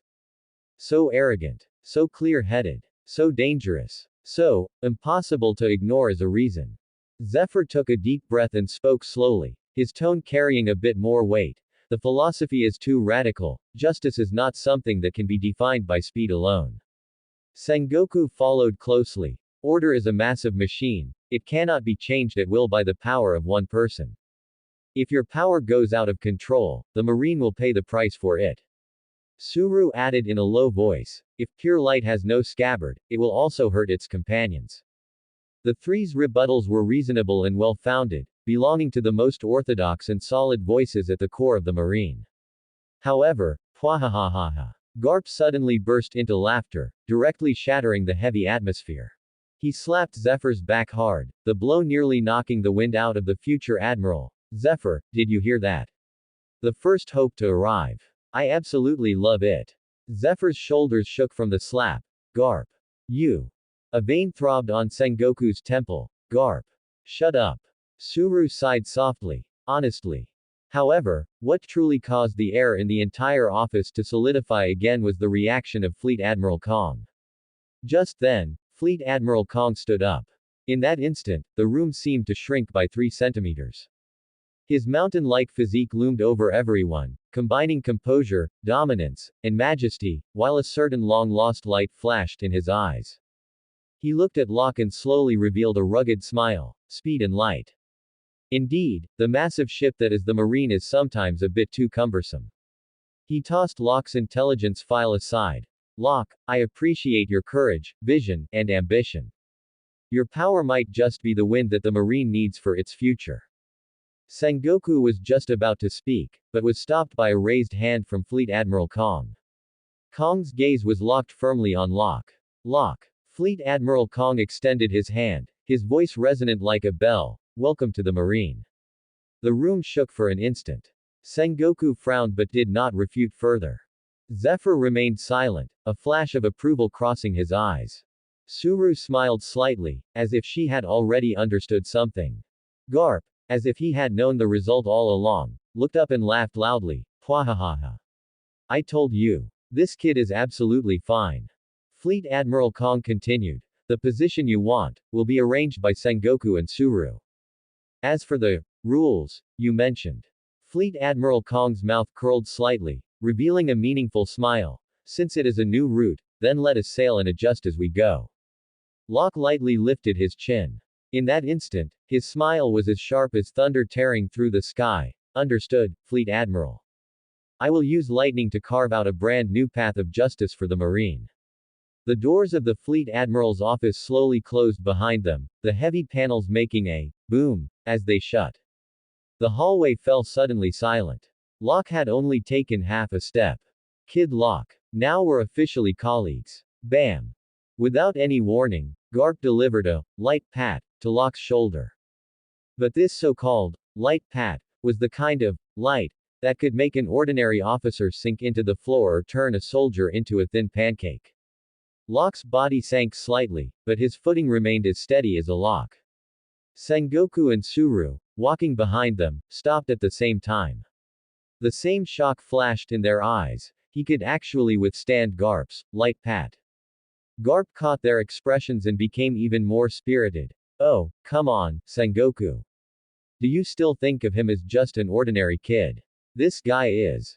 Sengoku coughed immediately, precisely cutting off Garp before he could exaggerate any further.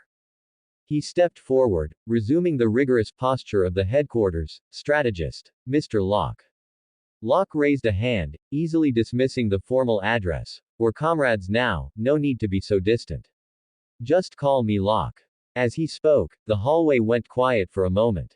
Sengoku was slightly stunned. There was an incredible aura about this kid. It wasn't the wildness of a pirate, nor the stiffness of a soldier. It was more like the innate composure and posture of a powerhouse in conversation. Garp laughed and slapped Sengoku on the back. Did you hear that? Rigid Sengoku. Sengoku's entire shoulder was jolted by Garp. Garp, can you be a little more gentle? Garp replied righteously. No. Seeing this, Locke couldn't help but chuckle. I'm already used to it. Sengoku took a deep breath and finally smiled. Then I'll call you Locke. Then he turned serious again. Regarding the special role you proposed, I will discuss it carefully with Suru. Your abilities are special, and your goals are even more so. We must plan carefully. Locke nodded. I'll await your results. Garp waved his hand and laughed. Hey. Don't drag the kid into those troublesome matters so quickly. Let him walk around the headquarters with me first. Looking at Locke messing around with Garp, Sengoku suddenly had a strange premonition. This guy might just change the way the entire Marine operates. Suru said calmly from the side. Sengoku, our work seems to have gotten harder. Sengoku adjusted his glasses. No, the entire marine is about to get harder. Thump. Thump. Just then, steady footsteps approached from behind them as a man with the aura of an iron wall walked slowly toward them. Zephyr's shoulders were like mountain peaks, his eyes like blades.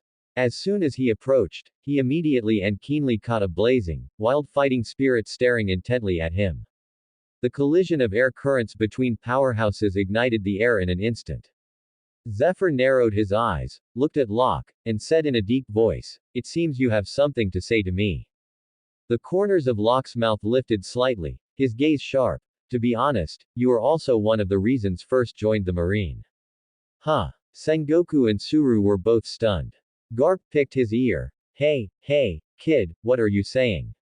Locke's gaze landed steadily on Zephyr, as if examining a towering iron mountain. "I need systematic armament hockey training. Brother Garp's armament hockey is very strong, but, if it's him teaching people." He paused, his eyes meaningful. Beside him, Garp's smile immediately froze. Hey. Kid. What do you mean by that? How can I not teach you? Locke directly ignored Garp's hopping mad reaction. In you, Zephyr. I can feel that, iron-blooded will. In you, the result of years of pushing your body to the absolute limit and constantly breaking through. This kind of aura isn't something that can be given by a devil fruit or talent. It's pure training, the accumulation of iron and blood. This is the kind of aura I need. Zephyr was taken aback. This was the first time he had heard such a solid assessment from a Logia user. Then, a rare smile, intertwined with satisfaction and seriousness, appeared on his face. Kid, the flashy power of a Logia can easily lead people astray, but you haven't lost your way. I am very pleased with that. But armament hockey cannot be mastered just by trying to look cool. It requires blood, sweat, and an iron will. Garp smirked as if he had already seen the show. Zephyr, don't be so shocked that your jaw drops later. Zephyr frowned. Garp, what nonsense are you? His words suddenly stopped. Because he clearly felt the fighting spirit on Locke rising crazily like a tide. Bolts of lightning were faint, yet they crackled in the hallway. Zephyr's eye twitched, the corner of his mouth spasming. Are you planning to do this right now? Locke looked up, his eyes flashing with irrepressible lightning. Sengoku covered his forehead. Why do I feel like the headquarters is going to have trouble today? Suru smiled gently. Youth is always like this. Once ignited, they can't be stopped. Just like you were back then. Seeing this, Zephyr took a deep breath, gave his shoulders a slight shake, and turned his steps toward another hallway. He raised a hand to signal the training grounds.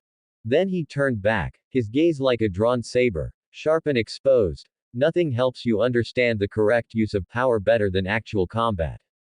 The corners of Locke's mouth lifted even higher, a wisp of lightning quietly curling around his fingertips, dancing lightly. Marineford Training Grounds. Garp's mouth, once again served as the headquarters loudspeaker. In just half an hour, everyone in the base, from soldiers to mid-level officers and even the training instructors of various branches, knew the shocking news of the day. The mysterious lightning boy who just joined the Marine would be clashing head-on with Vice Admiral Zephyr at the training grounds. Consequently, the training grounds were packed 3 layers deep on the outside and 3 layers deep on the inside. It was all people. For real. That lightning boy. The strongest Logia against a pure martial arts monster. Isn't this a fight between gods? Garp stood at the highest point of the spectator stands, clutching a megaphone. Hey. Everyone, watch closely. This is Kid Locke's first battle after joining the Marine. Sengoku helplessly covered his forehead. Garp, are you crazy? Suru sighed deeply. His nature has never changed. Zephyr stood in the center of the training grounds, wearing only a black training vest. His muscle lines were like cast steel, the explosive pressure making the surrounding training soldiers turn pale. Opposite him, Locke walked slowly, the posture of a youth, yet walking like thunder. Their gazes collided in the air, and the air seemed to explode. Bang! The surrounding soldiers all shivered. Meanwhile, the top floor of the Fleet Admiral's office.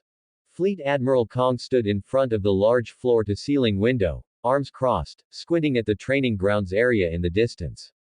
The breath of fighting spirit, like a volcano, was clearly palpable even from hundreds of meters away. Kong muttered to himself, "Good kid, just arrived and he's already stirred up the whole headquarters like this. But, I don't dislike this atmosphere." In the center of the training grounds, Zephyr raised his arms. Jet black and heavy armament hockey, like solid steel, instantly coated his arms. Muscles bulged, power surging. Lightning slowly crawled up Locke's body. He took a deep breath, a battle-hungry glint flashing in his eyes. "Senior Zephyr, please teach me." "Come on." The next second, the power of the two powerhouses simultaneously peaked. Boom. The ground of the training grounds cracked open as if hit by artillery fire. Lightning and black iron hockey converged at the center, and the first shocking battle of the Marine headquarters began. That's the end of Part 2. Part 3 is coming soon. Thanks for watching. Please subscribe and support our channel for more stories.